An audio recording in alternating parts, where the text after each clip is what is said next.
Mics are hot.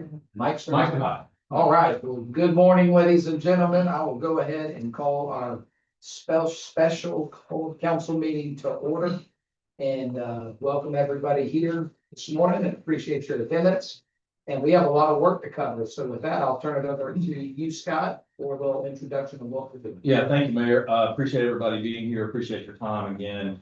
Obviously, this is our second budget meeting, and the purpose of, from the staff point of view today, is to provide you with the most updated numbers that we have on the revenue side in particular, and then we want you to help us refine and make some decisions about how you want us to, what you want us to present to you going forward.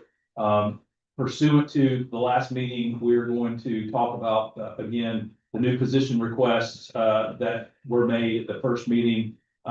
There's pursuant to what you asked from the last meeting, we're going to talk about compensation and starting pay in particular for employees of the town, the health insurance plan, the retiree insurance. We don't have the results yet of our survey about the employee survey about the employee health insurance. That closes on tomorrow, but we will present those results to you later.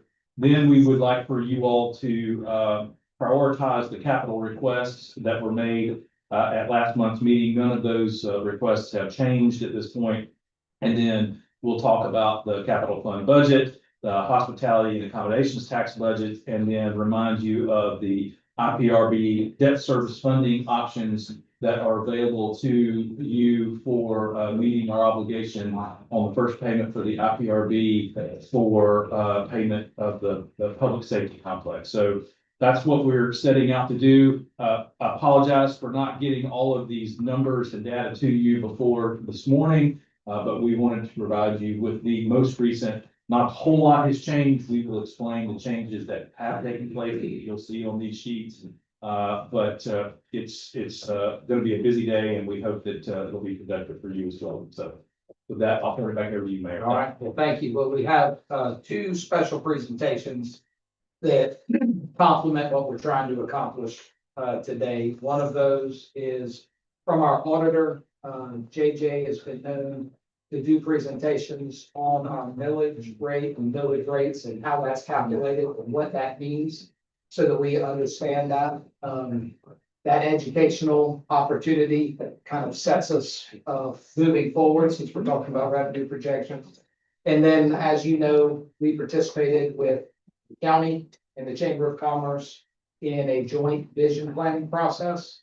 And I've asked the chamber to have representatives present to us kind of what that vision plan, how it developed, and what contents our community finds extremely important. So when we go into our prioritization discussion, we can be thinking from the lens of what our community expects from their leadership from a vision planning process. With that, Mr. Missouri, if you're ready, we'll go ahead and turn it over to you. All right, if anybody has any questions or wants to stop me at any point, I have absolutely no problem. I'm a little slow because of some health stuff, although I'm just as much of a smart ass. But if you do have any questions, if I don't know the answer, I will make it up. Okay. And in just a few minutes, Wilson Baggett, who was the assessor in Berkeley County, is now the auditor, is going to come up, just because he has a lot. You know, if there's any questions that I can't answer, I gave him the link for them. So, okay, so this is just kind of a tax overview of.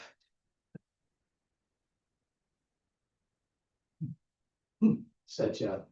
Yeah. Not against the slide. Who do I point at? Hey. Okay. So I've been here a long time. I've been involved in a lot of stuff. Okay. So when we talk about what a mill is, and the reason that this is pseudo important is this stuff is not very difficult. But it's conversations that people have to have, even that are in administration or finance or anything, because you have to be able to talk these things out, because it is kind of weird. But basically, what this slide is gonna tell you is that 1 mil on a $500,000 house is $20. That's what it means.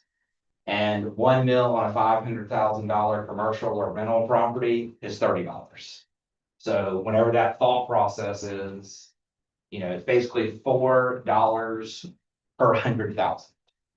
I did this presentation for a group of citizens. 2 takeaways was I didn't do a very good job of explaining this. And 3 of the groups came up and said that they will never complain about property taxes again because they realized that they had not mitigated their own impact. Just real quick, South Carolina in 2002 reduced the assessment ratio of vehicles, then in 2006 passed Act 388. So they attempted to lower vehicle rates by 42.5%, passed Act 388 just after that, and now have the, what's that, 3rd worst, because the District of Columbia, vehicle taxes in the country. So vehicle taxes are very high. One of the things that we hear is about South Carolina residents are the most overtaxed residents in the country. That is a bunch of bull, by every publication that you look at. As far as total tax burden for states, South Carolina ranks number 9, as in to the good side.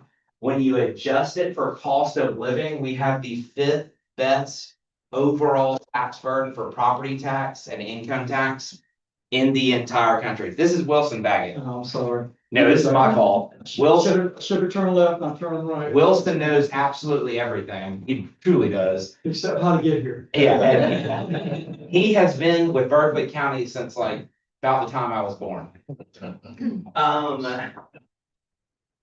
Another thing that I looked at, I was actually talking to Justin Powell before I came, is I was interested when we hear about like the gas tax. This is about the total amount that I paid in state and federal gas tax last year. So, and I know that this is not having so much to do with property tax, but it was interesting to me just because I had no idea how little I paid. And to a degree, I think I'm getting what I paid for.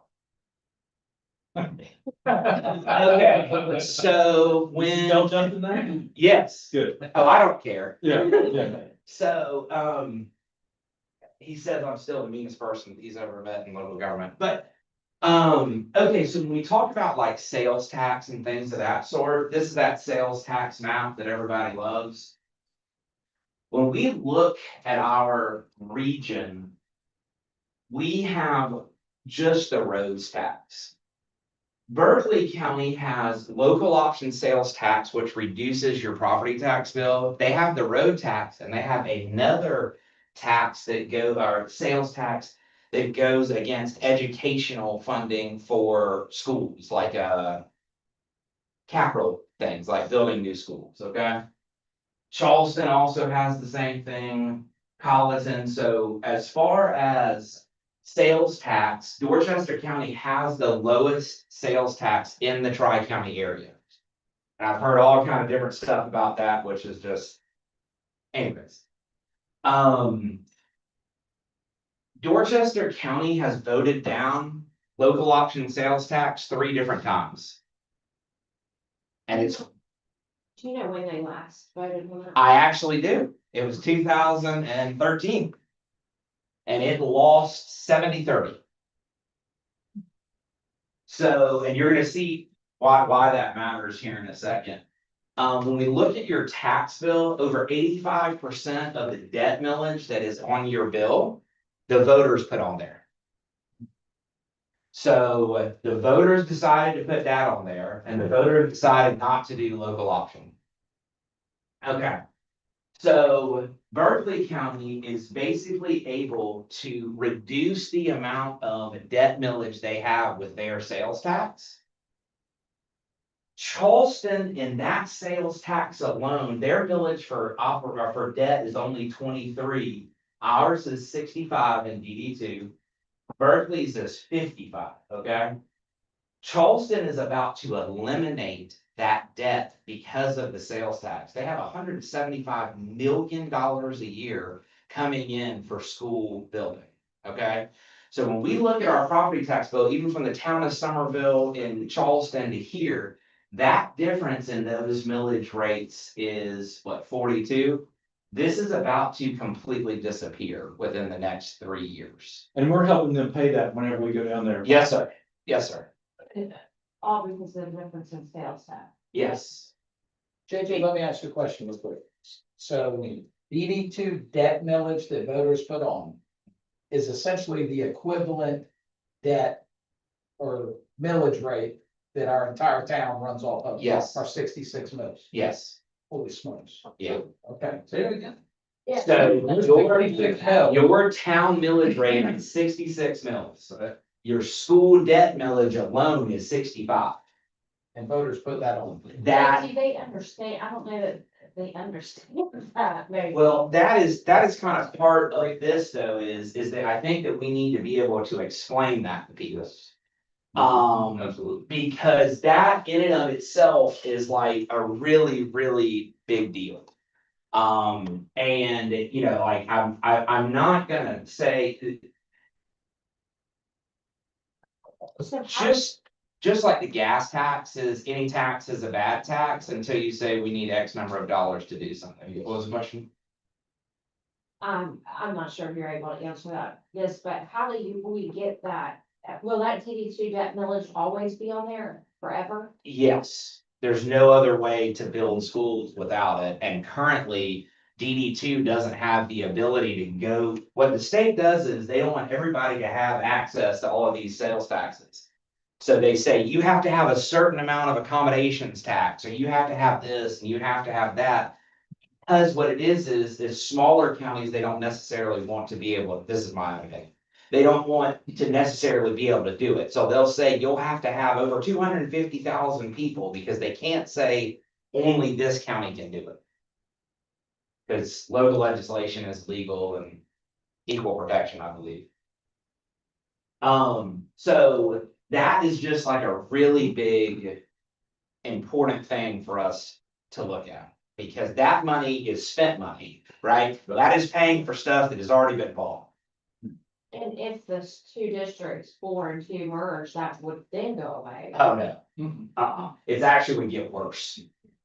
Because of the growth they're gonna have is gonna outpace what they're having here. Okay, so this, nobody has to read this because I AI this or whatever, but, when you have local option sales tax, a really quick thing is 71% of it goes to reducing the property tax on your actual bill. And you can take up to 29% of it to basically pay for things that are lowering the tax bill, but just not on the bill. So you're taking that 29%, and that 29% is used for whatever you want to use it for. Now, you can put it all towards property tax relief.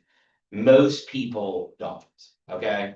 But, and I'm gonna show you an example here in a second. When you're looking at these bills and comparing county to county, it's not just what is on the bill, it is what is behind the bill, okay?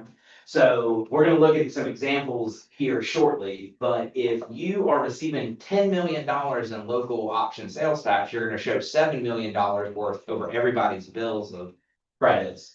And then you're gonna have 29% that you can either give back or use for your own benefit. Or not your own benefit, but you know, correct. Okay, so when we talk about our tri-county comparison, the mill values are up here, so Dorchester's is right at 1 million, Berkeley's is a little bit over 2 million, Charleston's is 6,225,000. Make sure everybody understands that. Every mill that is levied generates a little over $1 million in Dorchester County. Yes, And that's countywide, that's the whole. Yes, county, that's not yes, just sir. town, so- no, we're getting there. Yeah. So one of the things that I have heard like repetitively, and it really upsets me, is when people say, we're being overtaxed in Dorchester. I'm not gonna make that argument. However, when you look at this and you sit there and go, when we took like, and I messed this up the other day, but per capita, your mill value in Dorchester is only $6 per capita, okay? It's $8 in Berkeley and $14 in Charleston. So that is a much better, because what people say is we'll never be Charleston. But you're having to compete against Charleston if you're Berkeley County, the school district, even y'all for, talent. So Berkeley's obviously 22% more, Charleston's mill value is 140% more. So if I am looking at Dorchester County millages, because this is what the county ordinary is, and obviously this is higher. If this number is lower than that, that means that if we had the same mill value per person, this is what our tax rate would be. So if this number is lower, that would tell me that all things being equal, we're not taxing any more than they are, right? We're right on line with Berkeley and significantly less than Charleston. And this is a devastating apples to apples comparison. Say, repeat that one more time, please. Okay. If I could pick that up. So if this number right here were 55, that would mean that all things being equal, Dorchester is out taxing Berkeley. We're taxing more per person. Now, you are taxing more, Okay, but given this mill value, if I weighted the mill value. Yeah. Dorchester County wants this number to be less than it is. Okay, so that means all things being equal, they are taxing less on a per pupil basis with a weighted, okay? And then Charleston is just so far out of whack, it's ridiculous. Okay, when we look at school district, this one's devastating. When we look at school district spending. Just in the local per pupil, District 2 is getting $5,600 a student, that's for operations and debt. DD4 is 11,600, Berkeley is 9,300, and Charleston locally is $18,405. To give you an idea, if DD2 had the same amount of money per pupil, just from what DD4 has, it would double their budget. It would go up in Berkeley by almost 80 million and with the Charleston comparison, 286 million. So when we talk about like who is doing more with less, I'm gonna go ahead and tell you that it is the school district. It is irrefutable. The county's doing a whole bunch with less and y'all are doing a whole bunch with less, and we'll get to that. But we'll talk about Act 3 in a second. That seems wrong. I mean, how do you fix that? I have some ideas, but they're not palatable. Okay, so when we talk about Act 388, obviously Act 388 took all school operations off of legal residence property bills and threw them onto commercial and vehicles. There's two parts about that that really stink for Dorchester County folks. Dorchester County, many years ago, the sons of our fathers decided that we were going to be a residential community. So right now, 49% of our assessment is not paying school operations. So 50% of your entire assessment in the school district is not contributing towards school operations of the entire assessment. 50%. And still producing so much less than there, right? JJ, is that number trending down a little? My memory is a little bit shady. I think it's about level just because the county has a decent amount of residential assessment that is coming on, for instance, in Summers Corner. I mean, you've got like 900 units a year. But it's not being lowered by that an injection of commercial. No. It's still being driven by residential. And then, On the Dorchesters. correct, but then too, when you talk about stuff like Google and you say they're gonna put $1.2 million into school operations. And you divide that by 26,000 students, that's not a lot per pupil increase, right? DD4, they have 73% of their assessment paying school operations. today. And Berkeley has 40% and Charleston has 36%. And I would argue for us, on the Berkeley side, not talking about schools necessarily, well, I would talk about schools. Just the commercial growth that you see in Berkeley and in town, on our Berkeley side of town, is gonna drive their number down. Well, and the, I want to say that when one of the Berkeley County referendums was done, it wasn't the local option sales tax for property tax relief. But their study said like 45% of all their sales tax was paid by Dorchester County residents. So, 30,000.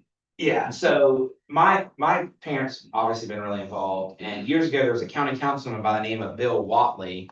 And he fought against local option, and then we saw him at Lowe's, when I was a kid. And my dad decided to dress him down for being a stupid SOB, that's what he called him in the parking lot, and he said, why? He said, you're willing to come to Berkeley County and pay this sales tax, but not willing to pay it in Dorchester. And this was a very proud guy that I knew well. He looked at my dad and said, Jimmy, you're right, I am a stupid son of a bitch. So this in and of itself is very, very devastating. And that's just to clarify, that's the property, the percentage that's paying, No, so this is the percentage that is not, that is not paying. that is not paying. Right, so none of those residences are paying that school operations tax. Okay, when we talk about property tax, owner occupied pays 0, Act 388 and the fallout. The funny part about Act 388 is guess where that legislation came from? Anybody know? The Dorchester County delegation. Are you serious? Yes, sir. Yes, yes, sir. I'm 100% serious.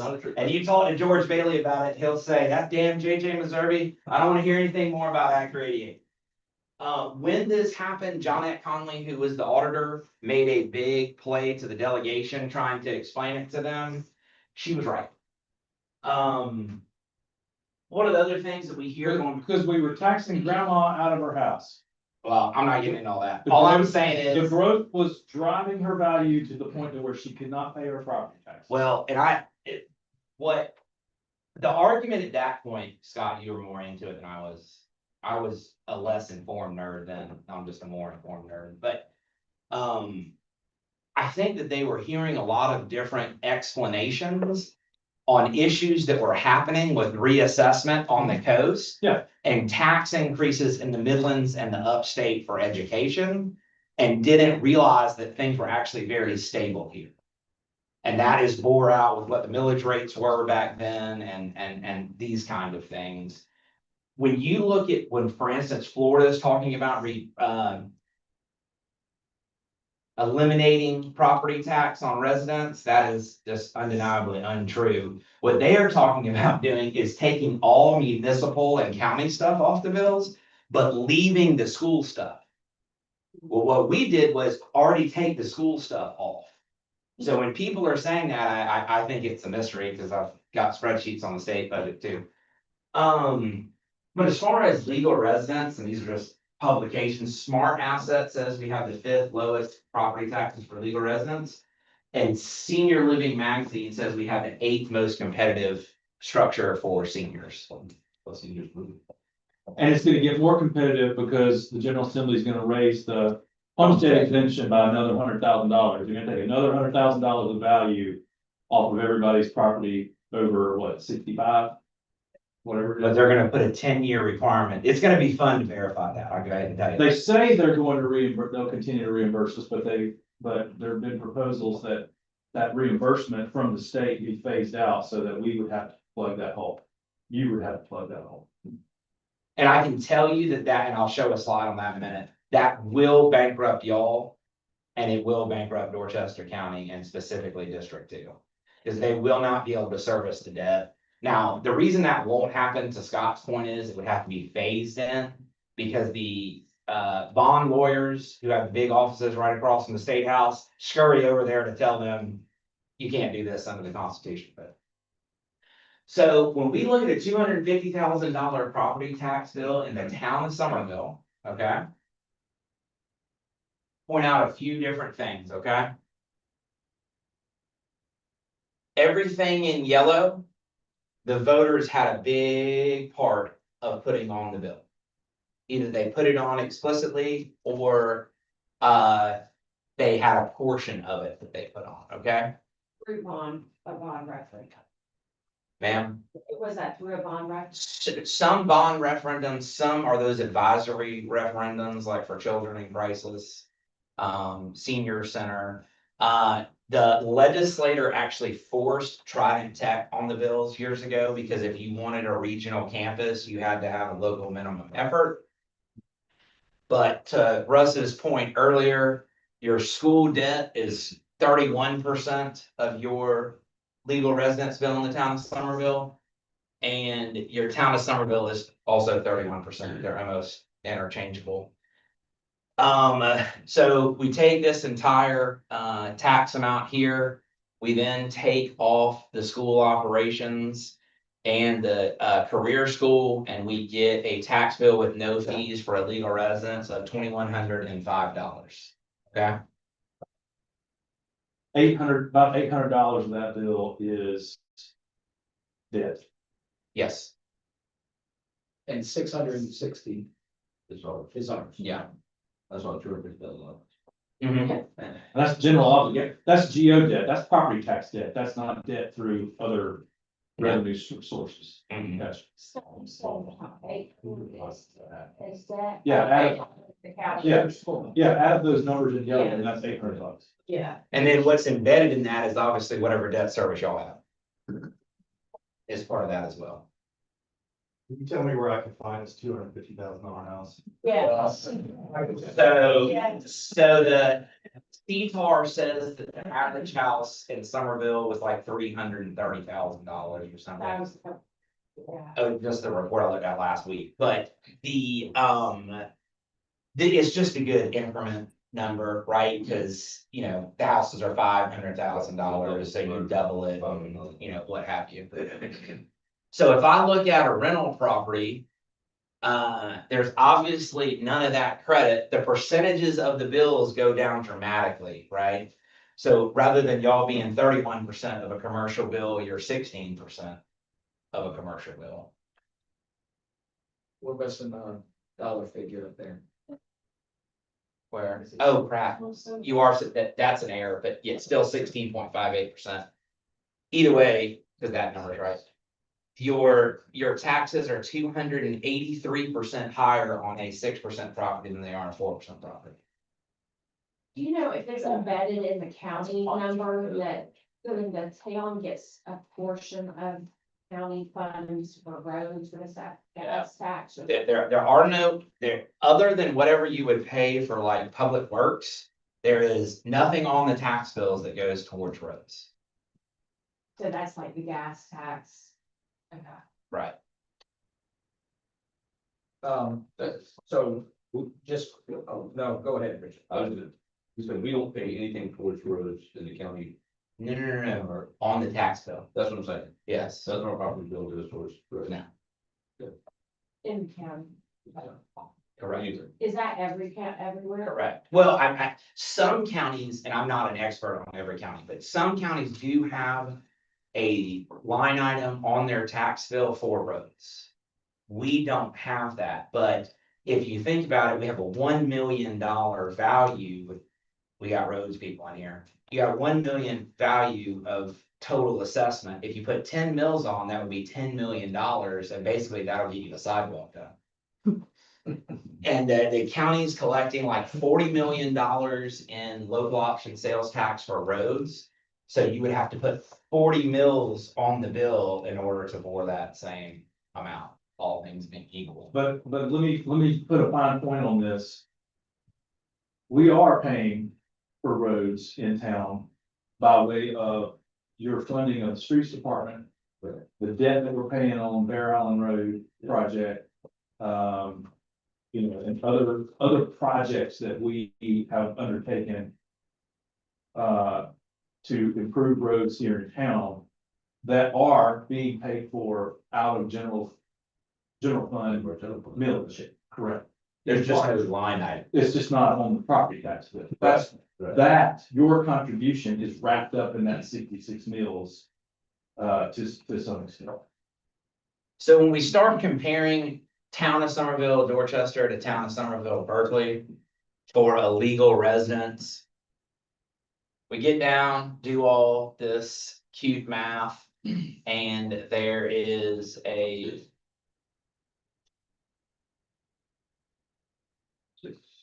That math is wrong.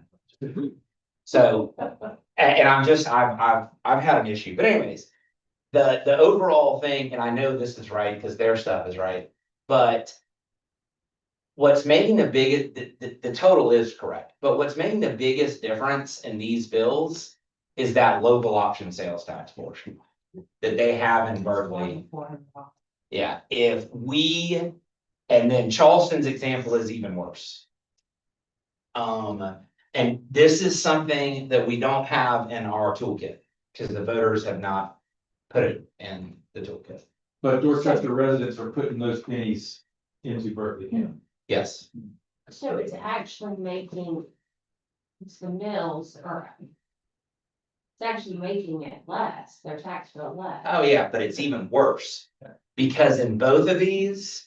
There's stuff behind the bill that's making this credit that much higher, because they're paying for stuff. That they're not having to assess property taxes for. So this 411 number is probably 30% higher. That's, I'll guess, that's the 71% Yes. credit right there. Yes. There's another 30% of sales tax that is being spent that is not having to be levied through the property. We don't work through Are you doing this presentation for Dorchester County Council? A few of them, but I actually. No, not this exact, no, and I'm glad I haven't, because I gotta correct that.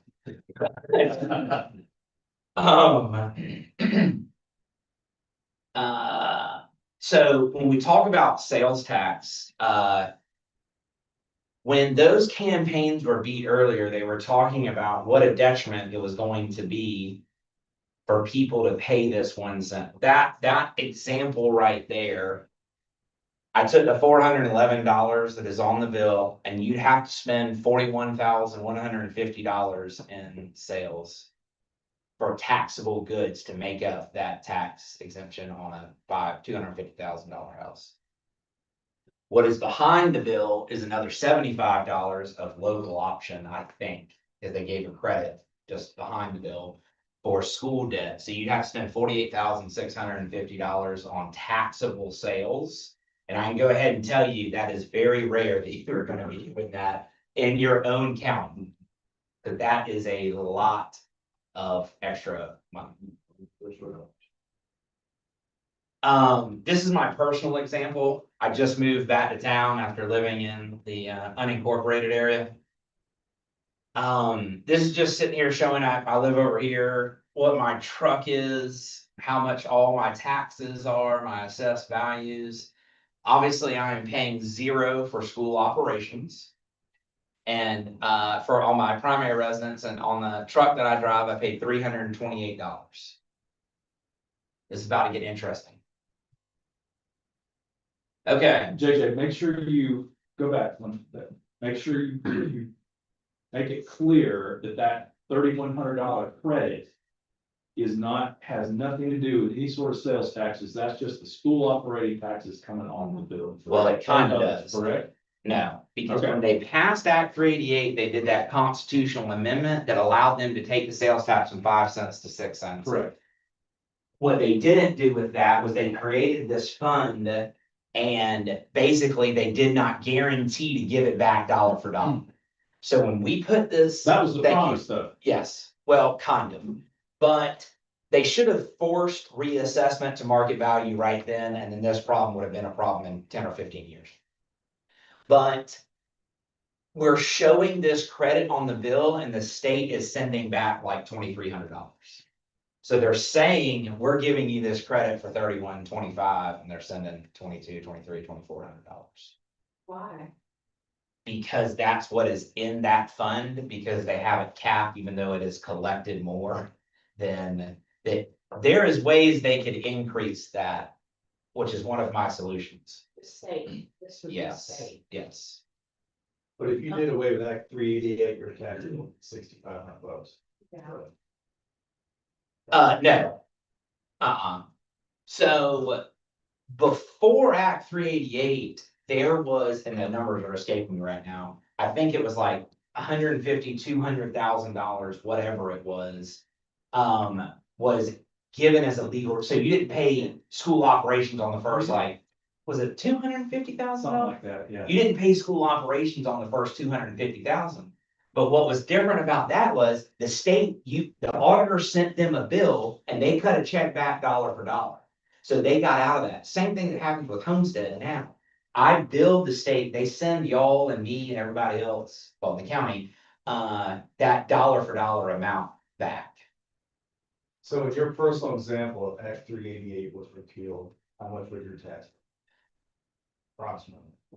I would actually have to think about that because there are variables that I don't know. Like, for instance, if it were $250,000 20 years ago, what, to the Homestead example, what would it be today? It might be $350,000 that you wouldn't pay. So then I would pay on $50,000 because 350 minus 400. Yeah. I don't know how I would extrapolate that, although I'd like to look at it because See, that's where the disconnect is, and people, including myself, I look at my tax bill and I hear people saying repeal Act 388, but I know my bill would go from Yeah, 8,000 to 12,000. right. absolutely. Yeah, now, Exemption. Right. Right. now, I don't think it would go. Your tax bill is $8,000 Mine's like, Mine's actually more like 9, yeah. mine's 12,000, after the credit? Yeah. Yes. Yes. yes. You're talking to the right man. Conversation. If I had, it's steadily going up, that'd be. JJ, you have to talk about equivalent village. Yeah, oh, I'm getting there. Yeah. So, yeah, we need to, Dick, I want you to text the address, because that concerns me for a number of reasons. That's fine. Okay, so, Before you leave some of the credits and all, we talked about local sales tax. Last year I was curious, so I asked the state, what would Dorchester County, what would it look like if we had a 1% tax?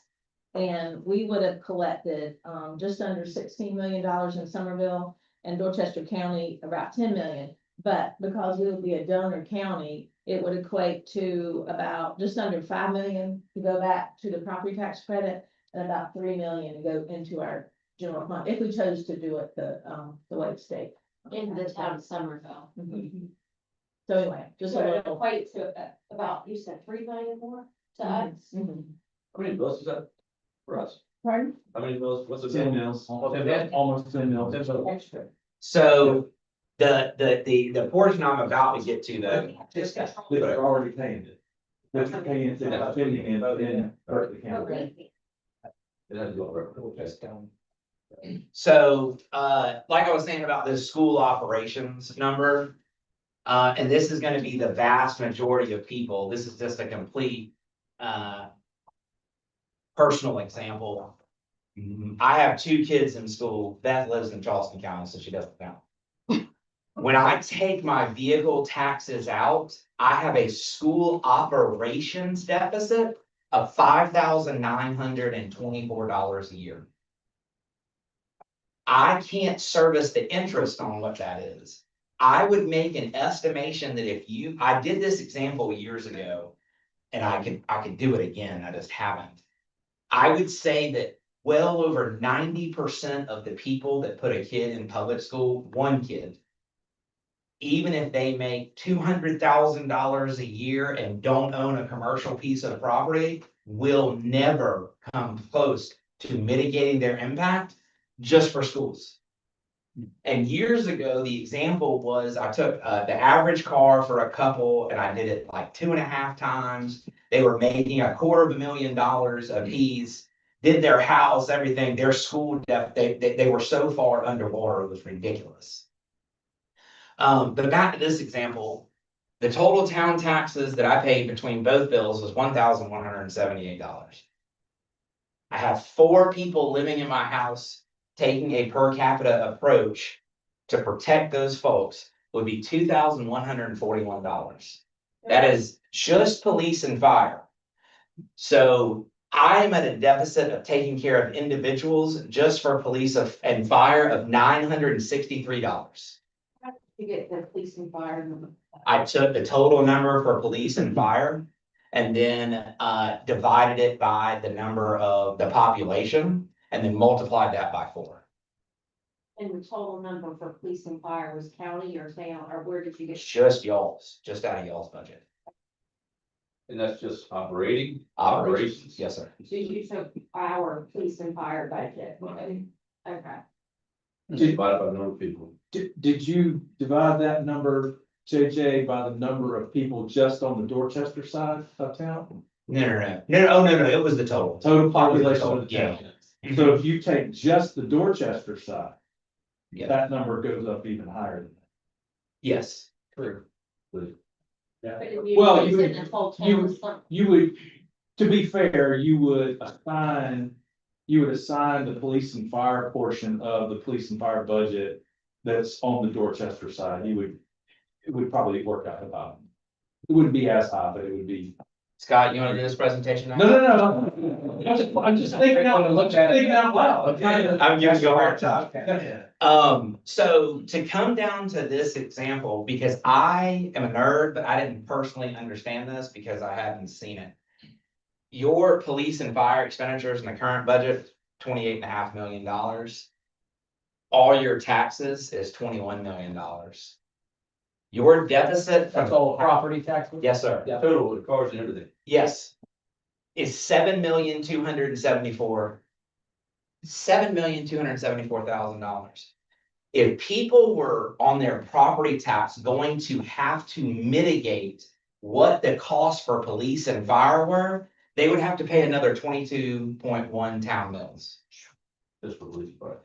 So this is the most devastating example that I have seen as far as when we talk about reducing taxes. There's no way to get around this that you would not be defunding the police. In an aspect of that is what your makeup is right there. And that's So the police and fire, Police. public safety. If police and fire is more than all of the taxes we receive. Yes. Property. So we'd have to increase on that to 36%. Yes. That's just property taxes. Now, That- we get lots of other revenues. And we're gonna talk about that. Right. But what I'm saying though is when people are looking at their property tax bill. Yeah. They're not covering and you're about to see that there's some good examples coming up. But I think that when we talk about reducing taxes, like my mother pays like $125,000 a year and she's not wanting to talk to about taxes. But I don't think from even this example to this example, people realize that they're not mitigating their own impact. And it's not even of dispute. It's just not happening. So when our citizens tell our police officers I pay your salary, they're really not. And that is true. You know, because what this number is not, that's your deficit just for police and fire. Y'all have the best streets department probably in the country, okay? Yeah. And Somerville people love their police and fire. I'm a huge fan of police and fire because any person that wants to be a fireman and is okay to not know me and drag my big ass out of my house is a great person. Okay, I just did these demographics. The reason these don't all add up to 100 is because there's some smaller groups in there. But when I start to do municipal comparisons and do some equivalent villages, I just think that this is something that when I AI'd it a little bit, and so it would be a good idea. Okay, so when we talk about municipal percentage of residents, as in the same example as before, the percentage of the assessment that is not paying school operations, okay? Y'all are at 60%. Mount Pleasant is at 56, and you're like, oh, okay, well, that's similar. Their houses are worth 3 times as much as yours are, on average. City of Charleston is only 36.5%. And North Charleston is 20%. This is just given the population, this is going back to that equivalent millage conversation. Your mill value is 328,000 or thereabouts. Daniel Island's mill value alone is 344,000. Y'all's is 328,000. Thank you, Wilson. Mount Pleasant is 1,389,000. North Charleston, Lower Charleston's is something ridiculous. So we go back to this per pupil mill value. So if you had the same mill value per person, and remember, we want these numbers to be lower, you could charge 27.8 mils in the town of Somerville. They are charging 44. You could have a 47 mill rate if you were in North Charleston or had the same mill value per person, because we can't compare these mill values, right? Because there's different variables, there's different amount of people. But when we break it down to not per pupil, but per capita, Rhonda, she corrected me on that last week. And there was an argument that I had with somebody who did not understand scale. And actually, the first time that I put this on here, I did put size matters by accident. But,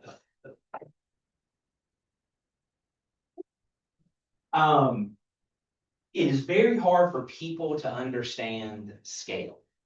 And when you look at this, this is saying, okay, we're competing with police officers I guarantee that when your police officers are leaving, or firemen, and they are not leaving the public service altogether, they're going to one of these 3 entities. And that's who you're competing with.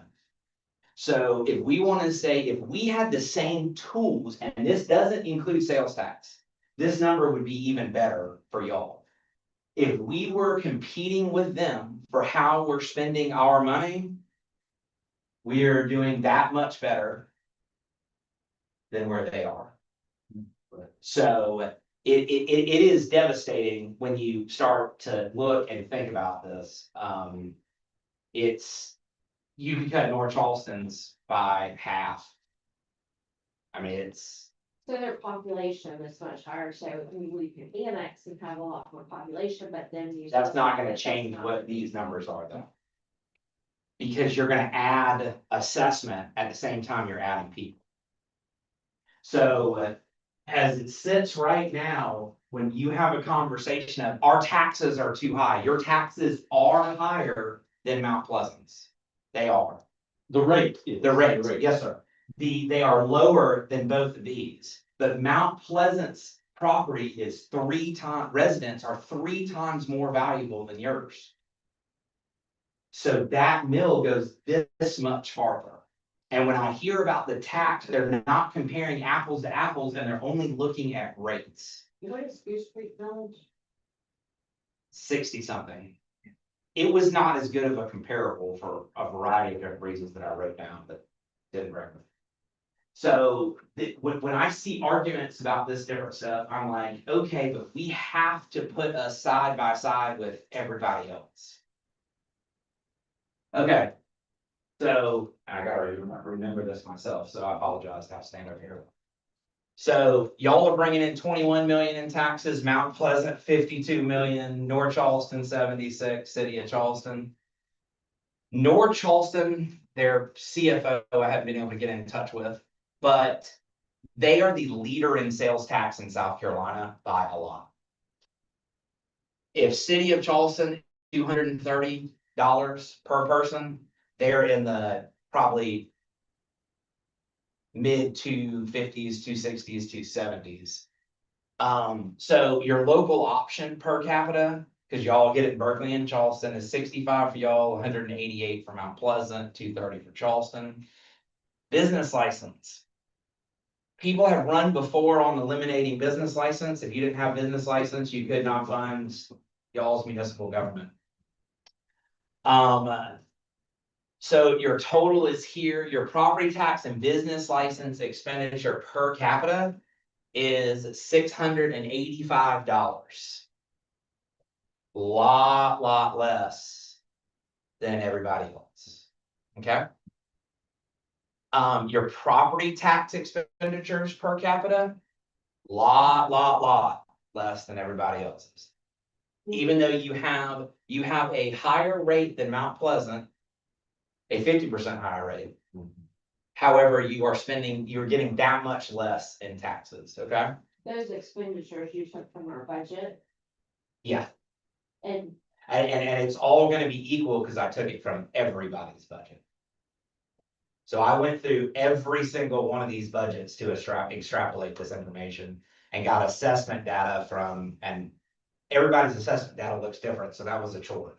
But yes, and then we look at deficit on the property taxes, each person versus what you are spending is down $286 in the town, but it's even worse in these other places because they have such high amount of local option and business license.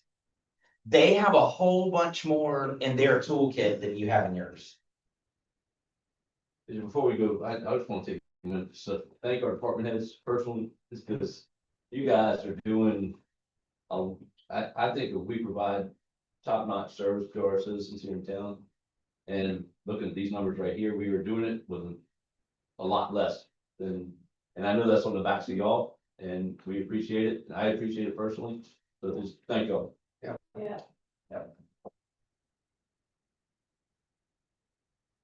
Okay, so we talked about this just a second ago, elimination of property taxes for seniors.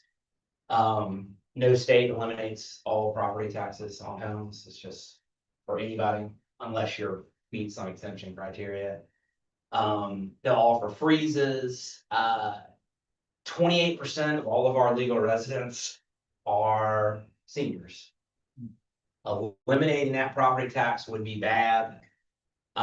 Especially with, well, if the state reimbursed us, which they won't, to eliminate property tax for seniors. The funniest part about the homestead exemption argument, or not, our situation is, you have a group that's saying get rid of the income tax and also increase the homestead tax exemption. Well, guess where every dollar of homestead exemption comes from? Income tax. It has to be written in the law that way, that homestead is paid before anything else. Otherwise, you would ruin everybody's bonding capacity. Because it's not a guaranteed revenue.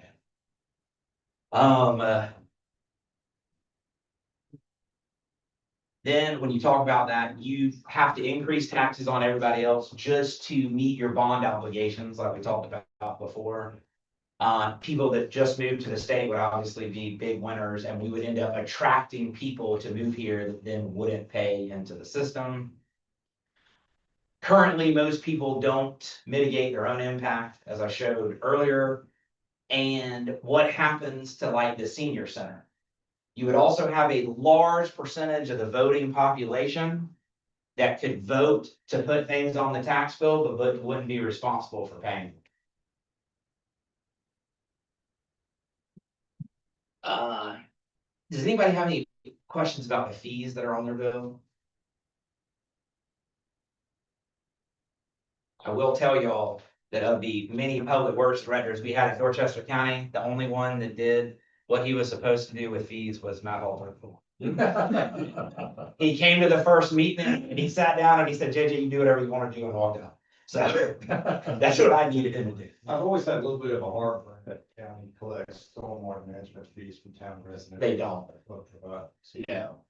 So that stopped when y'all, we don't collect stormwater fee for the county for y'all. That stopped about whenever y'all went to the fee. The county charges a stormwater fee to our residents, but providing no No, service. sir, we don't.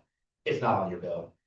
The only three that you're gonna have on your bill is you're gonna have the solid waste user fee of $85. You're gonna have the town stormwater fee, and you're gonna have the solid waste collection fee for your trash. There is no fee. That was eliminated years ago. So we've reduced some of your heartburn already. So the tail score. He's like Uncle Bear. Yeah. Just put Bear. No, I promise.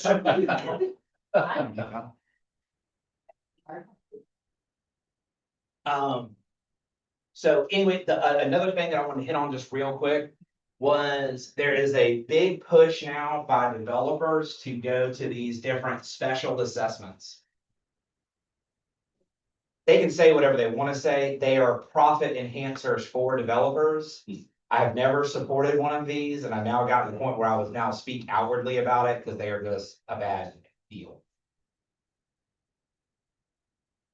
All right, anybody have any questions? Where are we doing that, assessment A and B? Where is that happening? So it's in Summers Corner. It is in Nexton. It is in Carnes Crossroads. I believe that it is in Daniel Island. And those are approved at the county level? That if it were in a municipal, it would Have to be, approved Yeah. by us. but it doesn't take anything away from the different entities. So Mm-hmm. I believe, and you would have to tell me, I don't know. If y'all wanted to assess one, we would have to agree to correct it, Yeah, that's what. which we're not. Right. So I'm ahead. to do it, I just. go ahead and tell you that we're not doing that. Yeah, Nexton's was, so the only practical way to set up an assessment under the statute is if you have a single property owner. Okay. Because you have to have unanimity amongst all property owners who would benefit from the assessment. Mhm. And so that's what Nexton did over in their development. They have an assessment over there that they use to pay for maintenance and some of the infrastructure. I think they even use that to build the park, if I'm not mistaken. So, but those are assessments that are just on those residents that are drawn into that particular district. So like this might be a question for Mr. Baggett, but like the special assessments on Daniel Island. All of that would go back to the developer. It depends. So, and I can't remember, does Daniel Island have the assessment? Okay, I was wrong. And So it is in Carnes, Nexton, and here in, all right, it doesn't go to develop. The reason for these is that the developer can partner with the county and basically the homeowner to get municipal rates to finance the infrastructure. So it is basically a pass-through. You use the county or the local government's credit. And we backed ours up with sewer impact fees or something like that. But the first thing it does, they would liquidate that real estate. So the county issues the debt. The county pays the debt, reimburses the development. One of the other things that I was gonna talk about, and I didn't break this down, because honestly, I probably needed to get Wilson's help a while ago, because I'm not smart enough to do this. But there's this thing called ATI, assessable transfer of interest, okay? When their properties are worse, especially Mount Pleasant, City of Charleston, but when their properties are worth so much more. So you have someone that moved into the town of Mount Pleasant and has had that house for 20 years and it's worth $400,000 or taxed at 400,000, which it does happen. And then they sell it for $1 million. That is 600,000 of appraisal of found money, yeah, right? And there's different intricacies that go along with that. Well, y'all aren't having those. You're having ones go from 250 to 350 or 400. So you're not getting that same kick. They have a ton of them on Daniel Island alone that went up 500,000 to $1 million just on DI. So like you're playing from so far behind, and a lot of it is from sins of our father, truthfully, because we decided to do this, and then we decided to pass Act 388, and then we decided not to do local option. So could you put a nice bow on this for me? I can't tell if you're saying we should raise millage, repeal Act 388, or push for a local option sales tax. So now I get to give my opinion? Yeah, that's. Okay. I mean, it's never stopped you before. So if on the millage, I do not, no, I don't want to increase taxes. No, not at all. However, a lot of the rhetoric I hear about that is bullshit. And the reason I say that is this. Dexter Mack had more conversations about property taxes than everybody in this room times 1,000. I've had more detailed conversations, because I'm gonna tell you right now, who calls every year to go down their tax bill line by line? Engineers and seniors, okay? When they raise the property tax millage rate, and this is gonna get me in trouble, and I just don't care. When they raise the property tax millage rate by 11% was how many mills? So. we're 11. 5.5, well, it was 11%, whatever it was. Yeah. I legitimately had not one question. Not one person. I am as easily the most accessible elected official in Dorchester County because I answer all of these different things. And I think it's because people believe that the town of Somerville is a really great value. I think by raising taxes, you make us that much less competitive and that much less likely for people to move here and make commercial investments, which is what we really need. So my point wasn't that. My point was people aren't mitigating, depending on how you look at this, their own impact. And I think that that is something that the public needs to understand, kind of like that gas tax example. Do I think I got $300 worth of use out of the roads last year? Yes, I'm 100% certain that I did. But I don't, it's any tax is a bad tax unless it's something that is funding something that somebody wants. Now, when the county goes up on anything, don't you worry. Those people are raising teetotal hell. Not one question, not one. And the other thing that I'll tell you is just having dealt with elected people for a whole long time, people will come and have, well, I have had a whole bunch of taxpayers have this conversation with me. Well, then I say, let me talk to them because I want to understand, because guess what? I found stuff wrong by talking. And what I find often is people have geared themselves for what this taxpayer said to what the elected person wants the narrative to be. And that's not what the person says. I will talk to absolutely anybody about this. And I tell people all the time, you'll have people that'll be here, they never had a kid in school, have $1 million house and what have you. And I believe they're probably at times getting the short end of the stick, in total. But you also have people, we get out of state tag people who raise teetotal hell and have 5 kids in the school. And are gonna pay a total tax bill of $250 where 130 of it is gonna, and I just say, just pay the bill. So Act 388 to repeal it is not palatable. I think that one of the things that they should do is that homestead fund, which is not really homestead, I think is collecting about 175 million. Something like that. More per year than what they are, than what they're actually paying out. And what I think should happen is to level out the spending by the schools to hold the other people harmless like Charleston that have all this money, is they need to take that money and come up with a minimum per pupil expenditure and rise up a whole bunch of these districts with that $175 million of recurring sales tax money a year. By doing so, I think they would also need to say, you can't raise taxes for X number of years. But what they're taking that money that was meant for property tax relief, and they've used it on bridges one time and a few other. Well, now the income tax is gonna be 309 million instead of 270 million as of this week. If the House concurs on the change in the Senate name. So, more than anything is giving a picture, because I don't think people understand it. And I have conversations with people all the time that it's just not commiserate with that, what is actually going on. How do you feel about infrastructure impact fees, and does Berkeley County have one?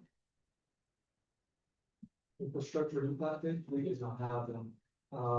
Any impact? Next in, I want to check what that is.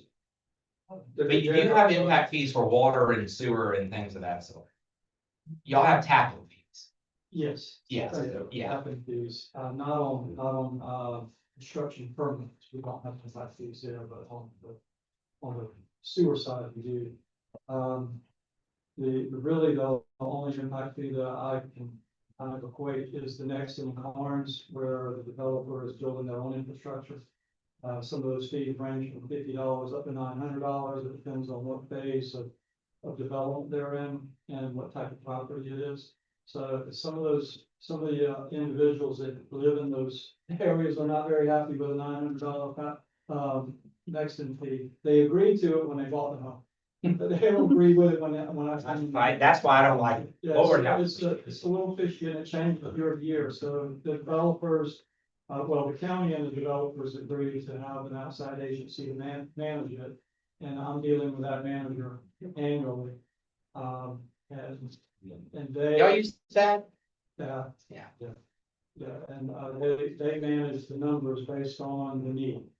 And right now they have no fee, there's no fee, everything is allotted to development. Assessment A is for debt service, assessment B would be operations. Yeah, we're not into that yet, so, and the county is pushing, county administration is pushing to get next in Carnes to get off their dump and start getting parks operating and kind of get promises answered that they made 10 years ago. But all of the money has to be used for the public good. Yeah. So it is not a It's not- specific thing just to service those residents. So they're paying for it for everybody. One of the things I was gonna say when you talk about impact fees, is gonna be a personal ordeal. I think that for my kids with debt service right now, but between the two of them, it's almost $5,000 per year. On a $250,000 house, you're paying $650 in school debt, even though it's that big of a portion of your bill. Last year, Summers Corner just started servicing the debt after being open for 10 years for that one school, Sandhill, that's out there. So on a personal note, I am in favor of residential impact fees. Because I think that it would help lessen this burden for the people who are actually making the impact.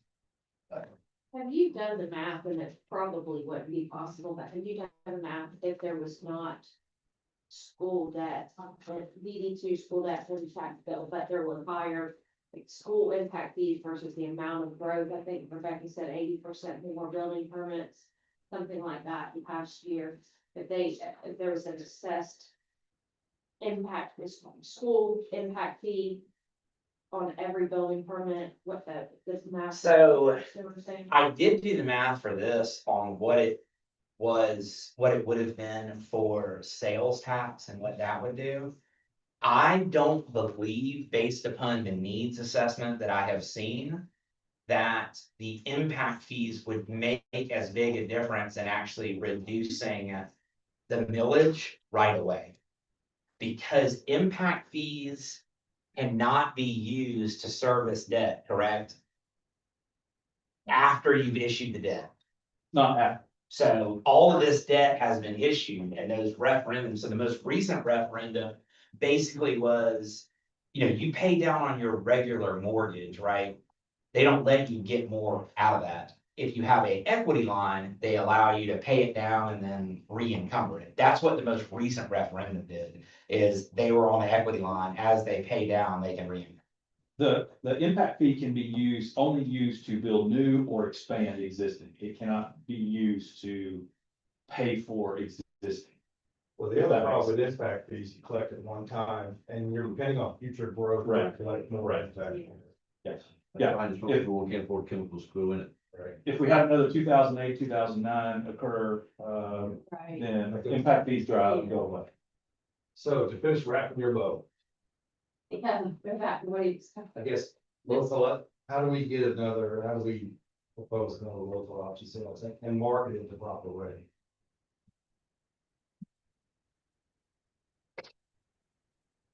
We haven't done it since 2013.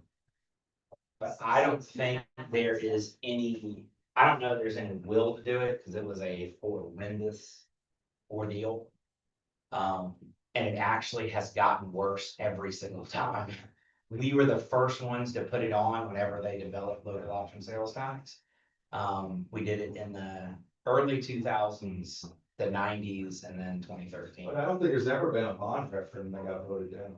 Oh, no, People there's been love some school bond bond, there's been some school bond referendums, and as I remember, my memory is so bad. The last thing I was gonna say, I didn't do anything for it, is I think about, is it 20% of y'all's assessment is in the TIF? Okay, so we're gonna go back to talking about sons of our father. The TIF statute was developed in the 1970s. You had all of these places that did not, or that started using it then, you know, Mount Pleasant, City of Charleston, all over Greenville, Aiken, what have you.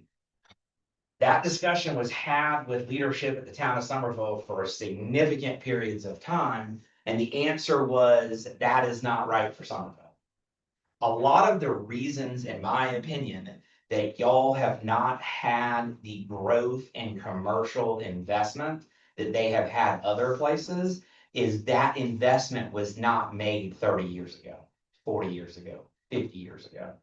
So now you're making that investment, but as part of that, you're not having access to any of the growth with 20% of your assessment. So 30 years ago, the property tax, for instance, atmosphere was much more conducive because you didn't have caps on reassessment, what have you, of not only paying those things off faster, but making them more grandiose.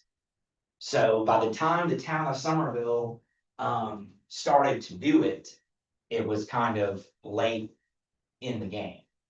And I think that a lot of that has to do with Somerville people are very proud people. And don't believe that those type of things are helpful. This is hopefully my last story, but maybe not. So, my grandmother babysat Fritz Hollins, and I verified the story in all three areas.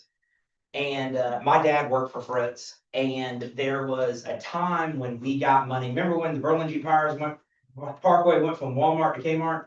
Well, the Blue Light Special Expressway or whatever we call it. But to finish the road out, they needed some big appropriation. My dad called Fritz Hollings, my dad's office was right there. I thought Fritz Hollings came to everybody's dad's office. I just didn't know any better.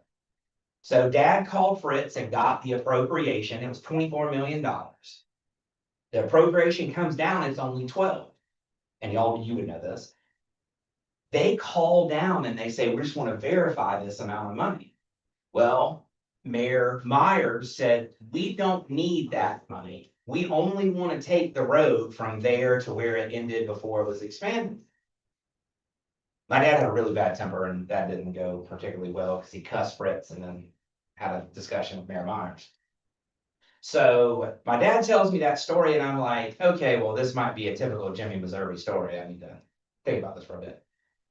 I ended up interning for Fritz.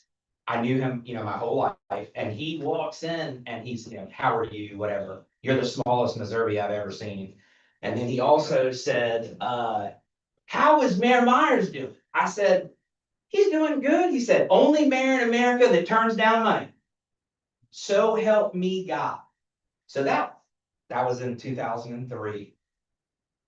Family bought Eva's for a short period, and Mayor Myers was in there, and I got the gumption to ask him. And I said, Mayor Myers, did this happen? He said, yes. He said, your daddy wanted things to happen too fast, and we didn't need to happen too fast. And I said, okay. I said, well, Mayor Myers, what do you think today? He said, Jimmy was right, because we still didn't have that road funding. And so much of the issues that we have is because of decisions that we made back then. That road has been on the map for 60 years. They were talking about a bypass in town. And what Mayor Myers didn't want to come has come and is continuing to come. Yeah. And y'all are preparing your successors in a generation to handle it better than you're being asked to having to right now without getting that back and back, in my opinion. There's a similar story with Westcott. They want, Yes. they want it to be in Somerville. But we stopped the annexation in 1986 to that gas station. 1986 to that gas station on Dorchester Road. And Mayor Myers kept telling them, North Charleston's losing their minds. Well. I am available. If anybody doesn't have my telephone number, I'll give it. Dexter knows a ton about property taxes. I'll talk to any of your constituents. I really appreciate this opportunity. This actually was very enlightening for myself as well. It got me back into my nerd spreadsheets. I got one on the federal budget too. It's a lot. You very accurately showed us the problem, but I haven't seen a solution yet. Yeah. Well, I guess that's up to us. as far as the solution is concerned, I think that for y'all to be competitive, or and the county as well, you have to go back and start with things like this. Where Dorchester, which is where you're heavily weighted, is charging 7% in sales tax. Every one of those sales tax, road tax obviously goes back into roads, the school debt tax, or school debt sales tax is going to eliminate debt off of the property tax bill. It has already reduced it in Berkeley by about 10 mils. So those are things that probably could help make us more competitive. But when people are making an argument about what property taxes are, I have never heard one of them say, but we have the lowest sales tax in the region. Right, you're right. Because that's not helpful to the narrative. So I think those things will be helpful. I think that there are probably some issues with the property tax system in South Carolina is broken. And the way that they are trying to address it is piecemeal, but every time they address it, they are reducing the assessment. So one of the biggest pain in the tail taxes that I deal with is business personal property tax. I absolutely despise it and I have to pay it myself. They're proposing a law right now that would take the first $10,000 off of assessment. Or off of the appraisal for the assessment. So like mine is based on $800 or something, so I will pay. Small business, not. Correct, small business, but still, that's all we have. We're not Berkeley. So, so you're gonna reduce the assessment by 4 or 5 million, and what it will be said is, oh, okay, well. The growth that's gonna happen is gonna make up for that, but we've already seen, as far as school is concerned, we got 50% of our appraisal that is not paying it, right? So that is not gonna hurt these other places as much as it's going to hurt us, because we are so disproportionately weighted in residential. Doesn't matter how much growth there is, if it doesn't pay anything, Correct. what good's the growth? That's what Well, you have to meet other bodies. It's so much. It has to help a little bit, like, it's, right, we need a little bit everywhere, is that? What is happening is you're getting a reduction a little bit everywhere. So one of the things that was sold to local governments, and Scott, but I'm sure be the expert on this, was the fact that through Act 388, the ATI, assessable transfer of interest. So I have been living in this house forever, and I'm as old as Bob. And my property taxes are based on, 400,000. That's not a good example. It's gotta be commercial. In the residential, if I'm paying on 400 and I sell it to Bob and he's paying on 800, that 400 is found money. Okay? From a commercial aspect, that's what it used to be too, and that's what they sold the school district on. And then they came and said, well, this is making it uncompetitive for people to buy businesses. So that 400,000, you're now able to get a 25% exemption on that, which would then take that from a 400,000 gain to a 300,000. There's a lot of different variables. Tiffany actually knows more about this than I do probably. But there is, every time that one of these laws is passed and it has to do with any reduction in assessment, all of this is going to show you it will disproportionately hurt us every single time. So Act 388 came out of Dorchester, it hurt us. These are things that are not like it was in the papers back then. Well, JJ, excellent presentation. Yes. But I may have to put us back down that book. To Richard's point, we're punching way above our weight class based on the revenue we're generating. From my perspective, we're very competitive dollar for dollar. But the overall system is gonna work against what we need, which is encouraging commercial investment and business growth. So we have a lot of challenges. And from, just real quick, when you were saying and this goes back to this argument I had on Facebook, but when you were saying you were being overtaxed, the average house in Somerville is paying less town of Somerville property taxes than the average house in Mount Pleasant is paying Mount Pleasant taxes. Yeah. And it's not close. Yeah.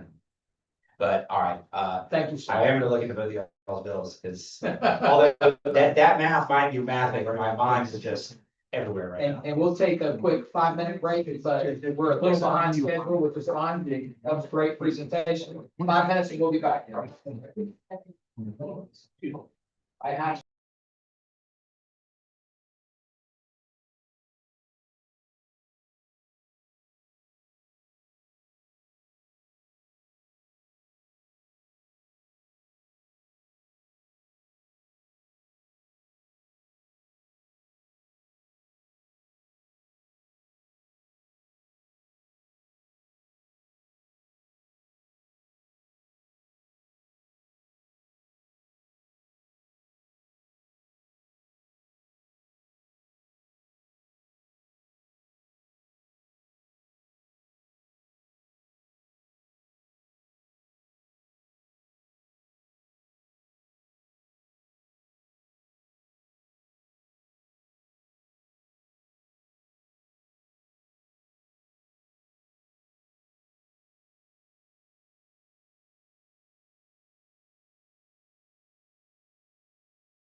other municipalities. And it's actually interesting because they all want to see this so they can make their own careers. So, thank you, Wilson. I appreciate your help. Thank you so much. Wilson is the expert. I'm just the pretty one. You're just a pretty face? Yeah. Okay. Thank you. Thank you. Appreciate you. Mayor, we're live streaming now. All right, we are back live now and have an opportunity to hear, kind of an update and what came out of the vision planning process that we all participated in. We have, Ms. Rita Berry, the CEO. Thank you for being here. We have Rebecca, the brains, no, I'm saying, the brains behind the operations, and Michael, you are the former chair of the Chamber Foundation Board, correct? And the one who really ushered us through the process, and you're gonna be our speaker today, so with that, Michael Wood. Partly, and I can promise you, JJ's a tough act to follow, but we won't be that long. You're gonna have a very brief presentation with us after that, I think. Thank you again. We appreciate you all being here and for the work that you do. I'm gonna start by giving us a very brief history of how we got here in case some of you don't know the whole process, but and so in 2024, with a lot of your feedback and help, we undertook the process to get a vision plan. We went out, we did third-party bids, et cetera, but your lead stakeholder engagement, in my view, is what got us to that point. Dorchester County also stepped in and we were able to generate enough funding to go do a national consultant search and come up with the vision plan. So that was come up with a person to help us shepherd this vision plan. So that was in 2024. And in 2025, that's what kicked off months of meetings. We set up a really broad, diverse steering committee. And what I think the key for everyone to remember is this is a community-wide vision plan. We had over 3,200 surveys. We had members of the business community. We had the citizens. We had your input from departments to our county council, town council, to everyone. So at the end of this is the people's plan. And what our focus right now is to maintain this momentum. We had a very, frankly, it was an arduous process to get this thing done. There was a lot of roadblocks, but it worked out. And so last year we were given a community vision plan and a 3-year strategic action plan. And so part of what we want to talk about today is the strategic action plan. It's 3 years, and guess what? The clock is already ticking. So we want to identify early wins. I've been told not to say low-hanging fruit.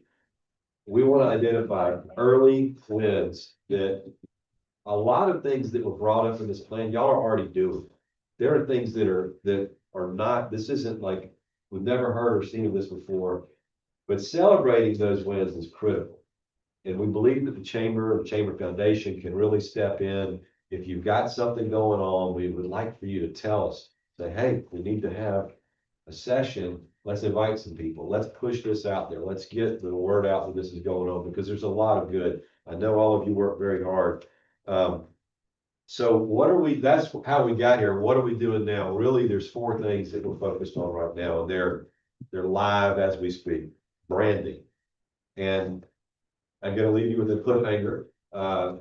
We feel pretty good about how we branded this. We think it's going to be extremely meaningful to both the town and the county. And it's not something you've heard before, but we think it's going to work. And so that's coming out. We're in the process of securing a website URL for said brand. So we will have a one-stop shop for people to go to and follow how that vision plan is going. We're also working on setting up a vision plan advisory board, and we want that to be, again, a diverse, broad spectrum of who we can get involved in this that really can help us keep the momentum. And if we can get all of those things together, that's going to ensure we have a viable rollout. You know, I know that most of you, I don't know if anybody's actually seen a copy of the strategic action plan. Another cliffhanger, it's face down. But we're gonna roll all that out at once so that we have this thing that is, somebody can sink their teeth into it and buy in to move forward. What do we need now? Rita's gonna talk about this as well, but what do we need now? We need to maintain momentum. It's mandatory. We can't do this and then shelve it. We know you guys know that. That was feedback we got directly from some members of the community. We do these plans and then they get shelved. And I think, we think it's because there's often, everybody's got a big job, they've got a lot to do, and we need maybe an accountability partner, somebody that can help us do it. We've talked about the need, identified was a vision plan coordinator, someone that can own that process and really help drive the different departments. But again, we know that a lot of this stuff is being worked on, and so it's just a way to help leverage what you're doing. I think this will work. Hey, Chris, congratulations. Nice job, I like it. This right here, I hope you can see this. This is the framework of priorities that was uncovered in this process. Thoughtful planning, housing options, vibrant gateways, distinctive places, quality economic growth, entrepreneurial culture, and top-tier education. We were actually looking at the different departments on the town website, and really almost some of this is touched by almost every department. That's why we think this is going to be more of a level up than a new thing. Okay, and with that, I'm going to turn it over to Rita to go through some of the slides about here's where we are, here's where we're going. Once again, thank you for inviting us to be here today. To Michael's point, you all are already doing a lot of this work, and we appreciate that. The community it certainly is the beneficiary of your service and your hard work. And we're here today just to share information, just to kind of do a deeper dive into some of these areas that you may want to consider. Some of them may impact your decisions on your budgets, and some may just validate the fact that you're doing the right things already. So the first, the first slide. There you go. The first area that we want to just talk about a little bit is to communicate. And that's where the partnership comes into play. We already know that the chamber is already out front hosting power hours and doing a lot of those things, public forums. There's a lot in this plan that may require some changes as far as zoning, some legislation and that sort of thing. And we want you to know that that we're here to work alongside you to make sure that happens, to be the convener of the discussion, to share that with the community, to get them involved into, and to help them understand the importance of that. And so one of the areas that was called out in the plan is transportation, and you're already working in this space right now, but one of the things particularly that was called out is the fixed route transportation, especially between Nexton and downtown Somerville, to be able to bring a lot of the people from the hotels and the rep, just to bring them into town, through town. And then, and of course, the trolley seems to be a topic of discussion, and that's something that we are hopeful that one day we'll have. But as you are making decisions, think about these things as far as implementing cost-effective placemaking upgrades. You're already doing, like I said, a lot of the work. So this just validates the fact that you should just keep doing what you're doing in this area. Another area. Probably point over here. Oh. Oh, here you go. Did you say this would take over 3,800 surveys, is that right? Yes, 3,200, and in addition to that, there was we had a steering committee, and so the information that we got from the public, there were some one-on-one sessions, there were some focus groups, and then we have the surveys. And so considering all the information that was shared from that, is the steering committee helped shape the plan. And so this is what we're sharing today is a direct information directly from from those conversations. The housing options, I mean, you already know, you're already working in this space. One of the things that was called out, the by right granny flats, the, just additional, that may take some, as far as zoning and changes and that sort of thing. But these were things that people really, wanted to see addressed here in the community. Tiffany, one thing about the surveys is when we really didn't know, he told us when we started, we'd be lucky to get 1,200, 1,500 surveys. And so when we got 3,200 surveys, he said that's actually a significant number, very good data set from what we were working with. He said, because it's very hard to get people, they see a link and they just delete it. They think it's worthless. And so there was a good bit of, he said that's very good data for a community our size. And we tried to catch Upper County as well as the town, so we did as much as we could to really broaden the scope. On the last slide, that you were on, you said buy right for any flats and use, that's people, they wanted those or them. Yes. Okay. Those were solutions to, ways to be able to maximize their properties for either, mostly for, for additional like family members or, just additional housing options. So that was definitely called out. The vibrant gateways, already, like of course, the 500 North Main was a part of the discussion, as well as opportunities to, to welcome people into Somerville. So those, I know the signage, one of the areas too, that, certainly the corridor between 78 and the interstate, just the revitalization of that area, just to, as well as some of the, smaller scale enhancements, and not just for downtown Somerville, but all through, like Oak Brook area, and even the corridor. I know that the Cook's Crossroads, that's not actually in the town, that's the county, but working together with Dorchester County to be able to improve those areas.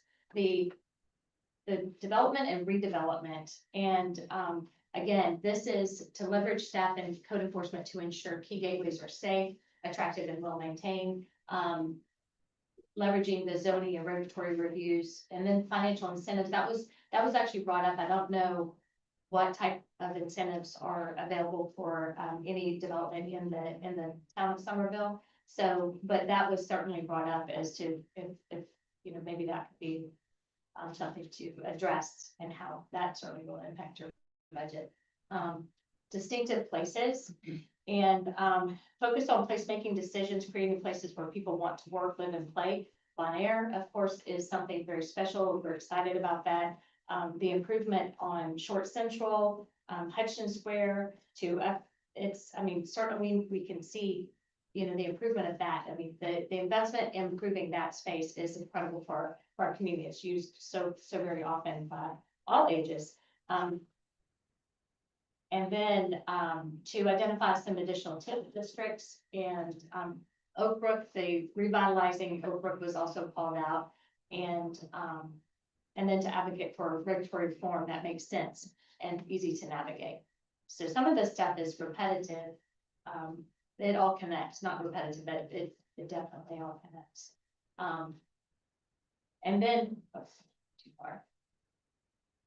To develop and connect the Oak Brook Nature Trail or the Somerville Branch Trail. It's incredible how much more visible that is with the Burlington Gardens Parkway, the extension being completed. So, and then just work on a more information, just more activity around a green framework, and a trail network. And then, something that was actually brought out too was the enrichment through the arts and activities. The Cultural Arts Commission that's being formed now, just bringing a lot of those people together as far as an opportunity to create more of an arts vibe in Somerville. And then, of course, the groundbreaking on Short Central was very well received, but there's a call to do more art murals and more indoor sports space, which we all know that is certainly been discussed for quite a while. And then, one thing too, that was enhancing after-school programs, perhaps having the Parks and Rec, having more opportunities for that to be available for the community. They're already doing such a great job, and certainly it could be the fact that, you know, there needs to be more communication for the community wide to be able to support that. The economic growth is also to ensure the recruitment and retention of focused and high-quality jobs that pay higher living wages, enhance marketing and outreach for new businesses, develop a data-driven business case for long-term planning, and develop and update a database for vacant and current and underutilized properties. That is something that just more information, what's available so that for anyone who is looking to for space in the area. And then cultivate an entrepreneurial culture.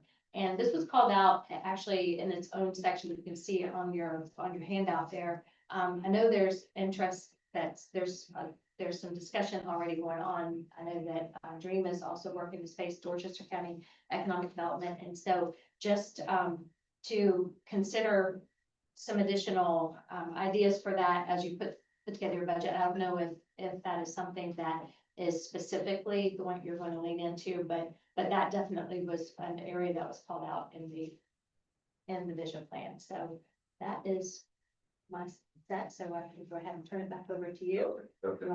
Well, first off, I know that's a lot of information. Any questions?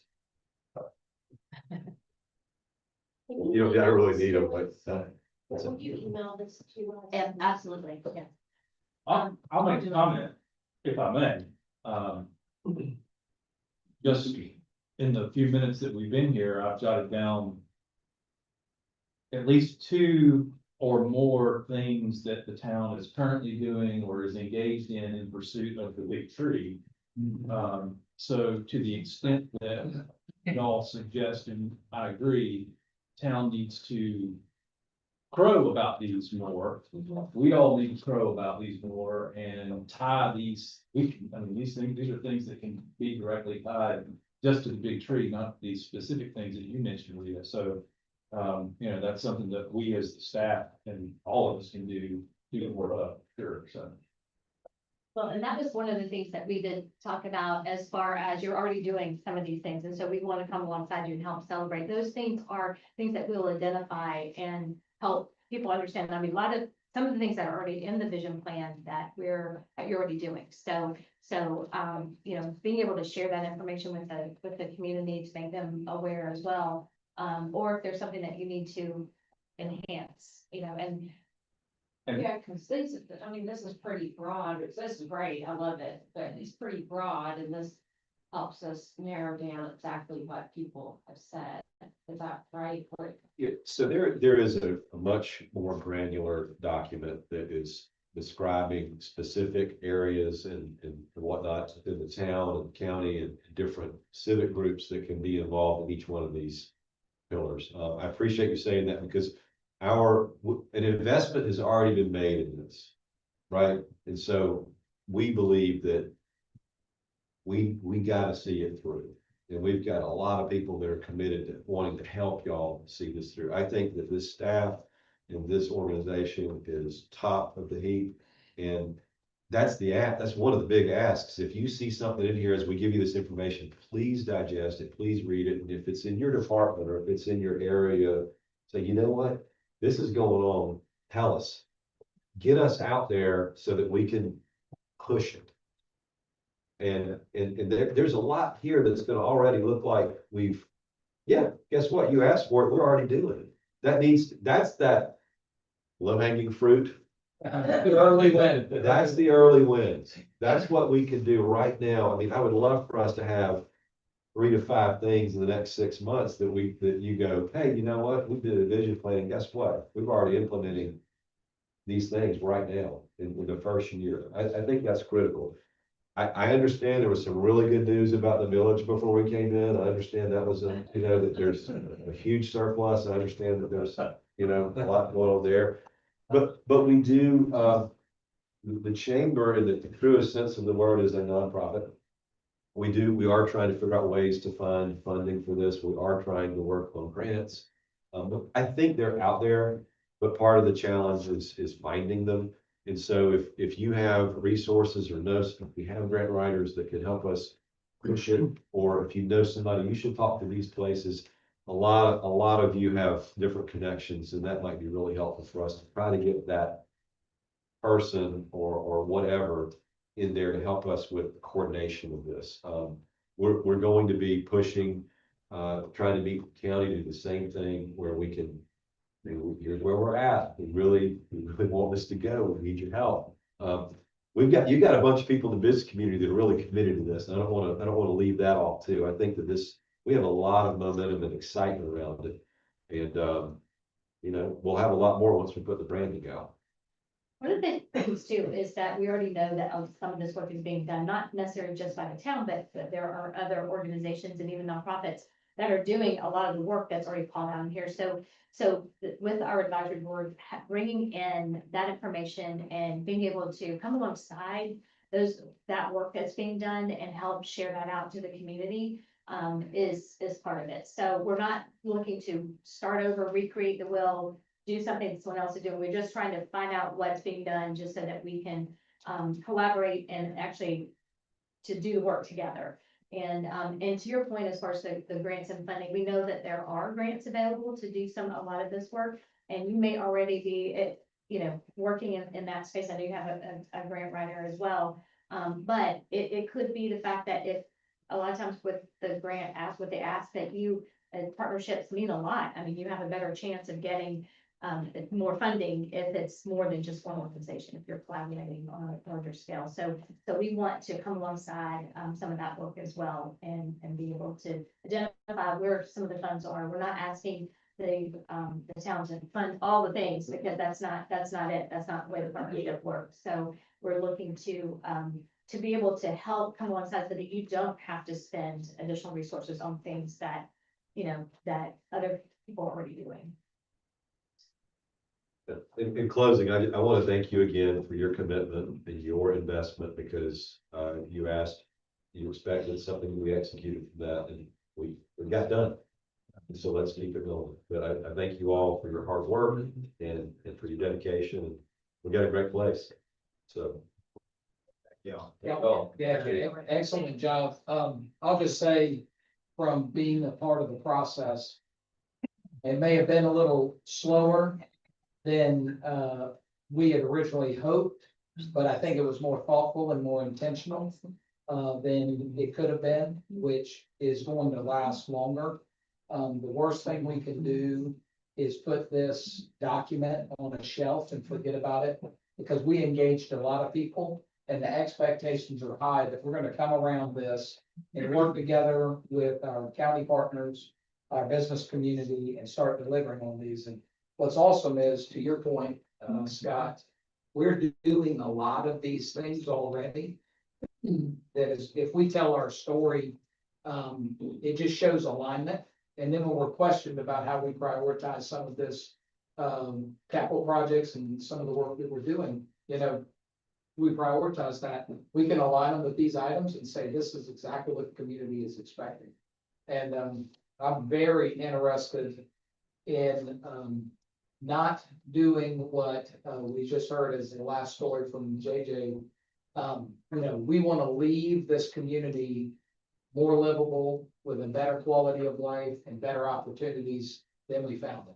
The whole goal, and this vision plan is leading us in that direction.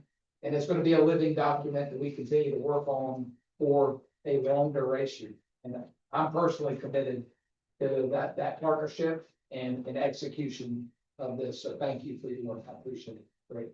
Thank you all. Yes. Thank you all. Yeah. See you. There you go. Awesome. And you did good on time.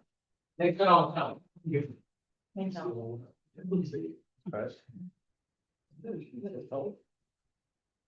With that, we'll move on to item number 4, and I don't know, Scott, if you're gonna start or if you're gonna pass it directly. This is the Rhonda Moore Show. Okay. So I'm gonna turn it over to Rhonda. Take it away, Rhonda. Well, this is round 2 I don't know if I've been in a bike or not, but anyway, this is round two, and I appreciate, everybody's, participation in this, particularly Beth, who I was throwing slides at all day yesterday, and she just always puts them together like we planned it for months ago. JJ did all the heavy lifting. I think he explained so many things that I didn't know how to communicate or how to find the data on, and, I really do appreciate, his input. Wanted to kind of start out with just a high level, based on the details that you will see on the upcoming slides, maybe where we are. So I have projected approximately 51 million, almost 52 million in general fund revenues. The next line item of fund balance appropriation is it's a plug to get a balanced budget, at this point. Transfers in, which is predominantly hospitality, you get a total of, just under 57 million. Personnel totals, this is just for general fund now. Personnel totals included fringes and new people and a COLA it does not include COLA. Well, the COLA's on the next line, sorry, is 41 million.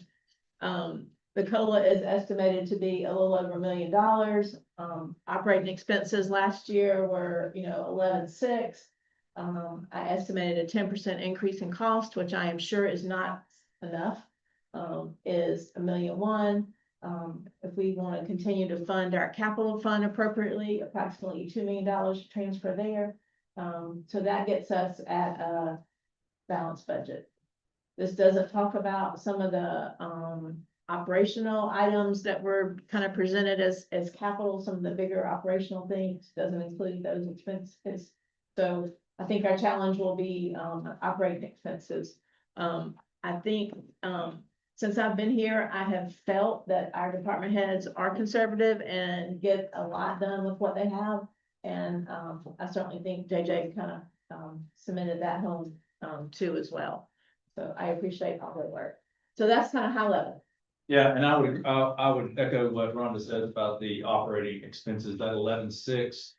That is, and the 1.1, that is a swag. We have not gotten all the other, we've asked the department heads to provide us with their ask for new personnel. And then that's included, as Rhonda said, that is included in here. And then, but it does not include any of the increases except for that 10% increase, which is, I agree with her, is not going to cover what the actual increases in all the other expenses are. Water, sewer, electric, supplies, those kinds of things. This is just personnel, new COLA, and a swag of a 10% increase in total. You said it just does include the additional personnel or? It does, yeah. So all it includes the ones that would be paid for out of the general funds, but there are others that would be paid for potentially out of other funds. Now, we did make some decisions on some of the line items on personnel that maybe we wanted to reevaluate mid-year. Right. So we didn't include holistically every single ask that everybody has. That details later. Right. We've got to Yeah. So does it include pay raises beyond the COLA? No, sir. No, it's not. I didn't. No, it does not include what we will talk about later under item Did y'all use the 6. consumer price index? Because I think it had the CPI, 2.2%. CPI is 2.73% for fiscal year, for calendar year 25, which came from the Revenue and Fiscal Affairs Office. That's the CPI that they're going to use to, in addition to growth numbers, to allow for village increases under Act 388. So that's The number that there's. 2.7. I know, but. So just under the 3% of it in there. So this is just a starting spot. We needed to have a starting place, so this is. This is a plug, that is a plug too. Yeah, this is what it could look like. Great, we got a balanced budget. Yeah, so- We're done. All right. I don't say that out loud. Great job. Wait, there's more. Wait. Here's I can't. There we go. There it goes. Gotta get it. Excellent. This is a similar spreadsheet to what we saw last month. I went back through and tried to refine as many of the categories that I felt comfortable, doing. With the intent on not trying to max every single category. I'm not that much of a risk taker. I do think that, I've gotten a little less conservative on the property taxes and I'm feeling better about that. I don't know how some of the changes at the state level may affect us, but I don't know that I can project those. So anyway, so for property taxes, I feel like $1.1 million is a good guess at an increase over what our F-26 budget looks like. I took some of the assessments from all the counties, to come up with that. In licenses and taxes, the biggest category is the business license insurance. I don't think our insurance, cost, for most of our homes is getting, any cheaper. And there are more houses and the value that they're insuring is not the same as the value that is being assessed on. So this is, those values are continuing to increase and those are real costs. So, And then remember, that's the business license tax that the municipal association collects for all the cities and towns in the state and then distributes back to us. Rhonda will get the biggest check on or about June the 28th. yeah. So we won't know what that is until the very end of the fiscal year. So anyway, that's just what it is. I think with the development in, Sawmill, I'm still comfortable increasing the building permits, in that line item. That is not gonna be a line item that is gonna continue to climb every single year. But I feel like with the development going on there, that I'm kind of comfortable there. You comfortable with that, Rebecca? She's still here? Yeah. Did you pay the property tax increase on existing homes or the new construction as well? Existing commercial and residential or both existing and new? Well, since I don't know exactly what the new is gonna be, I mean, I do have some idea, but I don't know what the appraisal is gonna be. I kind of looked at the trend. It comes out to be about a 5% increase, which I think is crazy over the 26 budget line item. And it's hard to make estimates based on that factor because we don't know when something's going to get a CO, when something's going to get assigned a certificate of occupancy, so that then, and then when that's going to actually be billed on the property tax roll. So if it doesn't get a CO before property tax bills go out in October, then it's the next calendar and fiscal year before we would see any of that revenue. So it's hard to know what that timing is, but I agree with Rhonda. Just this is historical trend and is the more conservative way, in my view, to estimate property tax growth. I did look at the COs that we issued and touch base with the assessor's office, who's been very helpful to me. And as we said before, all I have on my CO list is permit value. And we all, I think, agree that that's a low value as far as what the improvements are.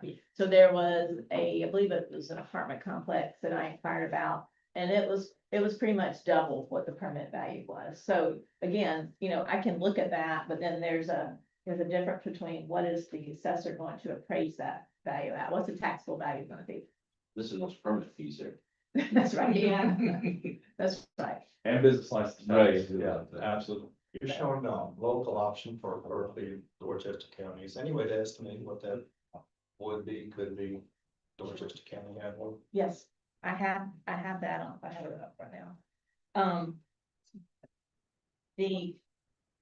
So, yeah, I asked the state office last year, we would collect just under $16 million in Somerville for local option sales tax. We would not get all of that because we would be considered a donor county. But what we could get, what they estimated is 4.6 million for the property tax credit fund, which goes back to the taxpayers to reduce their property taxes, and 3.1 million in municipal revenue, which will be, could go into our budget. So this line item right here, local option sales tax, Dorchester would be 3.1 million. Correct. Well, But yeah, yes, 7.8. yeah, Well, no, it gives something. the net to us would be $3.1 million. Yes. So we would count that as our revenue. so right now I give approximately $1 million out of both Charleston and Berkeley back to the taxpayers. So if that wasn't in place, the property tax revenue line item on the top would be $1 million more, because what we actually collect is net of that property tax credit. So I'm sorry. What you give back to the, property owners, is that only in Charleston and Berkeley counties or it's townwide? Is only in Charleston and Berkeley where those are collected. So what I collect in Charleston goes to Charleston taxpayers, what I collect in Berkeley goes to Berkeley taxpayers. But that gross number, before you give it back, we're able to take bonds on that gross number, is that, or no, on the net? Like, oh, you know how you can get, Like borrow money on it. yeah, We would only be able to bond what we collect, what we Yeah. keep, what we retain, which is the municipal fund. And I haven't gone through the exercise, and maybe JJ and I can get together. I would like to see, based on these estimates and our current assessed value or last year's assessed value, what that credit would look like on, that $250,000 home we have in town. That's how Scott and I met. We met 12 years ago at the municipal association with me doing this math, and he talked and I built the spreadsheet. Mhm. That's how we met. my spreadsheet's built because I have it for Dorchester, for Berkeley and Charleston. So it wouldn't be hard for me to do. It's more difficult because JJ's got a lot more moving parts than I do. But I think it'd be an interesting exercise to see what that looks like. but Dorchester County Council has to agree to. Yes, we're not even, Okay. we're not even close to it, but Well, ultimately, voters will have to. Right. Yeah, county council has to agree to put it on the ballot, and then it's up to the people to decide whether or not to implement the tax. Or the people can petition to get it on the ballot. They can, yes, Yeah. yeah, they could. Which is, good luck. Right. Of the, course, if you did that, I mean, send a resounding yes to. If someone wants to pick up that, Stolen can carry it. right. I was really, It's 15%. 50% of the population. Or 10,000. Yeah, generally, yeah. Each of those Whatever it is. referenda have different thresholds for petitions. but I was surprised actually to see the amount of sales tax revenue generated here. Especially with a lot of our commerce centers located in Berkeley County, that area. Any other, Oh, and by the way, 35% of our local option sales tax would be paid by people who come from outside Dorchester County. Same with the roads. Yeah. I wanted to bring this back real quick. I'm gonna leave. Your tax bill was worse than you thought. But it's because you have a rental. Yeah, I know. If you were, and I didn't know that, if you were paying on that, just on the house, it would be 6,000. Yeah, but No, I'm not getting on you, just. no, here's my issue now, and I know this is statewide. I have 2 guest houses on 1 parcel of land, and you charge me 6%. I don't charge that. What's that? Yours Yours, on this girl's house, that's $3,721. It is 28% of 12,000. But this is not to get on anybody, because I get this all the time where people are calling. I promise this is my life. 6,500 before. Right, but Or you're, nine- what you actually paid was 3,000. It says, You're looking at his bill. I just want to make one other, Thanks. Thank you. thank you, JJ, really appreciate it. One more comment on this particular slide, the ADA subdivisions, that increase is what the legislature says they were gonna do this year. So I don't know if it's in the budget or it's been passed. It will be, yeah, since they changed the statute in 2016, they have funded it properly. It comes off, they fund that off the top before they do anything else, so we will get all that. So anything else on this slide before I mention it? This is basically what we consider as miscellaneous income. I have broken this down in some pieces on our monthly report. Obviously Amy's doing a great job in recreation and we're seeing constant increases in that area. The school district 2 reimbursement, I'm generally basing that off last year's contract. We might, I don't know if we'll get this year's numbers or contract before, April, but that's about what, I think we're billing them about 1.7 this year for SROs and for K-9s. And that's just not a pure increase, that's people too. I know we increased. Increasing staffing. So, yeah. I just don't always know what that number looks like before, the budget. And I may be able, We build it, is that a wash? I mean, is it designed to break even or is it, or are we? we 85% of what our total cost is. Okay, so we're about 50% shy, what we're picking up. But we could use those officers, the school sign in session, whatnot. Yeah. Okay. Yeah, sounds like a fair deal. So, anyway, interest income, I feel like that's gonna, you know, I don't know if our interest rates are gonna tank. I captured a little bit of that. I don't wanna really get crazy on capturing and all of that, because I don't know, I can't control interest rates. On that. Anything else, I'm sorry, going back to that, we still keep SROs in the schools for summer school and whatnot. Yes, I guess Yeah. significantly less. if Not there's a every summer school. school, right now there's 18 SROs, there's clearly work, right now there's 18 SROs, there's usually only 3 or 4 summer schools, so we're getting a lot more bang for our buck. Right, so we're putting a lot more officers back on the road and for the town citizens and during that. Okay. Yeah. Thank you. anything else? So in total, there's the 51,774, 951 in total projected revenue. Quick question on the interest income. Our bond money for the municipal complex is in an interest bearing account. With our trustee, yes. Okay. Yeah. It's in short term, it's in a short term increment. I don't know if there's any, any real significant benefit for trying to go long term on any of that.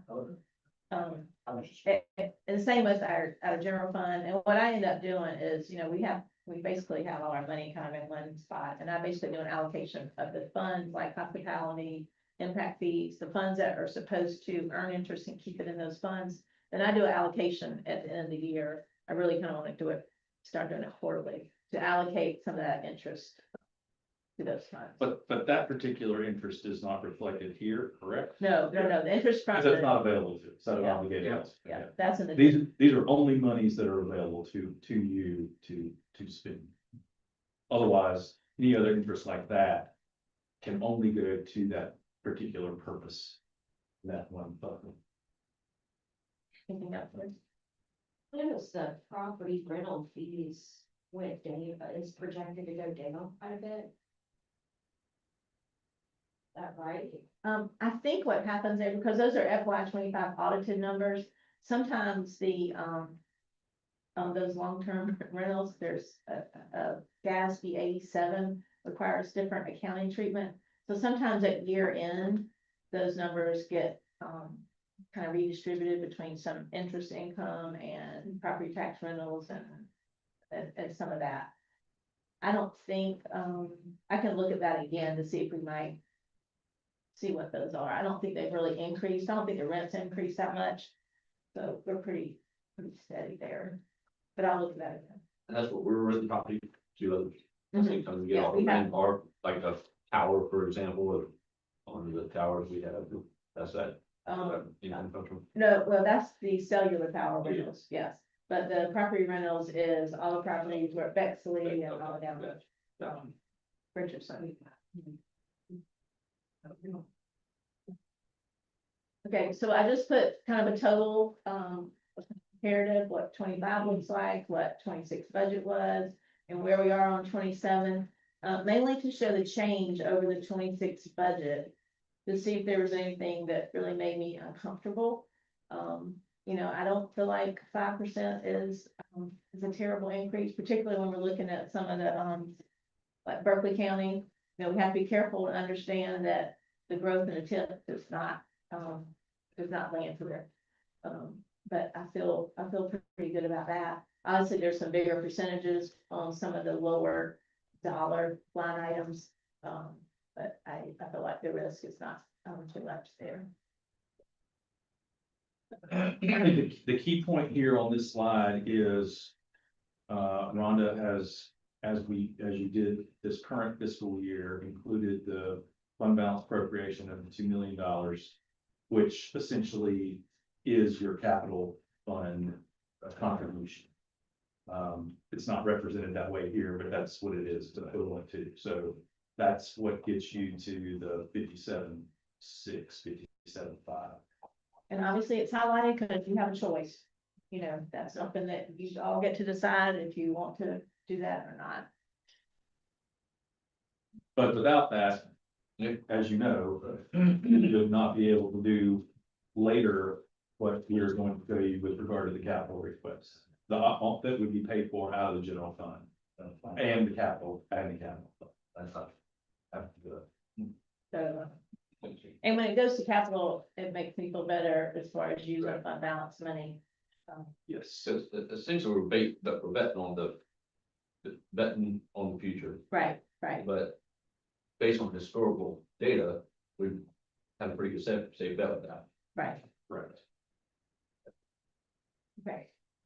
Next slide.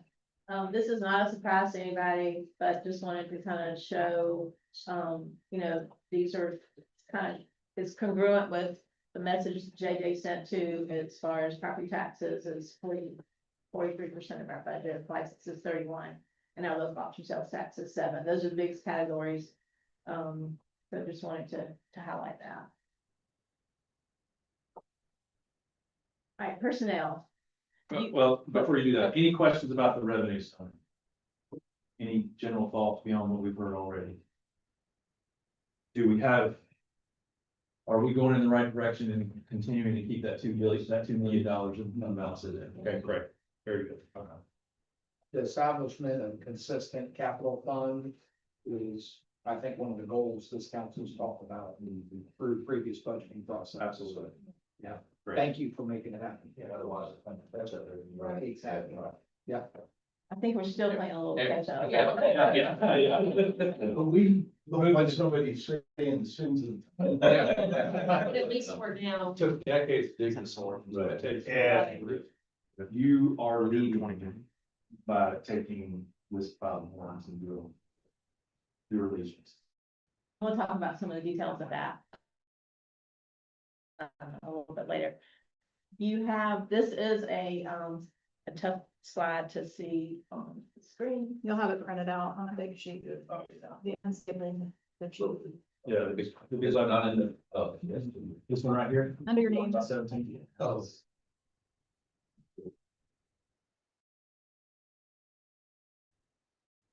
Yes. This was definitely challenging. There were a lot of moving parts and all this. I appreciate everybody's help to get this put together. So this is a snapshot of all our personnel. Obviously, that is our biggest cost. It's not a surprise to anybody. We service our town. So we have people that to do that. So this kind of a summary, the top section for general fund shows we have 388 full-time employees, 39 part-time, and 427 total. And right now, and that does not include vacant positions. Those numbers don't. For a salary cost of just under $25 million. When I'm looking at all this, we need to add the overtime that we budget because that's a real thing to look at this. Also, vacancies. This could be 1 or 2 people off, but best I can determine, we have a small amount of vacancies, totaling $580,000. And that helps. The longer those are vacant, obviously, the less we're spending, but it's also a burden on service delivery. So it's a double-edged sword there. That capital flow that we're talking about earlier. Right. Yeah. And we have made strides in trying to increase our compensation and be able to compete with our neighbors. So as we do that, this number is going to go down and we're not going to have some of that those open positions. The new request, we looked at about $460,000 in new requests across some of the departments. We talked with some of the departments and we kind of made some adjustments. I think this represents most everybody. I know we don't have every single request in there starting in July 1. Maybe some of those positions that didn't get in this particular spreadsheet, certainly y'all have the option to, override and include, or we can look at those mid-year.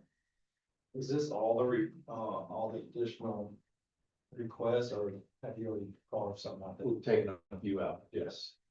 We've taken a few out of our own volition, Rhonda and me, and then others have come off from the first ask with the agreement of the department. We'll go through which ones we left off. Correct. Yes, and we can come back to this spreadsheet too. We can assume if we don't hear, you believe that it's necessary. Correct. Well, it made that second round of cuts. So let me put it that way. Okay, I'll put it that way. Now, and the reason, here's the reason I'll say that is because conversations that I've had with some department heads, and this will inform our talk in a minute. If it comes down to a decision that you all have in front of you to fund these new positions or help raise and equalize some of the pay, then some department heads are willing to forego the new positions in favor of raising the tide, rising the tide. So that's why I answered that question in an ambiguous way that. So, but we'll talk about that. Yes, yeah. Okay.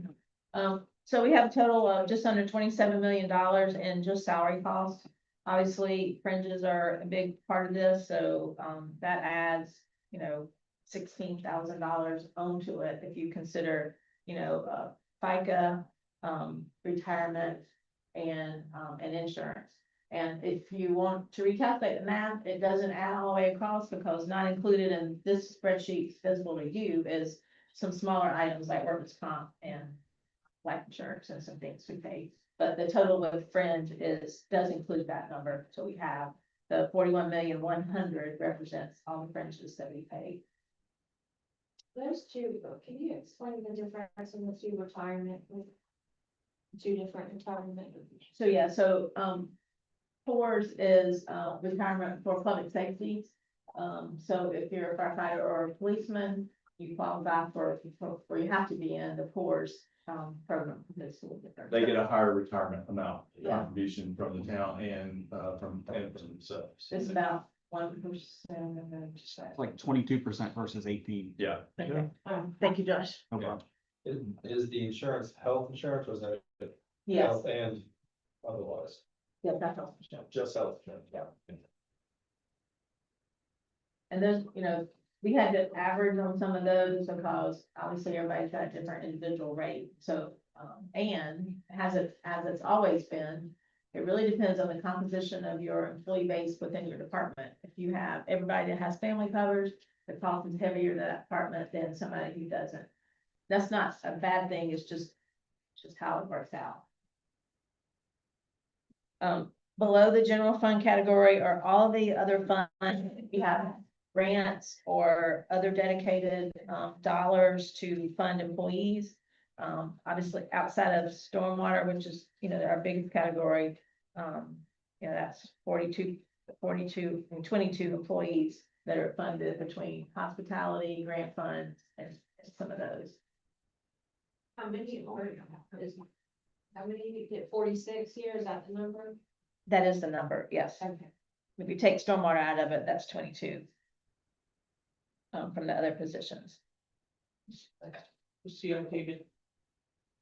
Yeah, Good. that's the Crisis. crisis intervention. Okay. So that's kind of how, I don't think we've gotten this granular before, but it was really important that we kind of look at what actually is happening in the general fund versus the other funds. That thing, with the overtime.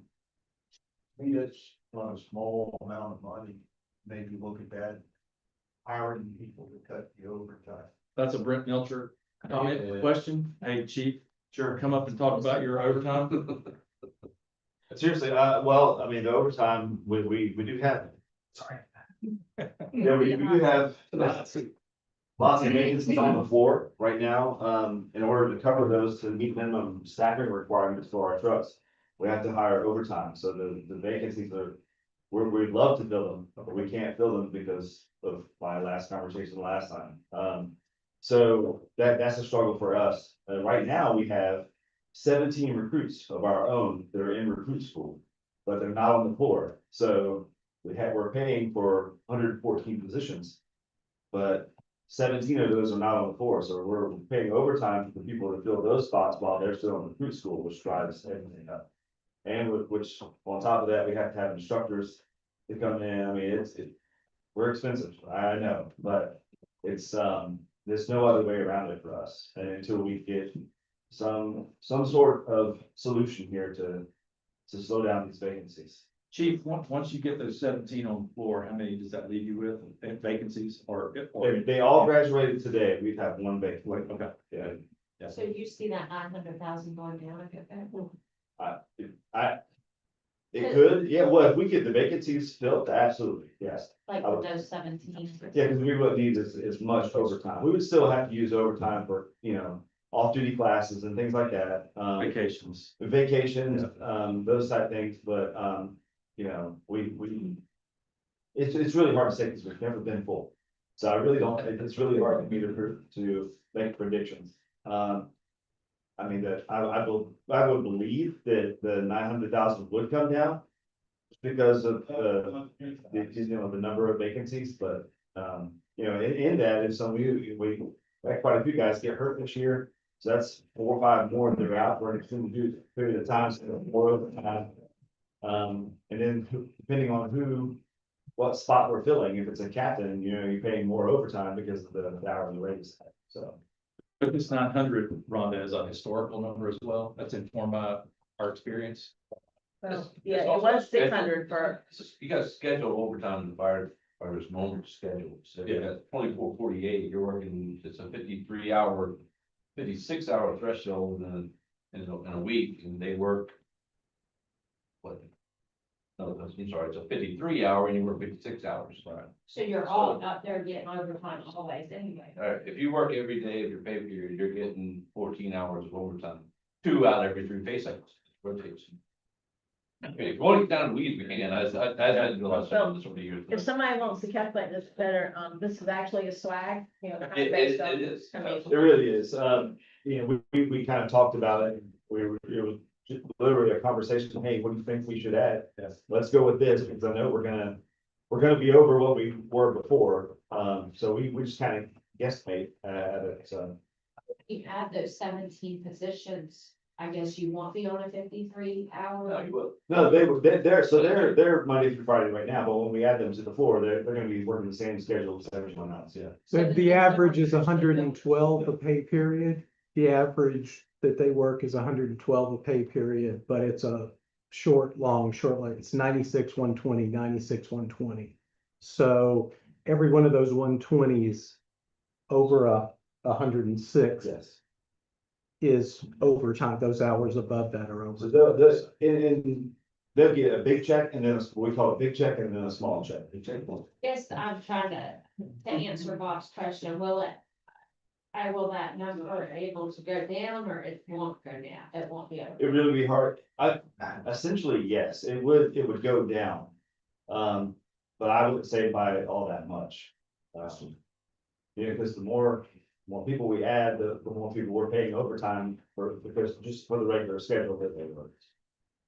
And as far as vacations, people being sick and stuff, would it be cost effective just to have another fireman or fireman? Well, he's gonna be working. Well, I'm sorry, I did not understand. you. Well, you have people on vacation all Sure. the time, and instead of paying the overtime for the people over there, would it be cost effective just to have 1 or 2 more firemen? And change the 53-hour work week to a 40-hour work week and hire more people. Is that what you're saying? I don't know that you can afford that. Apparently, somebody's gonna be gone over every day. So instead of paying somebody to take that place on overtime, is it cost effective? Well, I mean, that's, we're trying to hire extra now to go for a future station and it's hard to do. I would love to be able to do that. I think that is it's a happen. A couple of years ago, we were hiring when we had the staffing for Station 6, we weren't running into this overtime problem all that much. Because we had 12 additional people that were currently working on the floor. So when we opened up that station, all those 12 people went to work through that station. Now we didn't have the overflow of people at that time. So that's the reason why I'm requesting the 3 additional positions is to add for a future station. Because that's coming faster than the 3 people I'm requesting for a year. So. Mathematically, the difference is the addition of health insurance for a full-time person versus not for part-time or for overtime. You kind of paying time and a half. But, so there's a break even somewhere there. I don't- Yeah, and that's was my question. Mhm. You know, Sounds like there's a higher order of mathematics at work here. Want to take the intelligence swag? And I don't, and I don't know It's that complicated. I don't know that it would generate any much difference or any kind of material change. I played with these numbers a lot years ago, and it was actually cheaper to fill a spot with overtime than it was to hire an additional person. Now, there's a break even point there on staffing levels and wearing the people out. Because we're working on 4 or 5 days in a row. At 24 hours a pop, which is pretty hard to do. So you can't just say, well, we'll just hire overtime all the time. Because it's a better bargain because you're killing the person. So, that's not good either, so you break even. Right, it's pretty tough at times. It's part of the job, for some people. Overtime work is just. So, any other, questions on this? The the CIT grant and the hospitality. Is both of those team 6? No, No, okay. separate. Team 6 is in hospitality, CIT is the crisis intervention team. And, hospitality now also includes the next, what's the Community action team, Yeah, the the CAT community team, the action COPS team. grant. COPS grant? It includes our match for that.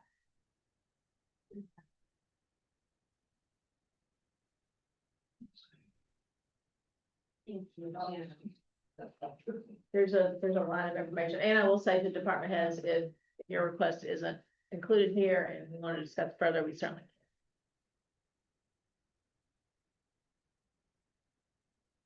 So this is the personnel request that was put in front of you, last month. And so we made some notes out to the side, as you can tell, which, some of which we did not include. And I believe we got permission from most everybody to look at those.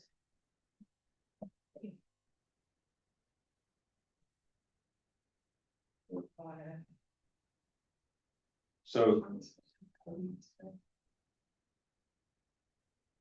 let's clarify for everybody, Wanda. This sheet here that you see, recommendation for FY 27 personnel requests. These are included in the larger sheet in the big summary we just looked at, correct? Yes, Okay. for new requests. Okay. And these numbers may be a little bit different than the report you got last month, because some of them included fringes before, some of them didn't. But because the way the calculation on my master spread, I wanted to make sure these did not include any fringes. These were just salaries, so that the calculation would flow properly on my master line. I'll point out, the communications positions, at 140. I've spoken to the Chief Wright a couple of times about this. And while we have this included in here, we will reevaluate it in a year. That 140 is not in, we have it on this list, but it is not in any of our calculations at this point, because Chief, I challenged the chief and the leadership to get that comm staff fully staffed, which they've had a number of vacancies for a long term. Then we could potentially consider adding. And so to the extent that he needs those, we're not including those at this point in the budget from the staff. And under police, we took out the community service specialist again. Police department would rather use those funds on increases rather than additional staff, but we did leave in the quartermaster at a salary of 52,000. Which, just saying that can be taken out too for increases. We're fully in favor of taking out any extra people for increases for the officers that we currently have. So this is where we can talk about our equalization of pay, and what we're not talking about necessarily equalization as much as we are talking about raising entry level salaries. As Chief Melcher presented at the first meeting, the police department has similar requests. And so to Parks and Rec, Streets Department, they are interested in raising their starting pay from, what are y'all at now? We want to go, we're 16 now, for a number of the frontline people in Parks and Rec and the Streets Department. The proposal is, the ask is to raise that starting pay to $19. Ryan, last fiscal year or this current fiscal year was able to move monies around in his budget to get his guys up to that $19, and you stabilized in terms of your turnover as a result, because it is competitive with our competitors in the region, correct? Correct, yes, sir. And so to try and, Even with all those damn problems. even with all the damn problems. Now, Listen, I'm doing. so. I've been waiting for it all day. So, as you heard, police command staff, they are willing to forego those 3 positions that they're asking, if that helps get them to raising salaries within the department, then they would forego those. Chief Melcher, you speak up. I don't know that you can forego your certainly your 4 floor positions. Or any of those, but I'll let you speak to that. Some of these others in the planning department, really this, the GIS coordinator and the zoning administrator, those would just be increases for existing staff, and we would forego the planner 1, unless you as a council make some changes to the UDO involving the DRB and for giving more responsibility and discretion to staff that the DRB now exercises, so that the staff could more easily and quickly get commercial applications through our land use planning process and not have to go in front of the DRB repeatedly. If that were to occur, then yes, we would need that planner 1, but not until we make those changes, if you make those changes. Do you have recommendations on that? I have lots of recommendations on what to do about that, yes. Speaking about that, in the vision planning process, we saw several times they talked about compressing the regulatory window. Yep. Especially for commercial investment. And what we learned with JJ's presentation is we need additional 6%. So it sounds like that could be a strategic approach to compressing the regulatory window and diversifying our tax revenue Put it on my to list. strengthen. So based on the vision plan and that sounds like a strategic objective that's worth a planner position if we're able to do that at the appropriate time. So I wanted to just throw that out there from my perspective. And I'll just say, in kind of conversations with Jesse and Bob, you and Kim maybe can speak to some of this history. When the UDO was adopted, there was a section in there that would accomplish much of what we're talking about, but it was not adopted as a part of the UDO. And so we have a starting point if you all want to, if you're interested in exploring those changes. So I'll just say that. Yeah, would be. I probably threw that chapter out just because we were doing word by word. Yeah. Continuing down, Parks and Rec, the Nexton, we continue to expect that we will be taking on the Nexton Park, so those positions would be funded out of hospitality tax, including the additional Gahagan staff there. And then the therapeutic programmer, this was something that was asked for last year, y'all did not fund, and then pesticide tech as well. Streets, and Mark, you jump in here. I'm sorry, under the public works, under the streets, Mark could increase the output of his sidewalk crew with an additional number of guys. What his guys are already doing is amazing, but we could do a whole lot more more hands. The engineering and the two techs are the engineering. And then in stormwater, you see, we could fund those out from vacancies, monies that we have left over. Of course, stormwater fund is a separate fund, doesn't affect the general fund. So, that's the list that was in front of you, and then we culled it some, and we've even culled it today, some more for your consideration. I think the, and I could be, that's wrong, the therapeutic programmer and pesticide technician, I think has she been asking for those for quite a few years? I put the pesticide technician in here. We have a part-time one that's rolling off, is that right? Amy? No, he's full-time. This will be a second one? This would be a second one. Okay.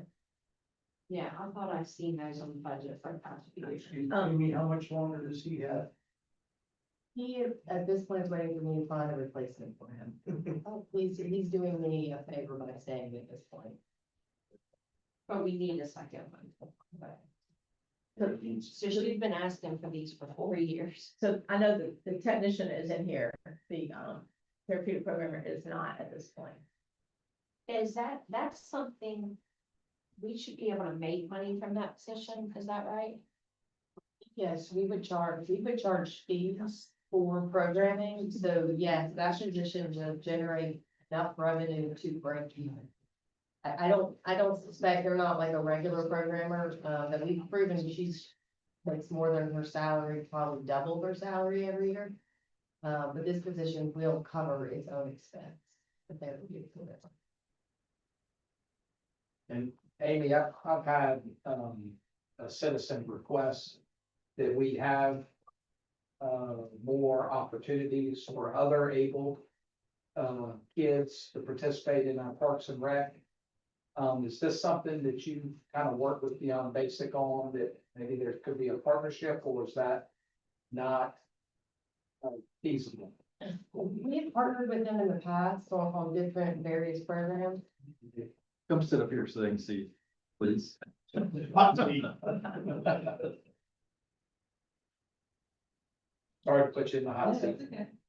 Yes, we've partnered with a lot of different organizations. I mean, we've Adaptive Expeditions. We pretty much will partner with anyone we can to be able to provide opportunities, because we know this is an area, we're one of the only recreation departments in the Tri-County area does not have a therapeutic department. This is something I feel very passionately about. I do think, as I said, that they're gonna be able to generate enough revenue. But this is an underserved community. And, you know, our underserved population in our community. Seems like there'd be a lot of grants.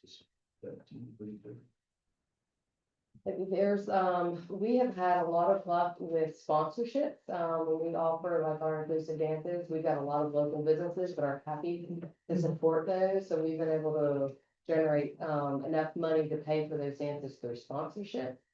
So we're able to offer those at no expense, but, grants, you know, but definitely sponsorships, a lot of interest. Do you have a plan for the compression with maybe existing staff if your minimum wage was moved up to 19? So that 50,000 that was in there primarily does just raise that rate. Rhonda, Scott, and I have talked about that compression and the fact that it goes, some of those are entry level positions, they're not meant for you to stay in, you know, your full career there as well, and there's caps on those amounts, but I'm not terribly worried about the compression based on the roster of folks and the pay that they have. I'm not. Yeah. I wouldn't worry about it, and I can't imagine living on $60,000. That would be sensible. I think from my perspective, if we're not serving our full cross section of our community from a therapeutic programmer standpoint, we're not doing our job. I agree. We're basically isolating some of our citizens. So if there's no other way to deliver it, I think. Yeah. And I think it's been asked for a long time. I've heard it from citizens. I would give up my 3 positions to help support that, the ones that I put in for.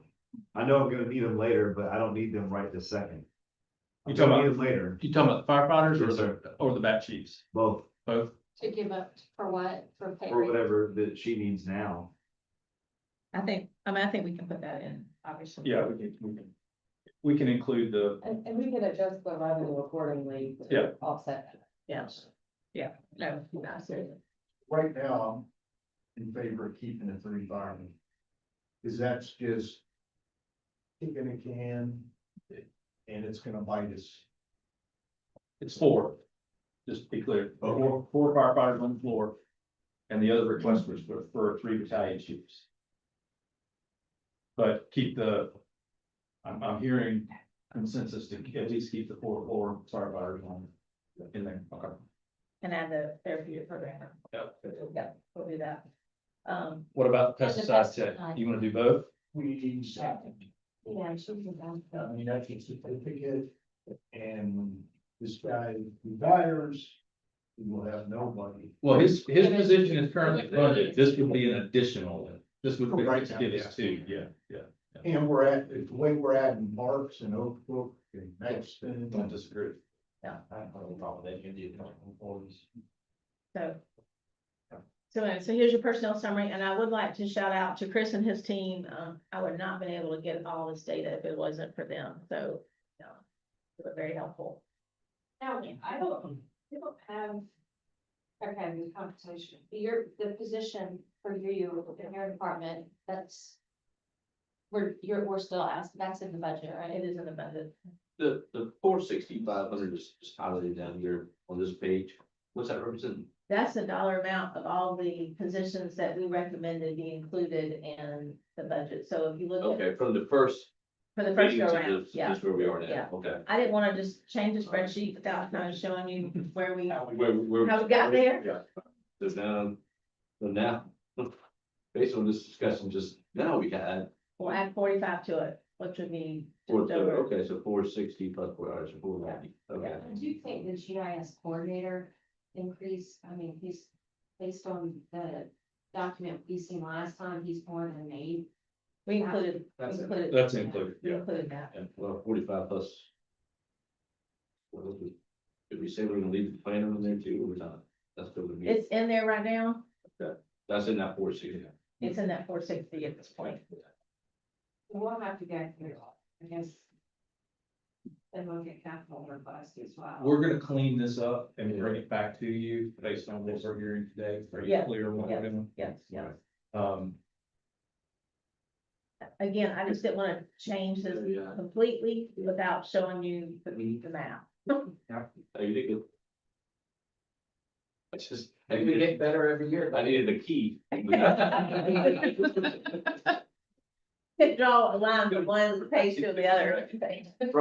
Spanning over the course of a month. I don't know what happened since then. Any other questions on compensation? I mean, these are, again, just go back to this slide for a minute. We've talked about COLA, we talked about equalization of pay. This is in your packet, here, the compensation discussion here. And So- the community, police community service is 2, or are we eliminating 1? We would eliminate 2. We would eliminate both of those positions if we could help with our compensation. Right now, they're in the budget. The No, I'm sorry, those are not in the budget. I'm sorry. quartermaster The is. quartermaster is. It's there. Right. So, I think we're kind of looking from some direction as far as what your wishes are on, do you want us to come up with a plan that we could possibly address some of the equalization of the pay?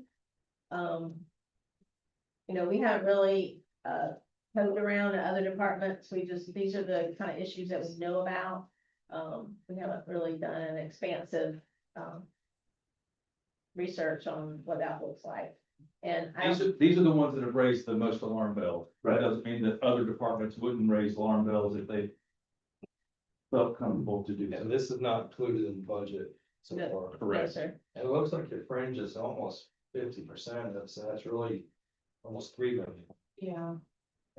That's right. Like 40%. I Well, didn't include the health, and if we're doing a COLA, I didn't include the health insurance because that won't be an additional cost. No, I'm sorry. Yeah. How about that? The 1.9 million, is actually like 3 million. Yeah. times that, times that times 0.35 or 1.35. Yeah. That's your fringe. So yes, that is absolutely correct. Now, this would raise starting salaries. This would, provide increases across the board, for many in the police department. Obviously, we've already talked about the public works and parks and rec. Would raise those starting pays, and then we haven't canvassed the other departments. They have not asked for it in the same way that these core departments have. When you got all of your personnel. really- Correct, yes, that's right.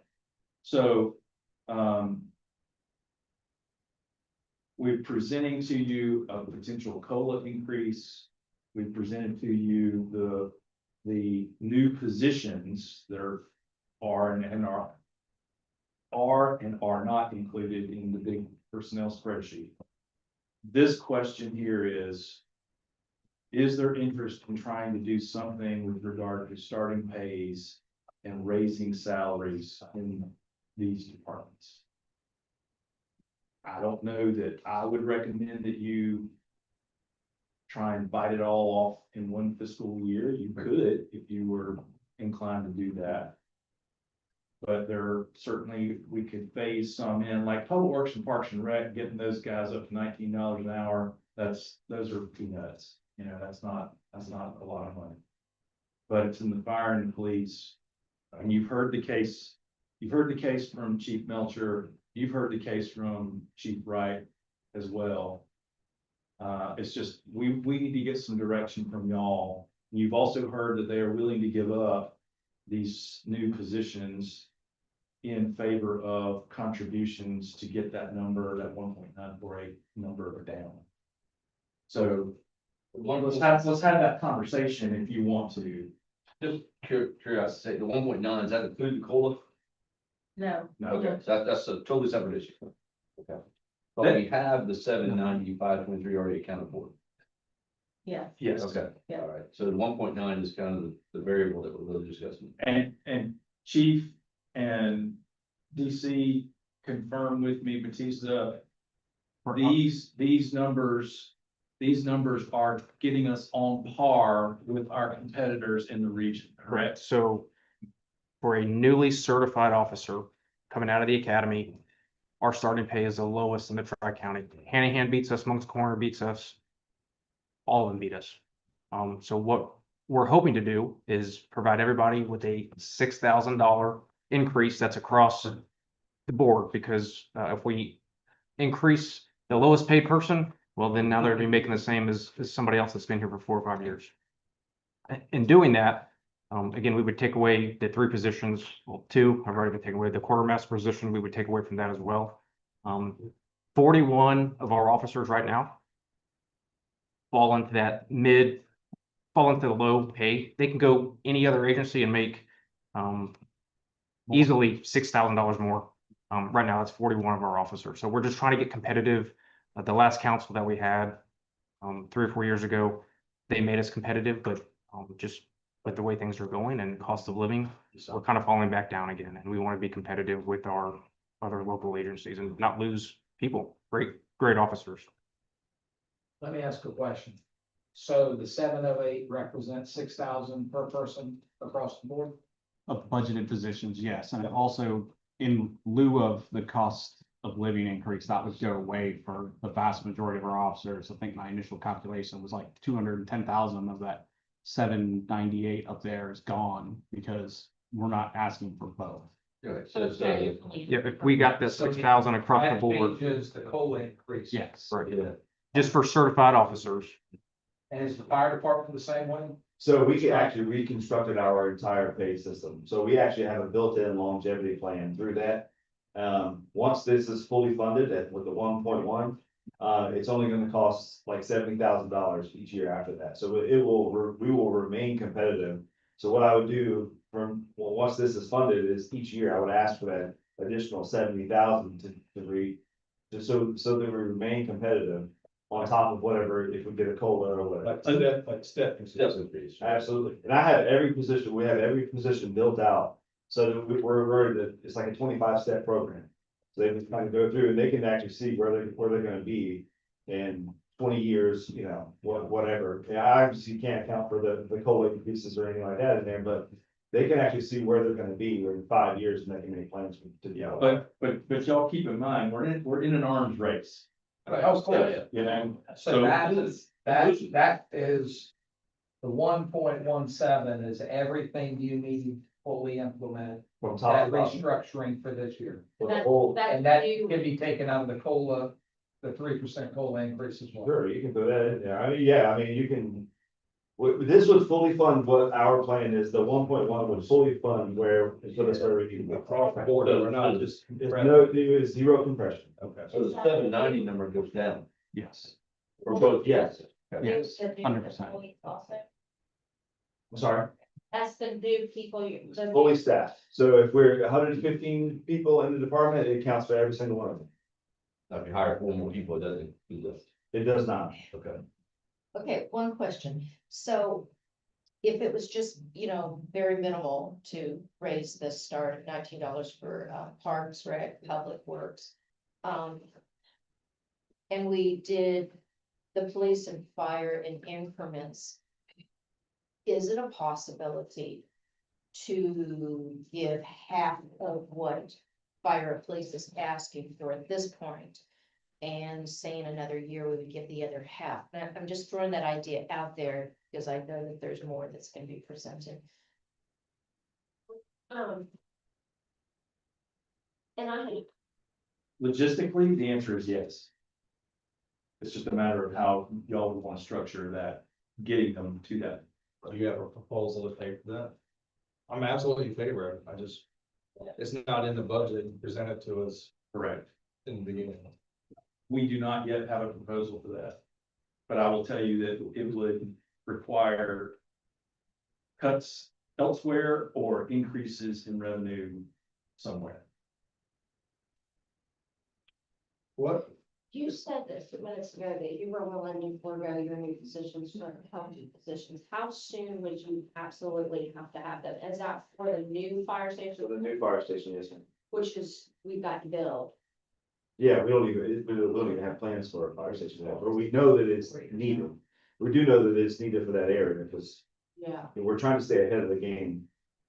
Because that area is, Rebecca can tell you, it's blowing up over there. So. Do we have do y'all have your statistics of how many in the police and fire are residents of the town in Somerville? We did last year. I think it was very minimal for us. I think 23 to 30. That may have changed since last year. I haven't looked at it this year, but yeah, like DC said, I think it was around like 30, low 30s that live inside of the corporate town limits. I think would be really a good benefit, and that would help the community. I mentioned this last budget cycle. If you live in the town of Somerville, maybe they get an extra 1,000 or 2,000 a year in pay. I think it helps crime, having a police car in the driveway. And it's, of course, we're making more income that way as well. Something to consider. And I don't think it's, I think that's it's a great gesture, but I think it's, it's $2,000 a year is a drop in the bucket. Yeah, we gotta take a bite out of that. In addition to. Yeah, because it's, if we don't take a big bite out of this, and I'll go back to 2020 or 21, 22, I think it's what y'all were alluding to earlier, we did take a good step of about 8%. Yep. To catch our people up. Since then, we really haven't done anything. So everybody around us has gone up exponentially since then, and we've stayed still. Right. And that's one thing I would caution us against. Yeah. Taking the bites, because we'll say it, sitting in this room today, it's very easy to say, well, we're gonna take a bite out of half of it. But next year rolls around and it's time for another half to go around when the year's time.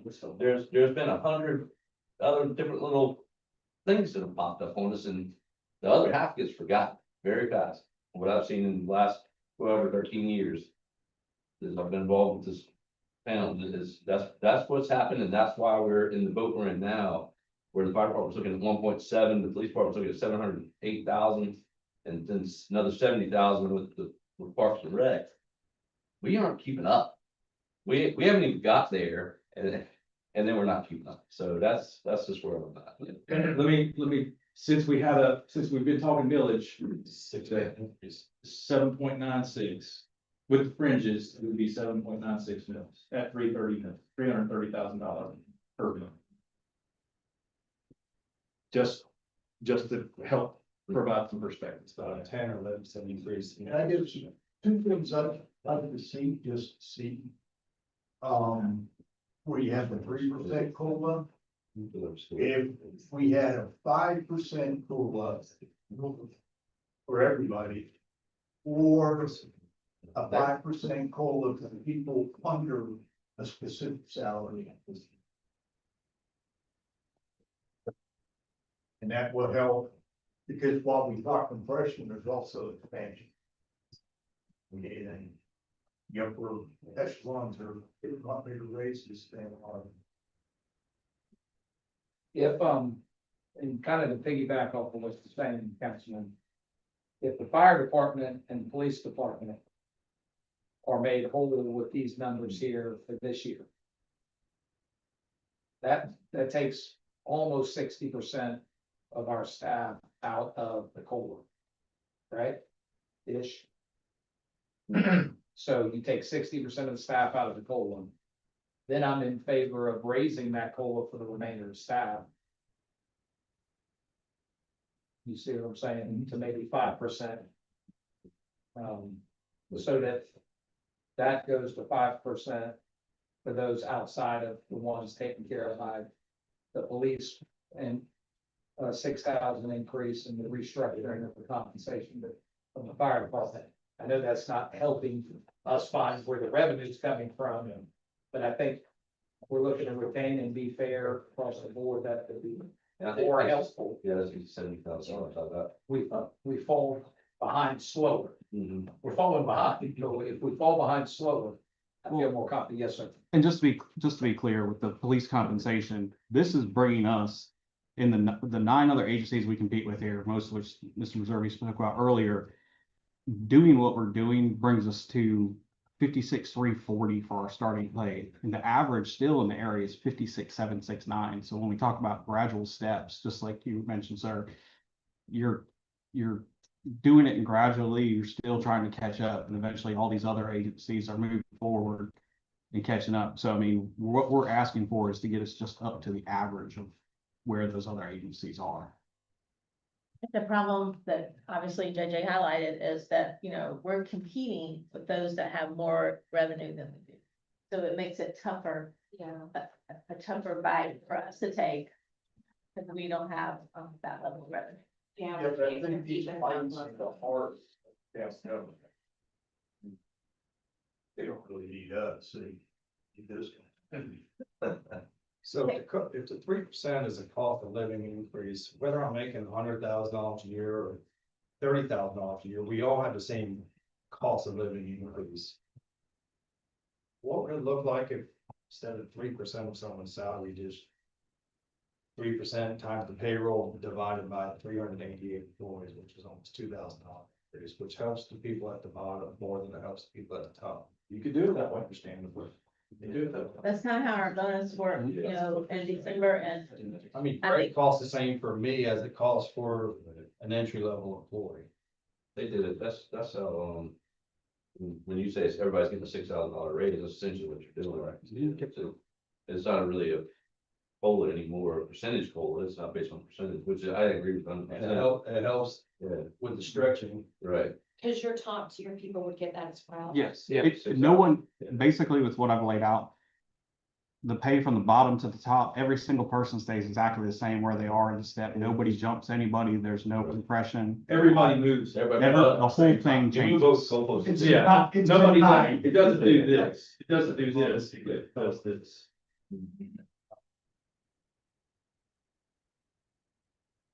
$3 an hour.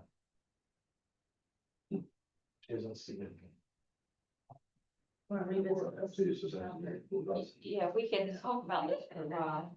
All right, maybe I do want, I leave us with some things to think about as we go to lunch. Okay, yeah, that's fine. How about that? Do you want to come back to this after lunch or, because Council we members? haven't gotten to the capital request yet. Yeah. I know. I think we need to clarify before the lunch what we're asking them to do that within this. Well, I do want to resolve this, and I think this is the most important thing we're working on right now. I agree. And just a word of caution, everybody. At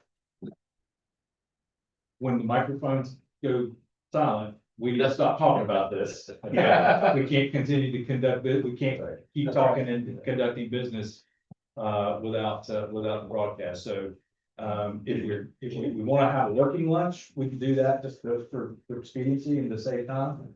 And we can continue talking about this compensation discussion at it.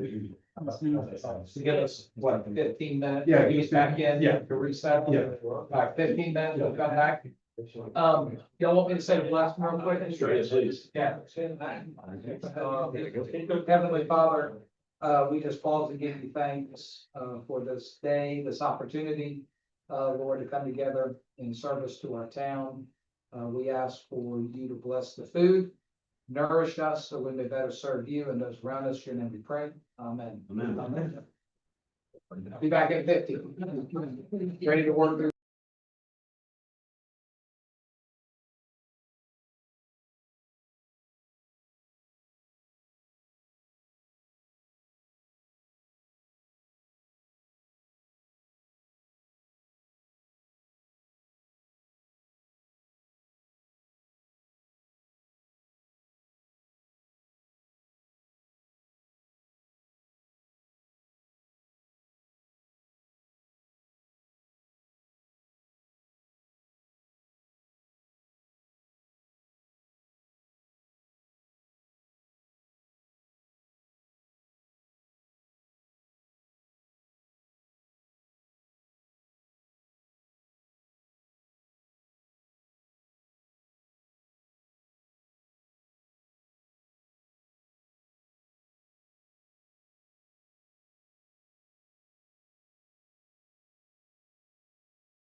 Everybody's got their food and did their bio breaks, so we can go ahead back to your work.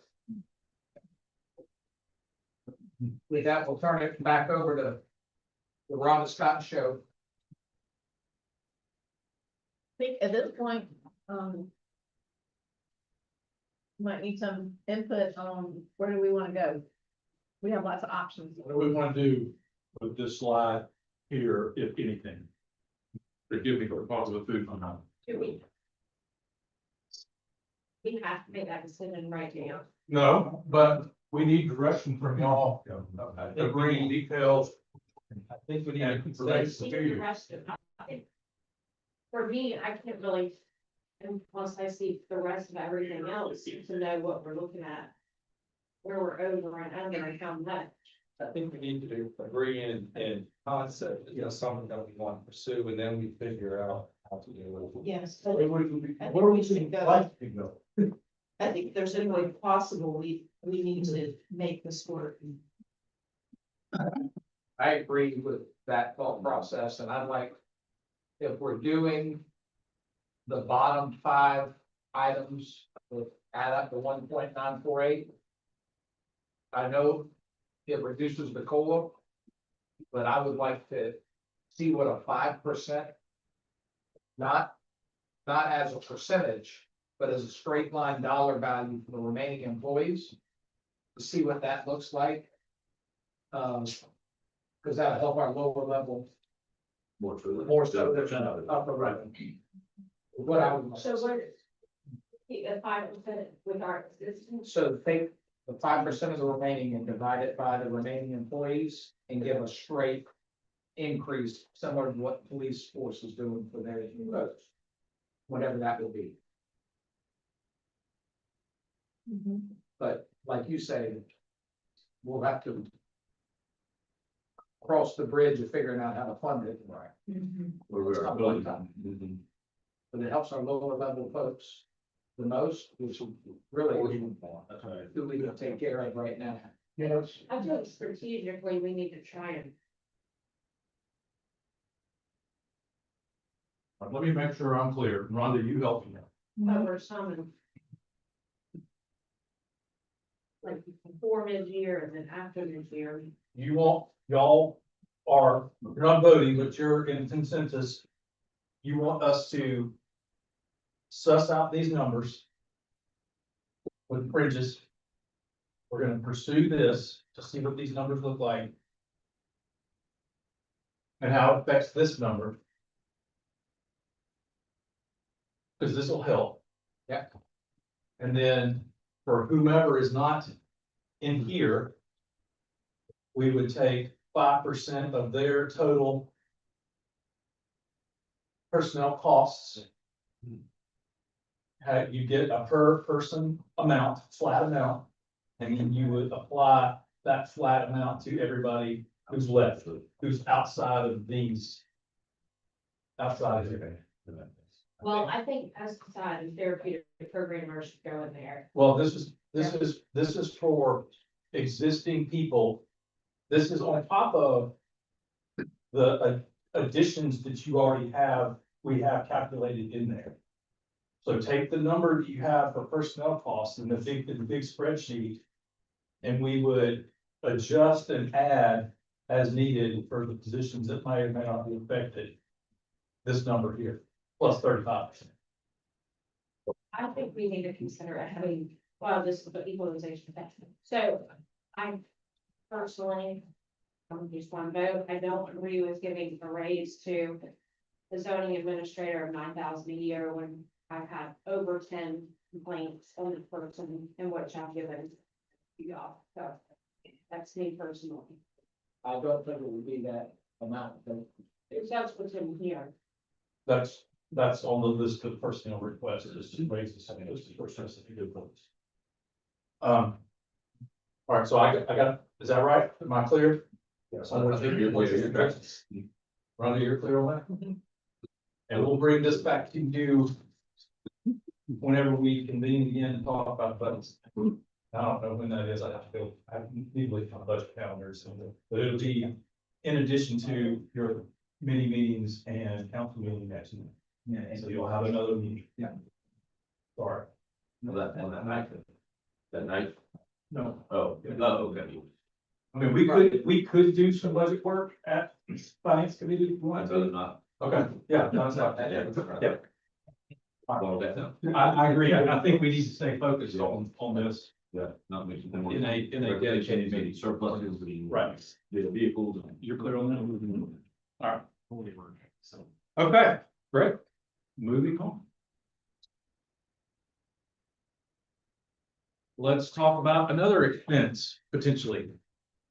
Although the news here is not as nearly as dire as can we advance that? I get it.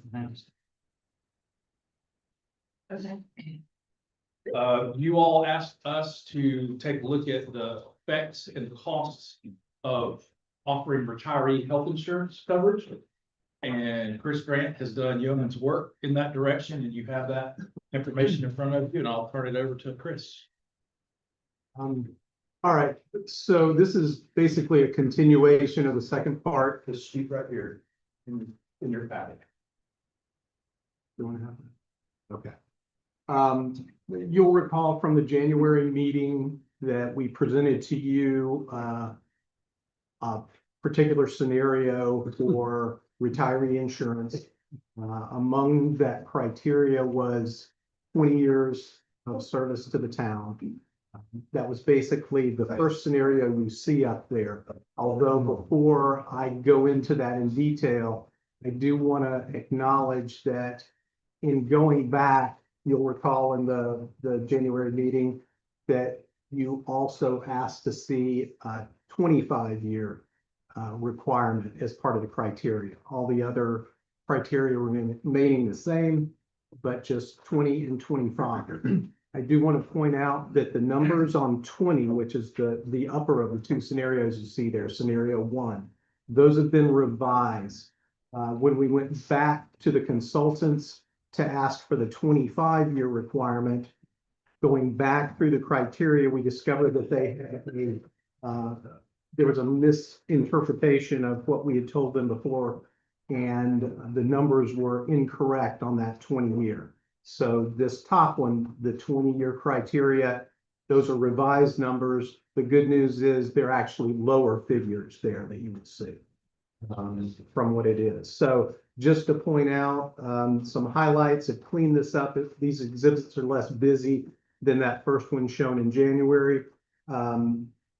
Thinking in terms of an effective date of the start of fiscal year 2027, going into effect with that criteria, the projections, the most important one you see, stat that you see there in the middle of scenario 1, the first 3 years of that are highlighted, those figures being in year 1, 26,709, year 2, 49,186, and 3, 70,620. Those project out progressively through, as you can see, the first 9 years of activity for this. And you can see the amounts increase, the percentage overall that increases expense-wise in each successive year trends downward, but also remember that more people are remaining on there. And so you've still got significant jumps in cost from year to year. For instance, years 7, 8, and 9, you're going 167,800. In year 7, then 197,000, and then to 228,000. So Two things to point out about this, make sure everybody understands.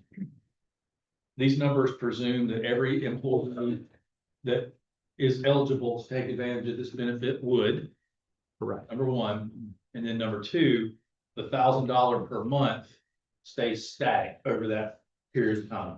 So that's what we would have, in 2036, fiscal year 36, you would have a liability of $240,000 that you'd have to cover. That's cash you would have to pay out. And then, of course, the accrued liability you see is at the $5.4 million. But that doesn't prevent a future council from increasing. Correct. Correct. Increasing, decreasing, or making changes to the benefit. And just to be clear, we're talking about 20 or 25 years of continuous service. That is correct. You can't work 5 Well- years, go someplace else, come back for another, whatever. We did add in a component that you must work at least 10 consecutive years leading up to the retirement. So the last. So you could have a break, but the last, it includes, yes. So And as of right now, how many people would fit into that category that say retired in the last couple of years? So we have, we're average typically anywhere from 3 to 6 people that retire under PIBA per year. Just to give you a rough estimate. Yes, actually, as of right now, we have 27 people at this time that would be eligible from an age and years of service standing. But, you know, obviously, everyone has different circumstance, several other factors in each individual employee's life that typically you may have a little larger number that goes straight to it if we approve this, but nothing like every one of those 20-something people was going to do so. Of course, you can't count George in Parks and Rec because he's never gonna quit. He's never going to retire. Even though he's. And he's 40 plus going to years. 65 before he gets there. Yeah. Go back to one thing on the station. You know, I really feel strongly, they mentioned about the salary for officers just matching where the others are right now. They're just gonna be in line with them. I think it's really beneficial. I know Goose Creek offers it. And I think Mount Pleasant offers it, but they do, it's just a little extra something, $1,000, $2,000 to compensate them for being in the town of Somerville. I'd like us to at least consider looking at that for the police department as well.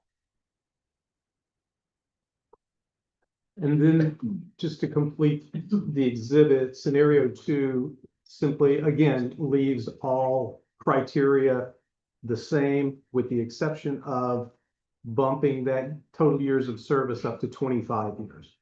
But logically, that's going to make fewer people eligible or have to stay longer. And therefore, as you can see, those figures are lower, not radically so, but they're a little lower than the 20-year from that standpoint. So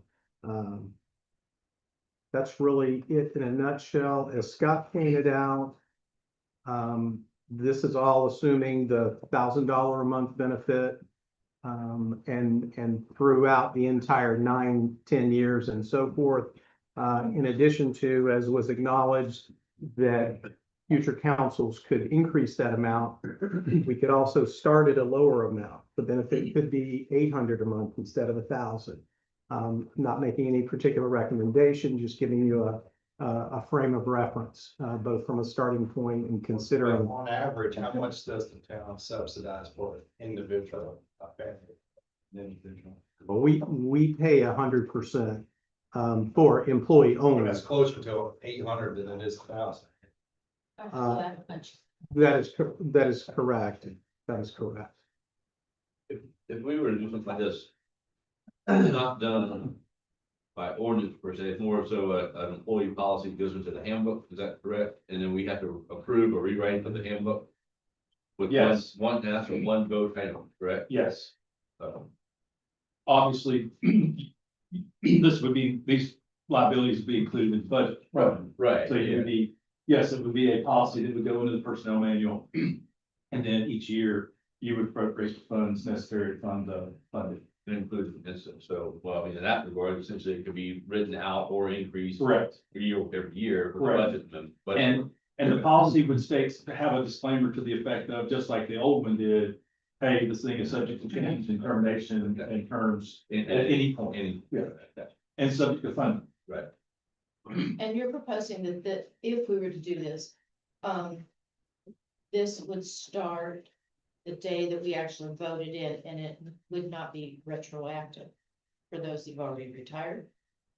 Correct. So, correct. It was suggested in the January meeting by a council member that if it was approved and became effective in the next fiscal year, this coming July 1st, that we make it retroactive to anyone who retired from January 1 of this year. That was suggested. Okay. Nothing was decided, but that was suggested, but not a reaching back, that sort of thing. But they wouldn't get back pay to January, it would Right. just, they would be included in the program starting July 1st. Right, that it became active, right.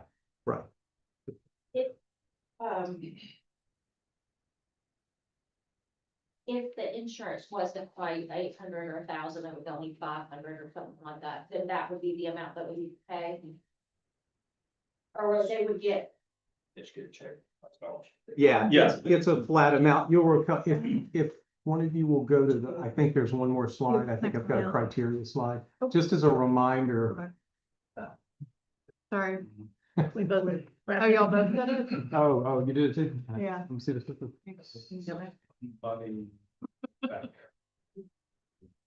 There. Yeah, as a protection for us, for a couple of things. Number one, so we don't get dinged with retirees' claims loss experience on our own policy and affect our existing or active employees' rates. We wanted to create that separation.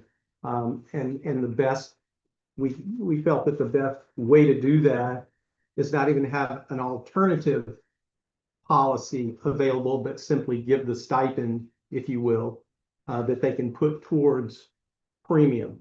And it really must go towards that. But the other thing you may recall that was brought up during the January meeting is how much we scrutinize that becomes a question, to what extent do we do so? It really should legitimately be to medical things. But there is also a question of, how much administrative scrutiny and therefore employee time of hours do we do so? But that's the intention, is they're given the money and they do so. We don't cover them with a town policy.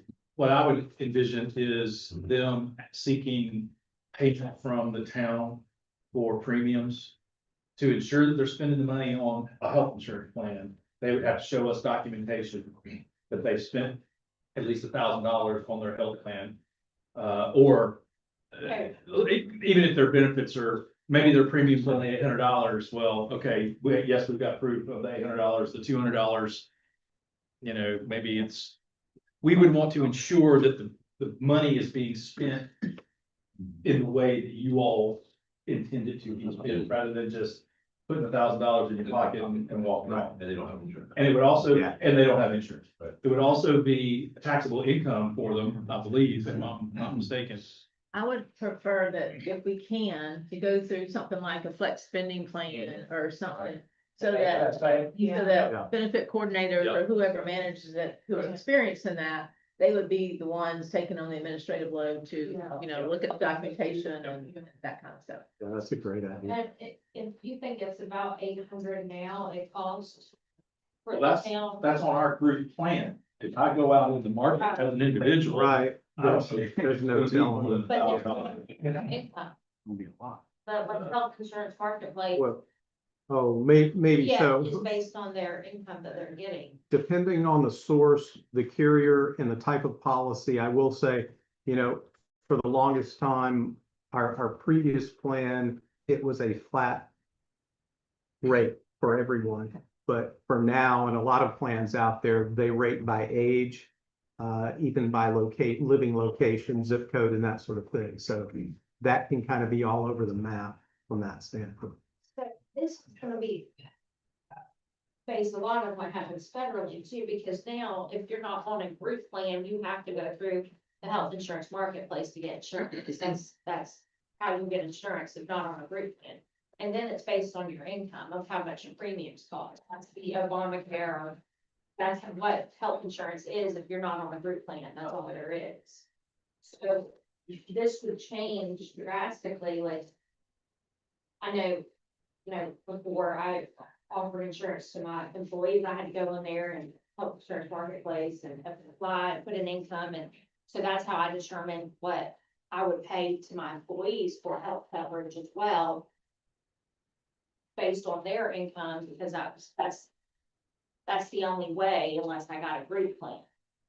So this number is gonna change, like their insurance is not gonna cost $800 a month, they're only getting retirement income, because if that health insurance, if the federal, and I guess if the administration keeps the plan as it is, you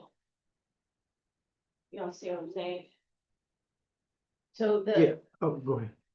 So the plan that we have now is age related and it's everybody's individual policy. And if I leave tomorrow, I can take that plan, I can just take that plan, okay? My premium, because of my age, is, $1,200 or something, maybe even more than that. But obviously, I'm almost 65, so the people that will be taking advantage of this will not be 65. But as we are now, they can take the plan that we have, is the way I understand it, isn't that the way?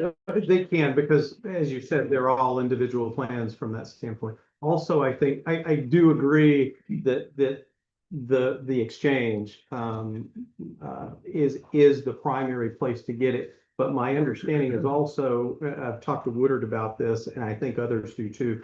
Independent brokers, like Woodard, can also write an individual plan. So those are options. So not that it's necessarily going to be less expensive premium wise, but I also think we could do some number crunching and determine what an average premium is going to be out there for the spectrum of people. But I don't think it's our obligation to tailor that to each person. I think it's picking a reasonable amount, and I think for some people, they're not necessarily going to turn down if it's less than that sort of thing. But also, to Rhonda's point, remember that when people reach the age of 65, they're going to go on Medicare. They're required to, so we will no longer provide that benefit. So I think they'll at least be able to get more reasonable rates. That's just speculation on my part. Quick question, if it goes into an HSA, then we don't care. It doesn't matter. The only way they spend it is on medical services. correct. Yeah, right. Because That solves every the challenge, you put it in the HSA Correct. and step away. Right, just dollar. because don't have to worry about it. the HSA administrative company, benefits coordinators like we have here, to Scott's point earlier, is going to, they're going to scrutinize what they're presented as far as evidence of payment, and before they release the money to them. So, Yeah. Yeah. and it's a per head charge per month. It's very reasonable. So. In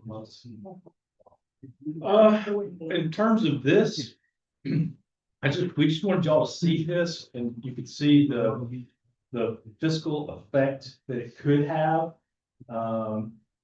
My biggest fear was the accruing liability, which is the $5.4 million in the top there. That's gonna continue that'll just keep miles up on our books. But from a practical standpoint, our auditing firm has told us that it's not that big a deal. It used to be when Gatsby forced you to fund that liability, but we don't have to do that apparently anymore. So So it just goes against our credit. I mean, bonding agencies and bond rating agencies would see that number and say, oh, well, you're not doing anything to reduce it. So we're gonna ding you on that, but I don't know that it'll have a material effect on our AA bond rating anyway. I asked David Cheatwood and he said it wasn't a big deal. Right, our financial advisor. Yeah. So it used to be a big deal, now it's not. So this is affordable. Cause the $240,599 at the end is not gonna be $240,599 in cash that you're gonna have to put out. It's probably gonna be much less than that, because not everybody's everybody who's potentially eligible today ain't gonna stick around and retire from the town and meet the criteria. So What do you think, Councilman? Well, this thing on, next month's finance committee meeting. Well, Let's go on the agenda. what I would say Or is we just incorporate this as a part of the budget. What looking at 10 years or 25? Well, you get, the options are 20 years of service or 25 years of I'm service. looking at 20 years of service. Looking at making it retroactive to anybody who retired from this calendar year. And then it becomes effective July 1st with our budget, with our. I think it was a great presentation, and that what comes out better. Hopefully this can be a good thing in retention strategy. Right. Yeah. And I like to think about the training years is make it, maybe we can grab some people that have been in their line of business for 5 years and 5 to 7 years, Yeah. and would come in and You're not retiring. jump on. Yeah. I'm not even close. Oh, my only, I guess, fear or concern is Neither are you. 5 years from now, if this goes away, we'll have people that retired because they were gonna have health insurance, and, I mean, it's a big what if, but. We can't buy it. Right, that's right, and I mean, I understand that, that's probably. Yeah, we don't let anybody do that, but yeah. Now, what we will do is have to present a personnel policy change to Right. you, we'll present that to you as council, and we can do that by the March meeting. Yeah. April meeting. It's this criteria, yes, April meeting. one of the two for sure. To go to the HSA. Most importantly, it's the right thing to do. All right, that was an easy one. That's good. Chris has. one other- Oh, yeah, Chris, Oh, yeah. got one more thing, I'm sorry. Thank you. This is very brief. This is just a sentence or two. You had asked at the last council meeting, with regard to, the discussion of the current, group medical insurance plan. And we have created a very detailed survey that has gone out to the employees. Don't have results for you yet because the response period goes through the end of business tomorrow.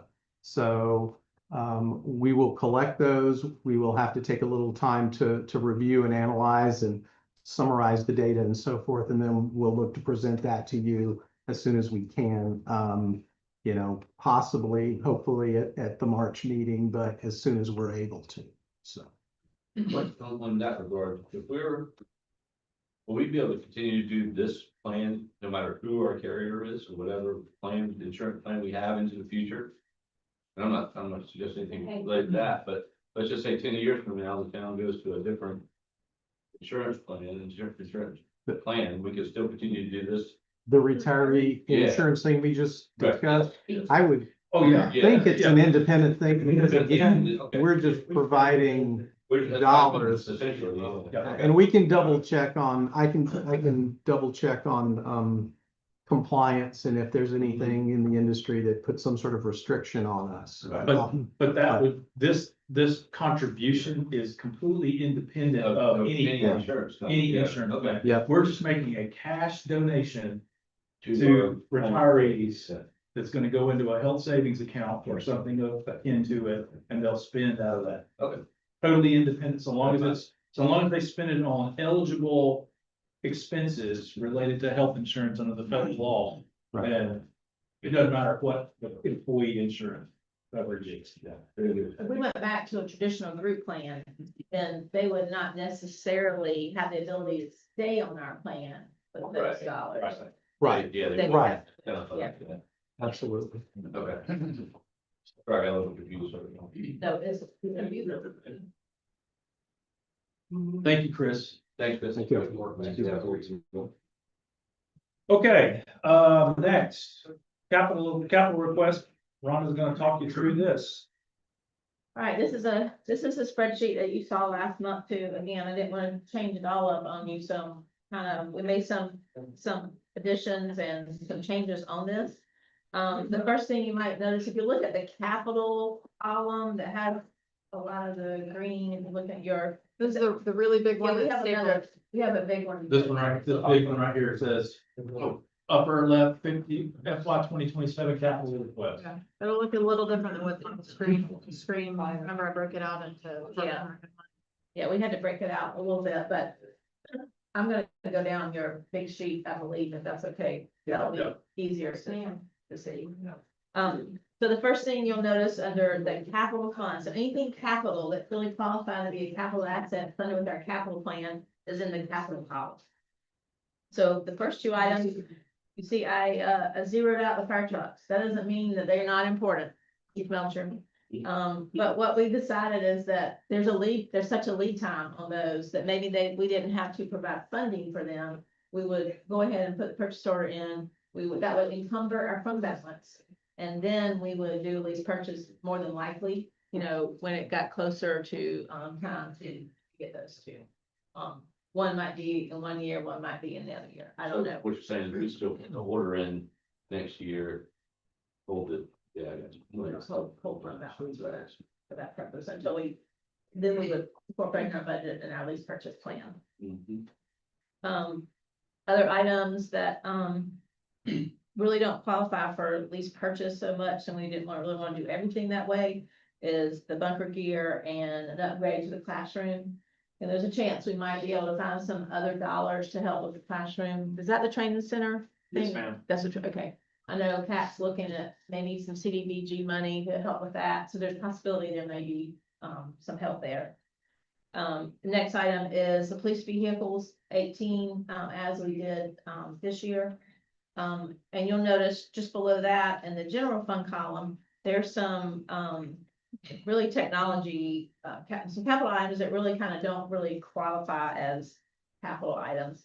We would probably like to incorporate those in the operating budgets of the departments. Which means we would pay for anything you see that says operating, we would incorporate into the general fund budget, into the operating budgets for each of those departments.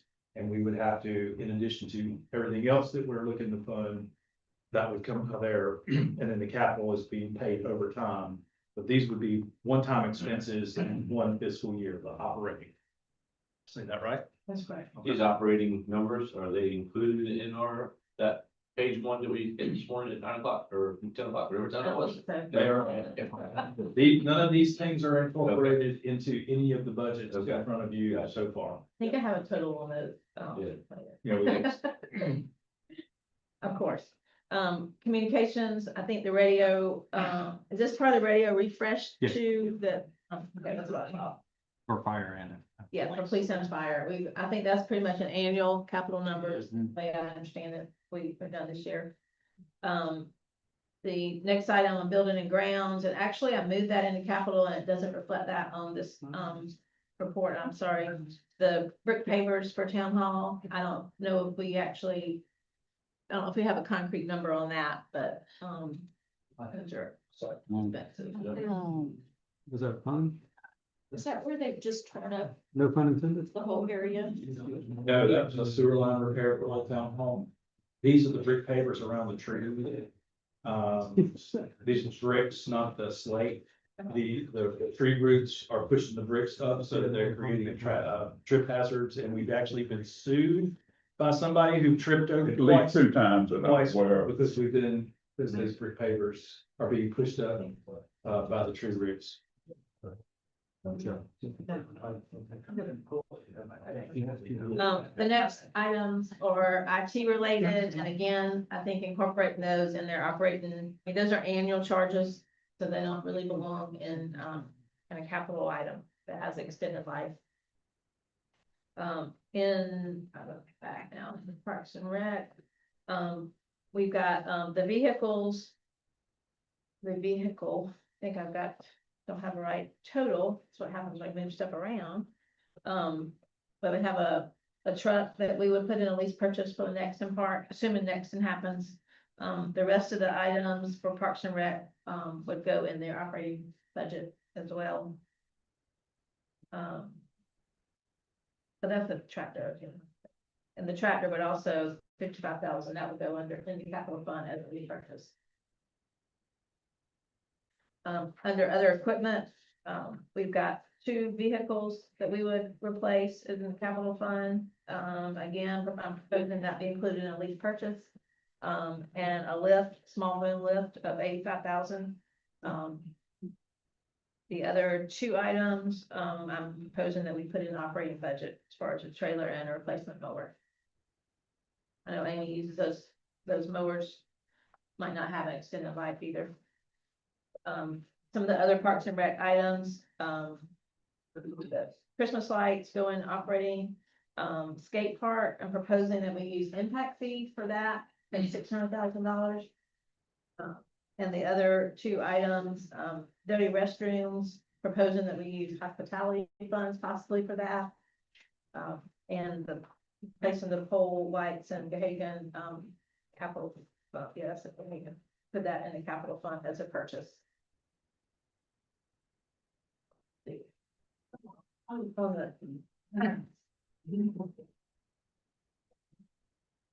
the second page, there's a few more Parks and Rec items, basketball improvements going into operating, as well as the rebuilding the Azalea gazebo. The other two capital items, servicing Gahagan Park lot, hospitality, and the tennis courts rebuild at Doty out of the capital fund.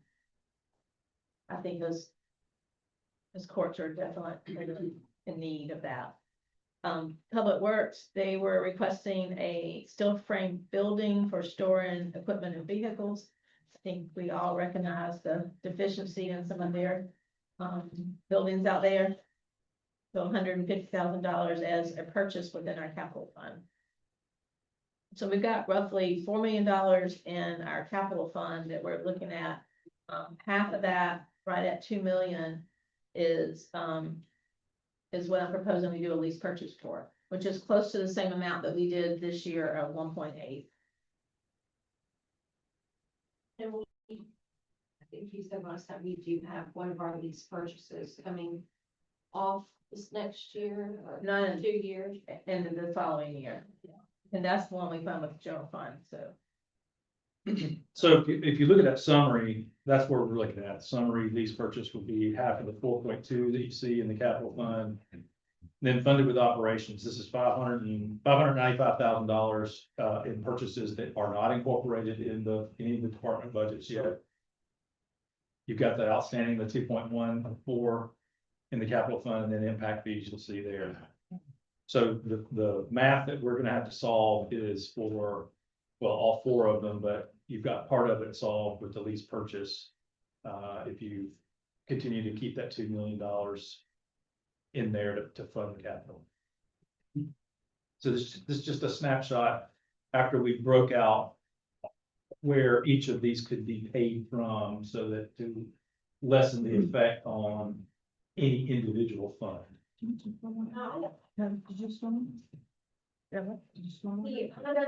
Mark had some items in the last month that I guess didn't get added to the list, and then he gave them to us. Did those get added in here this time? His steel frame building and his equipment. And his vehicles are all in that $150,000 line there under public works. For some reason, I thought it was more items. We just consolidated that into one line. There's stuff you have that you. Yeah. So that one line item for 150,000 was still a frame building and equipment, which I was saying. Yeah, is that right? That's possible. Okay. Truck by itself costs 150. Yeah, that's the only. So the steel frame building was 150. I just sent the email again to Ms. Rhonda. Okay. With the other stuff. Is the engineering truck says hold until position approved? Is that one of the positions that we have approved plans for in your budget? We did not include those at this time. As y'all, as they're not on the compensation one, so right? And what, just curious, I mean, I'm just wondering what made us hold off on those. Or y'all's recommendation? We feel like there's probably still some efficiencies we can squeeze out of the engineering department. And until the workload is until the workload is to a point where I don't think we need those positions. And hopefully, when Maple Street goes away, that will free up some time. Bonnie and I are working together to squeeze some more production out of our current staff. The 2.6 is what we were talking about funding with the fund balance transfer. Is that correct? The 2,060,000, is that what we're talking about budgeting with the fund balance transfer So in? that would be the lease purchase. Right, yeah, that's what I was wondering. So we talk about funding that number. That's what we did back here. So a few slides back when we said we want to continue using the fund balance plug for the $2 million. Yeah. That covers that lease purchase, and that's it. Right. Okay, so there's another, outside of that, there's another $2.1 million that we need to fund, Correct. plus the 594,000 Correct. in. Plus the 600,000 plus the one. Well, I mean, there's 600,000 impact fees, and those are kind of, Yeah, those are kind of self. 594 is actually 344, because I had that 250 in that column accidentally. So I didn't include that. Three something.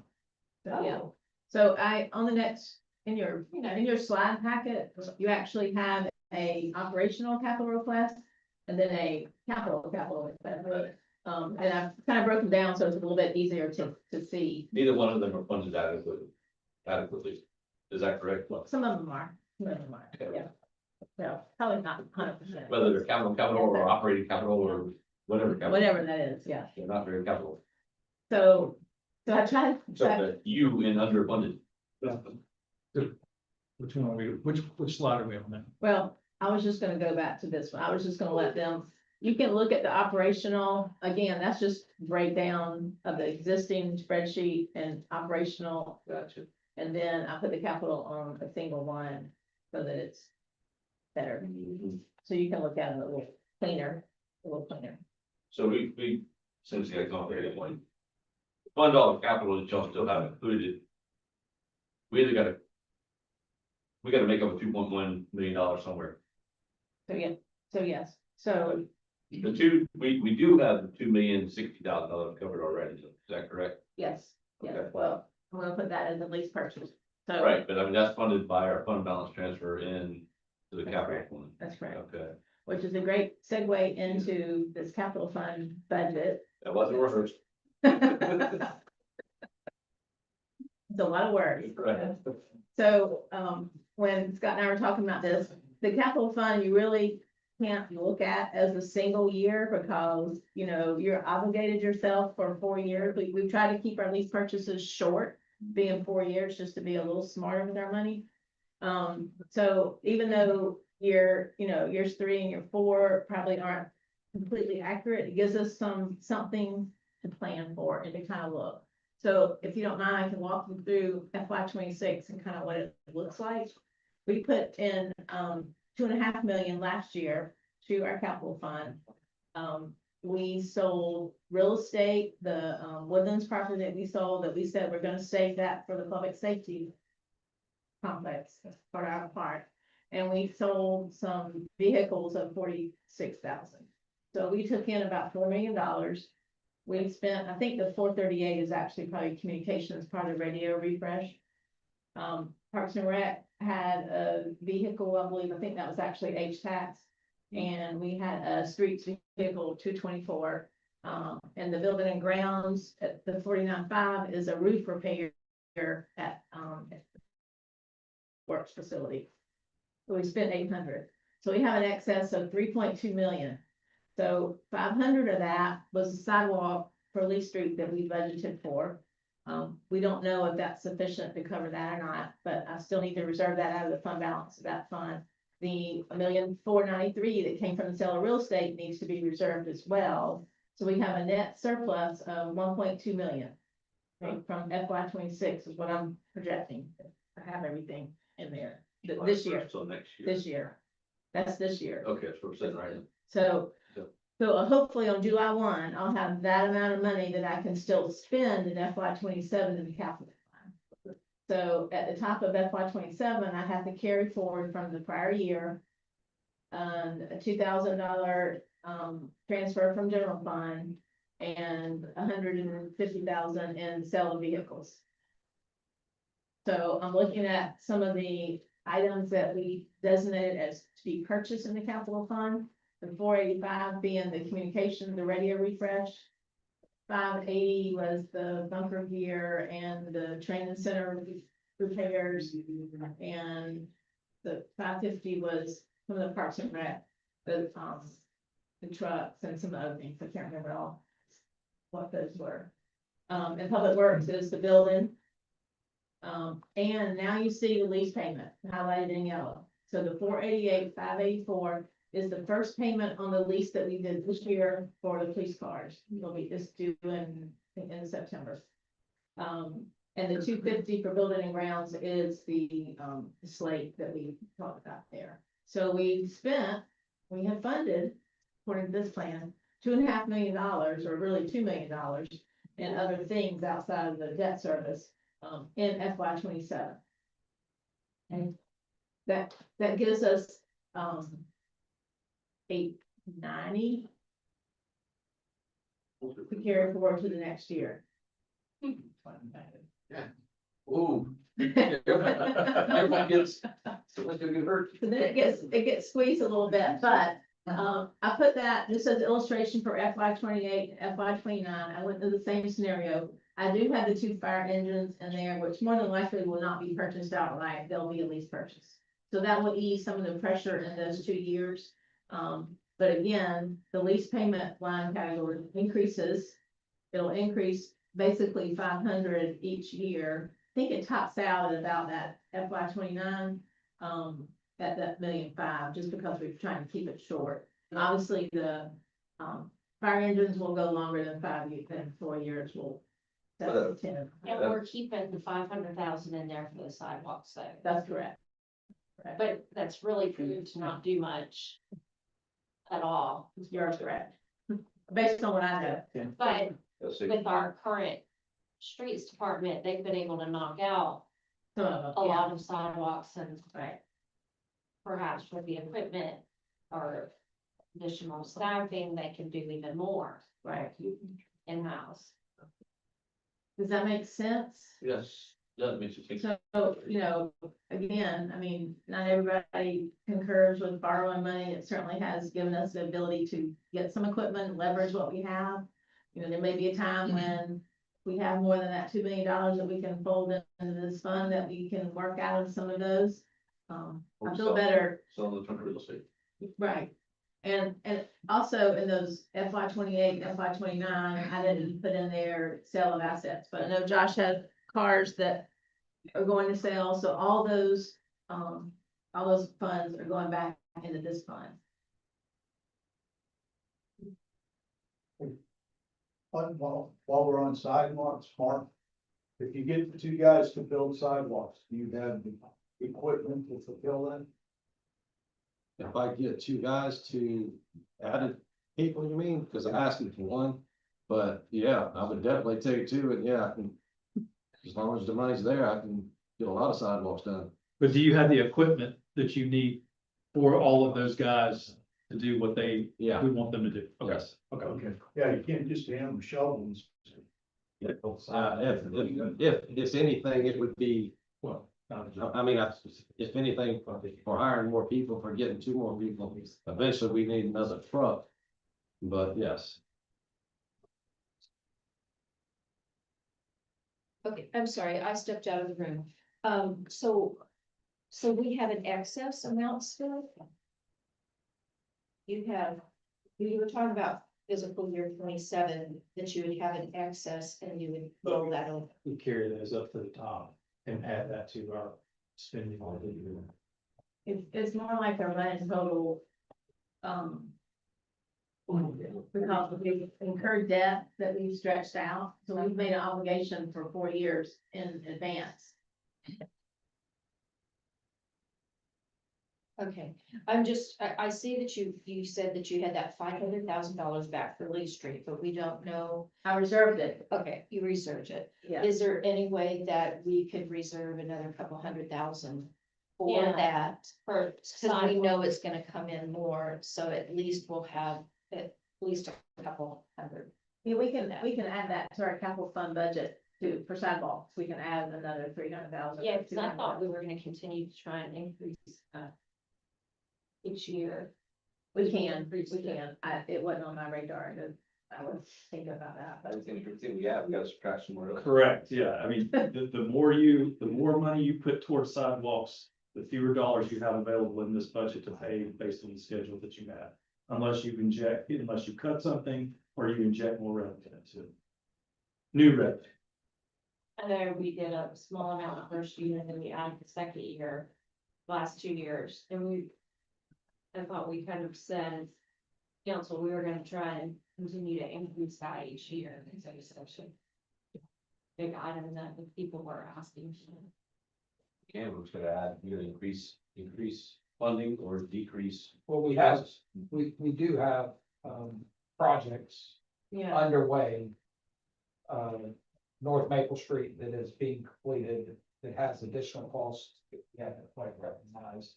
That connected our sidewalk network all the way from downtown to Parsons, that could now go all the way, when Parsons is done, through North Maple, to Nexon Parkway, to Cane Bay, all the way back out to Main Street. That's a loop, which is a huge loop, but also the Main Street Resiliency Project is a project that we're leading as well, with support from the transportation sales tax. And the personnel costs. we add marked people, and maybe we could do more all sidewalks there. in-house. Yeah. But in the current plan, we did not include any additional employees from our department. Yeah, we did. Oh, I thought, Here's one, He's got a couple guys in there. got one. Yeah. Any questions on this? No, I think this is actually, in my mind, this is looking better than we've ever looked. This, I think, as far as for prepping for the future. I mean, 29 doesn't look great right now, but hopefully as the years get closer to that. Yeah. That's 2029 is still a long way off from me. So translate that, Rhonda, into this tier. What are we ticking off of this list by way of the budget? Can we do that? So. Or I'm asking. Yeah, so we are, so pretty much all these items. On the capital only, The capital fund? yes, You talking about? yes, and in their packet, I reduced this to 2 spreadsheets, one operations and one. So, I think this one. So we're getting $4 million roughly of expense in this year by leveraging some debt. And you take the roughly 2 million that we got last year. And we have some surplus that we're able to carry over next year. so this is the first one that came to us last time, and this is what y'all recommended. Is that what I'm understanding? Yes. And obviously, things can be tweaked if they're bigger, and I know that. Mark has a bigger truck that he'd like, $300,000, put that in a lease purchase, and that really only increases the allocated expense by a small amount.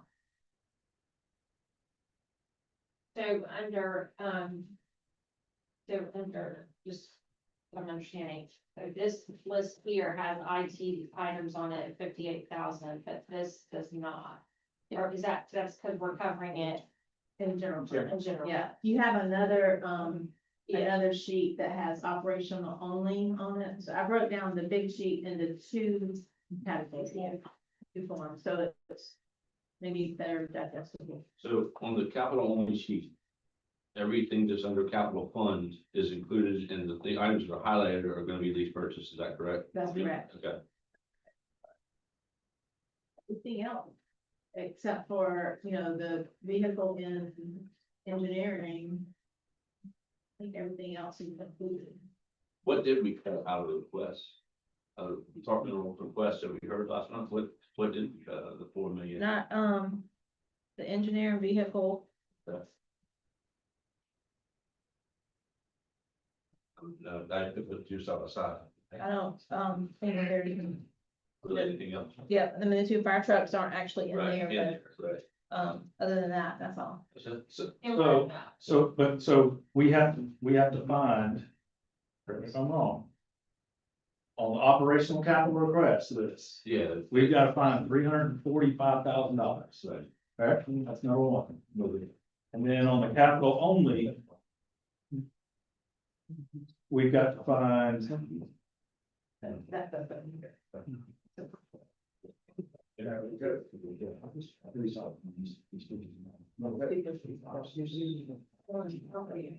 So just 250, just 250. Yeah. All right, so that 250 for building and grounds. That's on the capital only sheet, should be under capital fund, so move that over. Should be on the what? It should be one of those highlighted items. Okay. Move that over, and then come, when you get down to the bottom where it says the total, scratch that 250 at that bottom.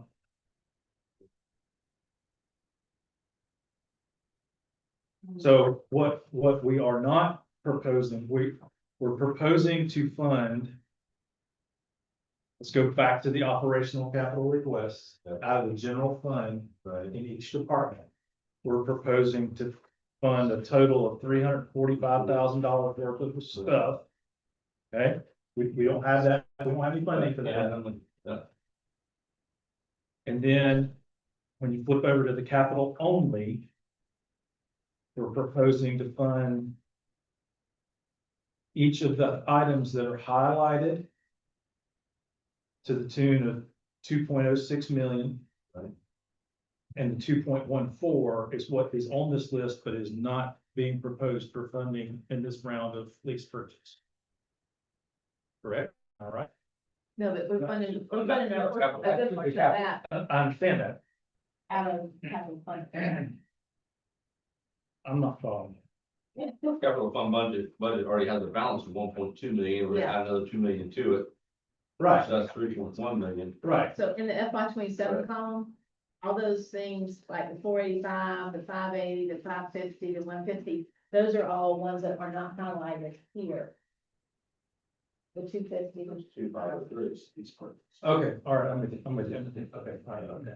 I'm just trying to make sense of the list. And we don't have a lease purchase payment for this coming year, or we do, but it's 488,000, you have that. Correct. And that was the savings, because that payment, that lease payment lease purchase payment, yes, is pretty low this year. So I have, So, What we're looking for is this number. unless I made some math. Laura, Give it a word. Christmas lights on Richardson, they're gonna expand Main Street. Tiffany asked what that was. The Christmas lights on Richardson, man. Yep. It's for, we're wanting to extend them down to, essentially this area. Just extend them with you, To Public Works, I yeah, think, exactly. yeah, to the Public Works, so we can have more lights on Richardson. Just extending the Christmas display down further, where it's not just all kind of up by Hutchinson, essentially. Will that be an annual, payment or just one time it'll last? One time, but Amy's been trying to add something, every year to our Christmas lights collection or displays or something like that. This is not. All right, let me ask the department heads. Y'all have heard these capital requests and where we stand. Is there anything mission critical? Speak now, forever hold your peace. That's not included in what's being funded. What's that?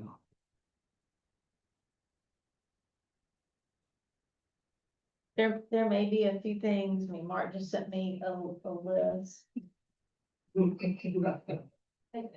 Okay. We may have a little bit of finding to do. Those are the items you mentioned last month. Yes. Yes.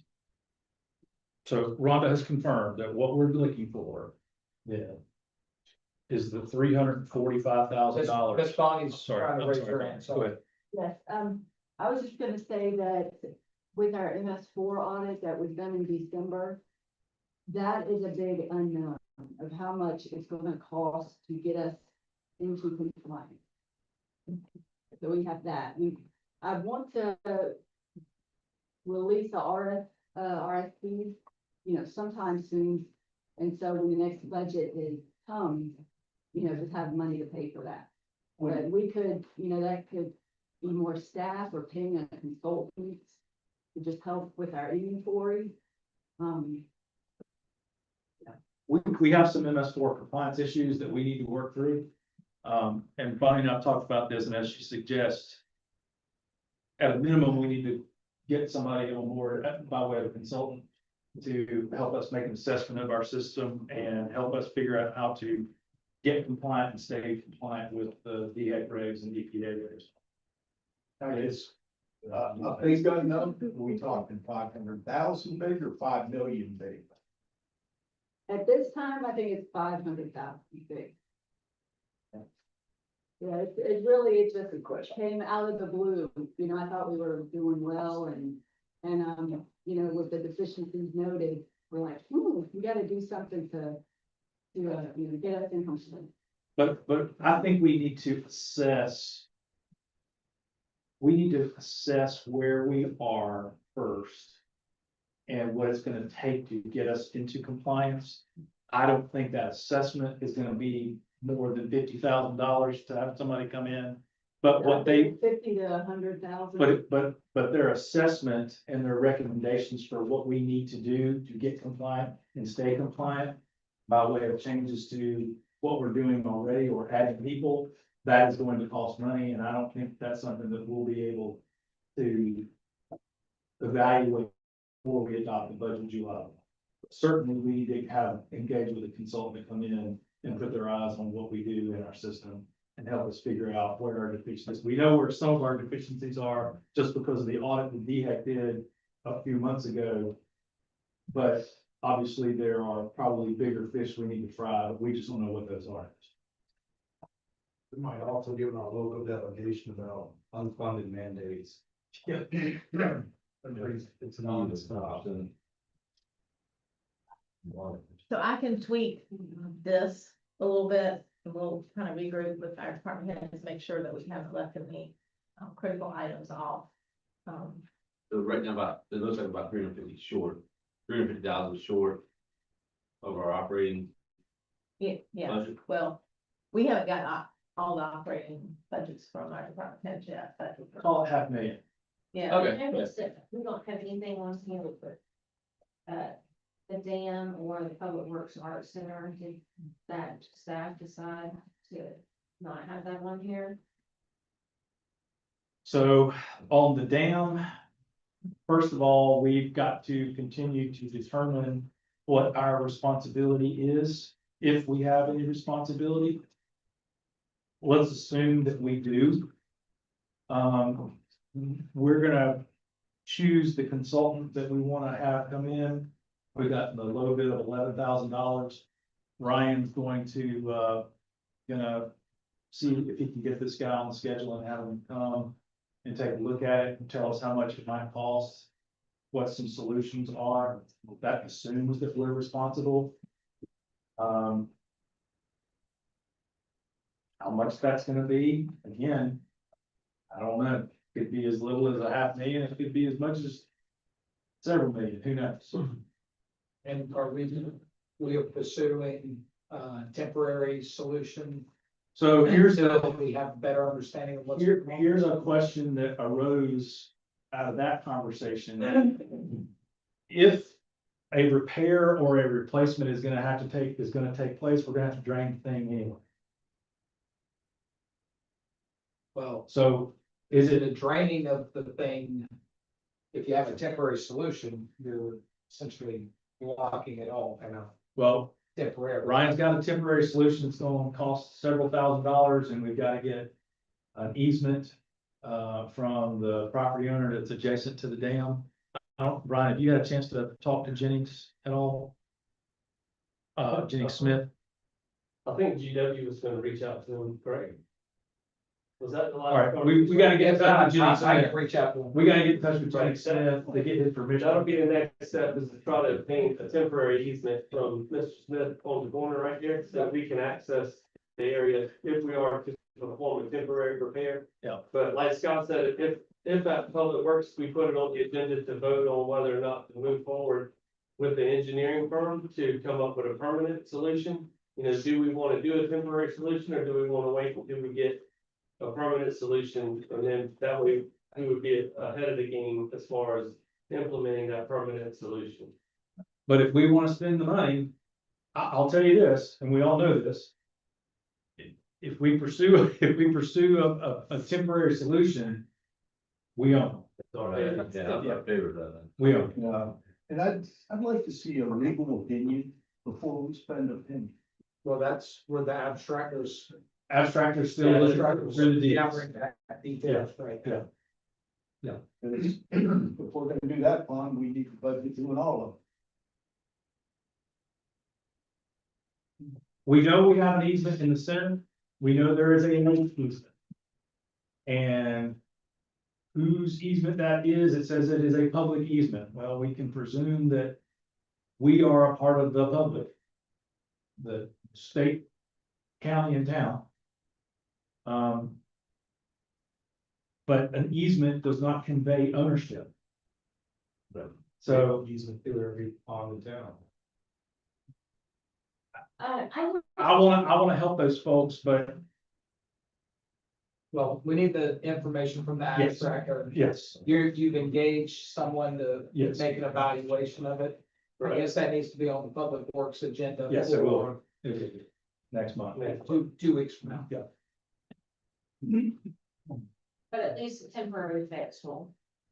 Is undecided. That'll be discussed then. Well, again, So it doesn't need, none of that, you don't feel like needs to be in the budget. And what if we decide on the Public Works Art Center?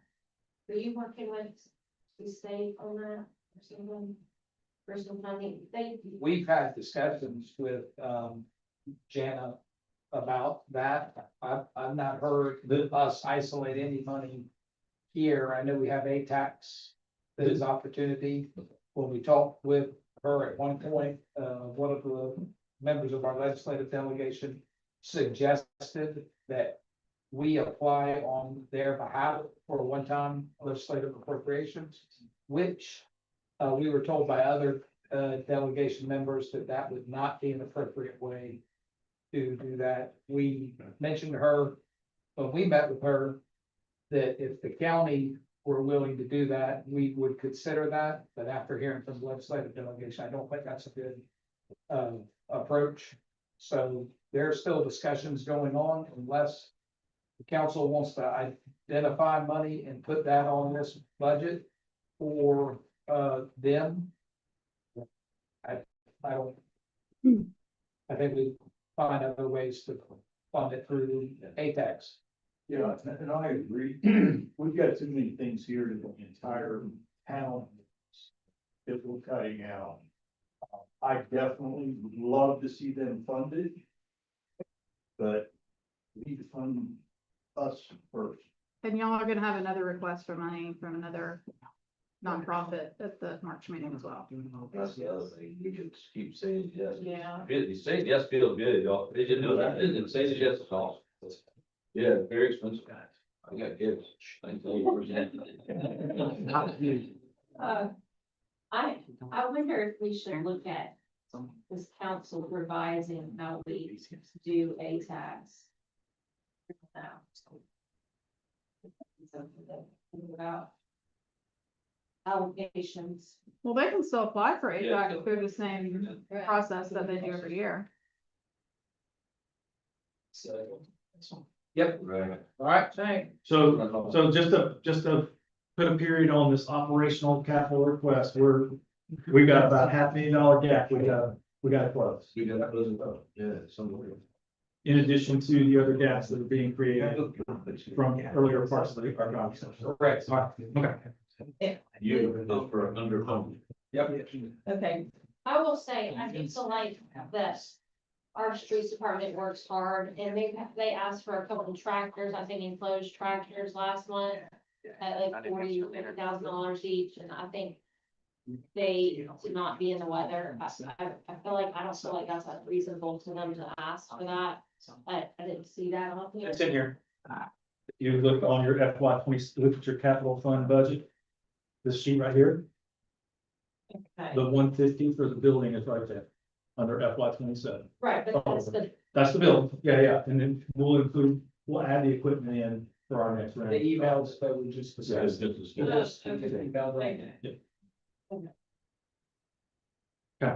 And he may have emailed me, I'm pretty sure he did, down to the wire the last time, and then I just dropped the ball and picking those last minute. Yeah, not everybody got their stuff in on time, so that did not happen.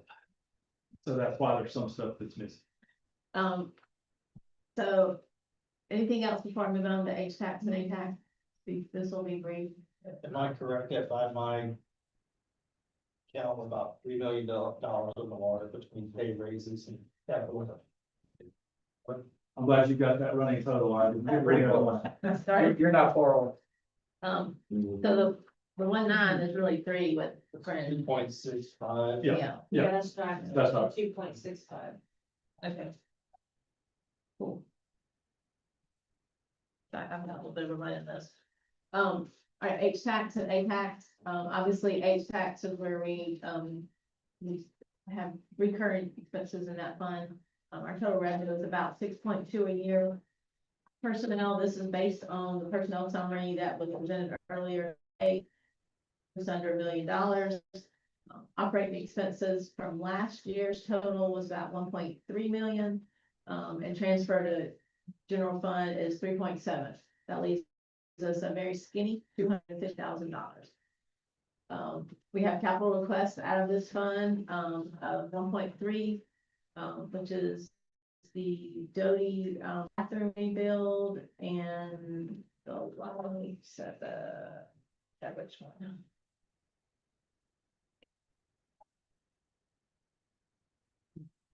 Yeah, resurfacing the Gahee parking lot, that's right, that was hospitality, of those items. And ATAX, we have about $410,000 that come through there. We do not have any recurring expenditures that we have allocated to this particular fund. We have spent money in that fund, for certain things that relate to hospitality and tourism, as they have come up. And that's the local pay tax. Local aid, That's not the state. that's not state, that's local aid. But keep in mind that the state aid tax does not have to be granted out to third parties.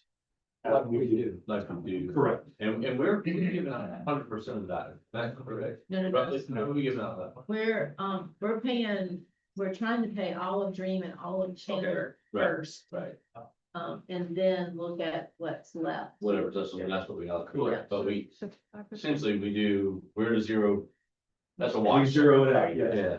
Okay. On- Bring in what we put out. On spending. Yeah. With third parties aside from Dream and. Right. And we are not obligated by the statute to do that. The only thing we're obligated by statute to pay for the state aid taxes is for our designated marketing organization, which is the chain. Okay. And Dream, it's. We were, previously, we had kind of put some of those monies in hospitality, so we moved those to states, so we're legally, that was legally available for us to do. So we freed up some of HTAX at that point in time for some of these other items. The state aid tax. How much of what's the annual revenue of that compared to, so what we paid for Well, we had extra this last year. and we paid, how much, what's the percentage of the bulk that we paid to, Dream and Chamber? It's, I think the statute requires us to spend 35%. 35%. 35% on, has to go to our DMO. Okay, so that's, so it's, so if we get, But Dream is not included in that, right? It is. It is. we get 800,000 and Yeah, I can't remember. another, and I'm just guessing, I'm just throwing some numbers out there. Rhonda's gonna tell us here in just a second. She's plugged into the She's headquarters as we speak. Thinking we're close to 1 million, so we've put 843 in revenue so far this year from the state.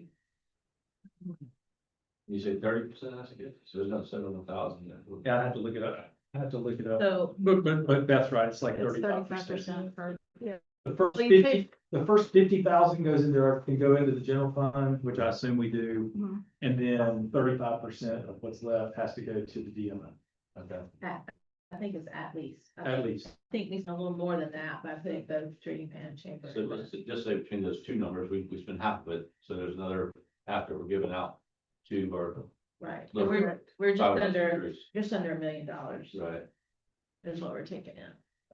so we're giving away about $500,000 a year to our local 501c3s and whatnot. Last year we did more because we We had. had, We had some.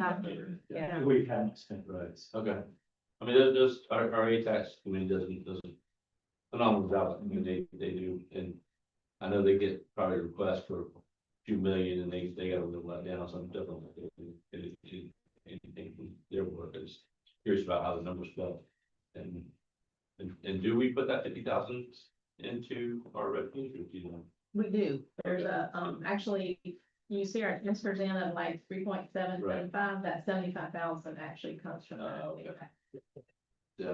Only other question I have is out of the H-tax, we got 250,000, that's what we have as a unbudgeted amount. Correct. Do we don't have any other positions, I guess, in the town that we can fund with that 250,000 to free up operational money? You're bringing it prior, maybe?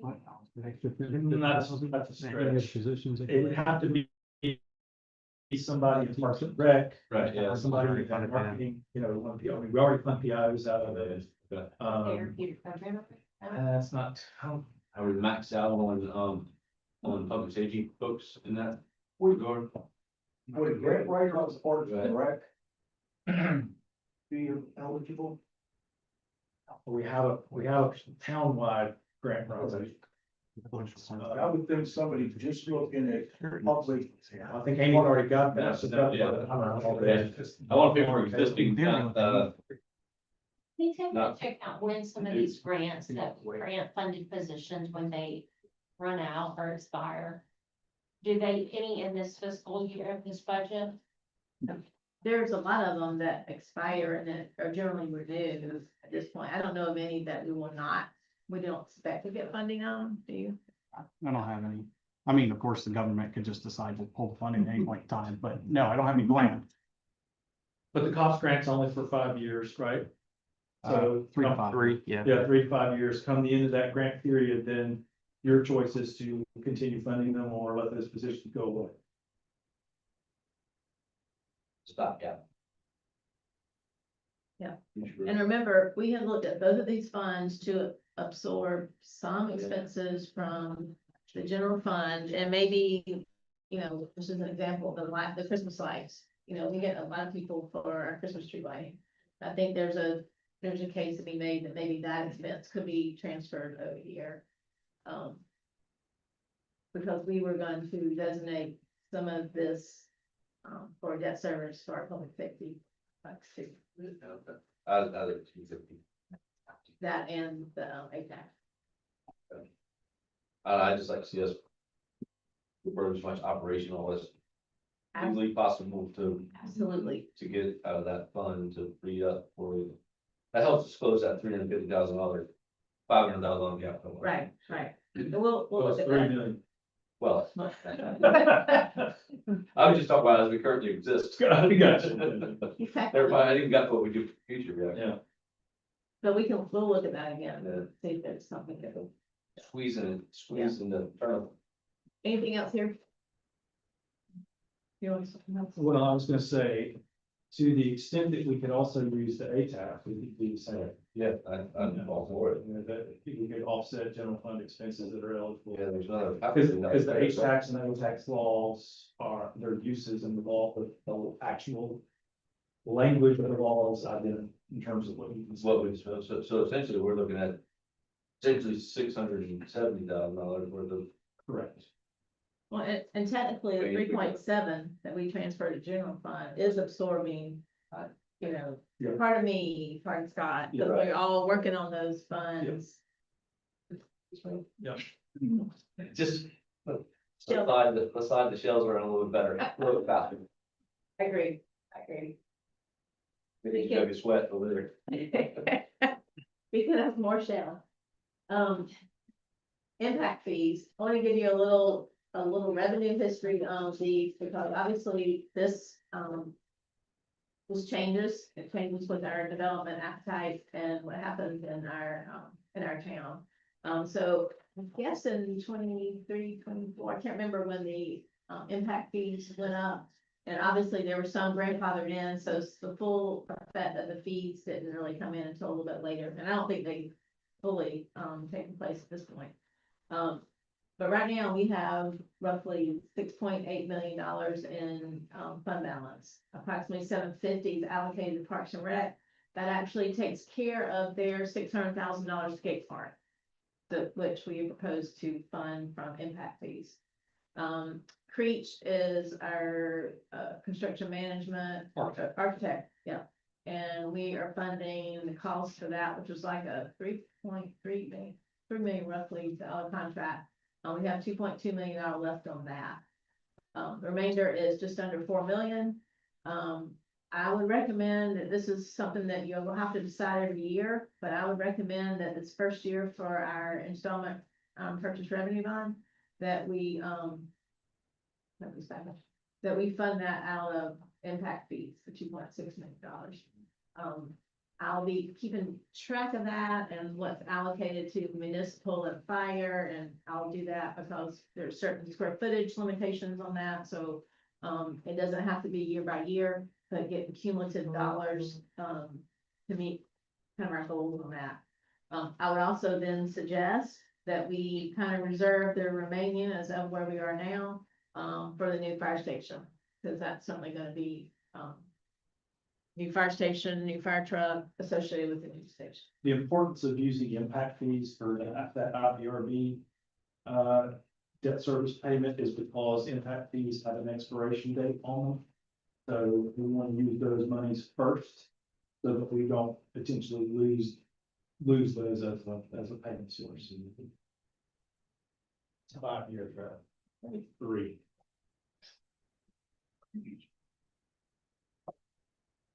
Any questions on? There's a move afoot to try and change it to 7. But nobody in the General Assembly seems to be interested in move it to 7 years, and then also lower the threshold for rolling stock purchases down from, I think it's 150 down to like 50 or something like that. But we can go buy a rolling stock with it? Yep. 50,000? You can. $100,000. 100 or $150,000. Yeah, I got you. So fire trucks. Right. Yeah. Do you know when the impact fee study that's going on right now, when we'll get the results back? No? We got some correspondence today from Jesse, the consultant we're kicking information back and forth, so hopefully by the start of the fiscal year. But, say for sure, that's probably a better Jesse question than anybody in here. Any other questions on this?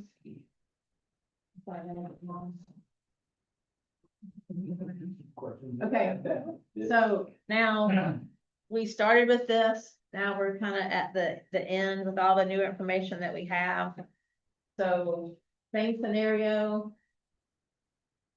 We've got Adams, we've got retiree health insurance, we've got the operational capital items, we've got equalization of pay. I'm sure we have something else that I haven't thought about. Is that it?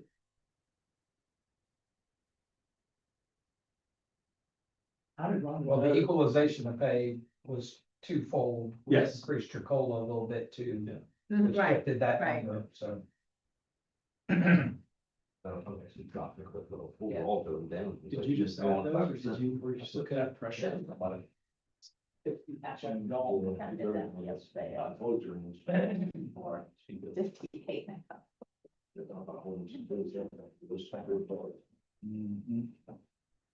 So if you look at, if we do a fund balance appropriation of 2 million, as we did before, that gives you $650,000 to go towards those items.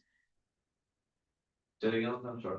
So the fund balance appropriation in the top, Uh-huh, I've still got that at 1,340,000. okay. So if you move that to 2, that gives you 650 Gonna, roughly. I should be, That gives you, I say gives you 650. right. I still fully expect operational expenses to come in higher than what I have in this. Budget. So, Yeah, but Tisa's already eaten that up in the police department. Killing smalls. but not quite as big of underwater as what. So our 3 million goes down to 2350. 2.35. But then add in the operational cost that we haven't got yet, so. So just keep that $3 million gap in your brain. And that we'll have to carve out before next one. Or at the next meeting. We will want y'all start making decisions about how to close that gap. And we'll ask the department heads to put that 345 in your budget, so they'll be submitting to us. Operations. So operational. Those are. Oh. Might as well call them reoccurring expenses, because they'll be replacements for the equipment, so that'll honestly just get absorbed in our operating budget year over year, soon, right? Well, they really probably need to be. I mean, That's the exception. annual IT thing, we probably did do a very good job of describing what you would be on that. Everything's reoccurring. That's right. Just how long it takes. And this all presumes that our economy continues to move forward. Our tax base continues to grow in the manner that it has. That, any of those factors could change. I mean, it would be too late. You won't be able to anticipate that by July 1 unless something happens dramatically between now and then, obviously, but factors beyond our control could change those numbers dramatically. How much did our actual fund balance increase from 2025 fiscal year to 2026? 2.1 million, yeah, which is about what we budgeted and used the fund balance. So technically, we didn't have to use fund balance for the FY25 year. And we grew by how much? We grew by, Good. Are you talking about general revenue? No, so our fund balance didn't grow. it did, we're at 20, we're at Because we didn't have to 23. use it. We Right. didn't have to use Okay. it, so we're at 20, unassigned, we're at 23. The end of this fiscal year, though, because we spent the 2 million on the bonuses. If we gain another 2 million, we'll be at a net of 0. A wash. right? Yeah, it'll be a wash. Yeah, I'm not looking for a huge surplus. Well, yeah, I mean, we essentially spent last year $2 million Right, on. right. December, whatever it was, Right. so. But that was a good spend. I agree, 100%. And as we look forward to this year, the other piece of the Woodlands property we believe will sell. We're under contract to close that by the end of July Okay, this year. and that is 4.2. 4.2, yeah. 4.2. Okay, and then the other remainder piece is still being listed, Correct. which is, we think could be anywhere from 750 to 1. Appraisal came back in at almost 900,000, so. Okay, Maybe. and the old Park and Ride / Berlin Myers property, that due diligence has flopped with our CMD landfill under there? I've not heard any. I've not heard any continued interest in. I don't know where we are with that, GW. You want me to touch base with Roberts and see, Yeah. what they're going to do? Yeah, I think it might have been Matt that said that, no reason why they couldn't build on that lot. Am I mistaken in anything? No. Especially in miles and forties on. So, And we have some bill problem. was that Yancey Street? Or not Yancey Street, yeah. It's right across the street from the Hague. I just saw some plans yesterday, to bring a sewer. Okay. Increased it on that last season. So, but all of those, we're kind of trying to earmark into our, public safety complex. So depending on how the budget works out, how some of those final numbers. I mean, yeah, that's what I understand. we would want to use those one-time dollars to help pay down that debt, but obviously. Yeah. Now, our debt schedule for that IPRB is set for the first 10 years.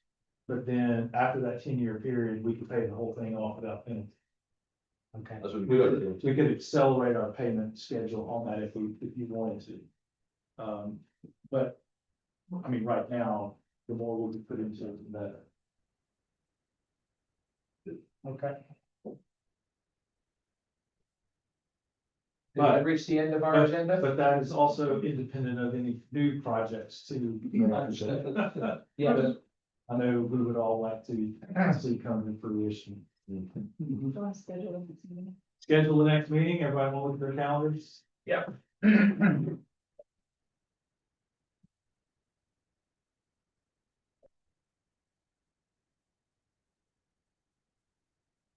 Council meeting, committee meetings are the 9th. Council meetings the 12th, day 26th.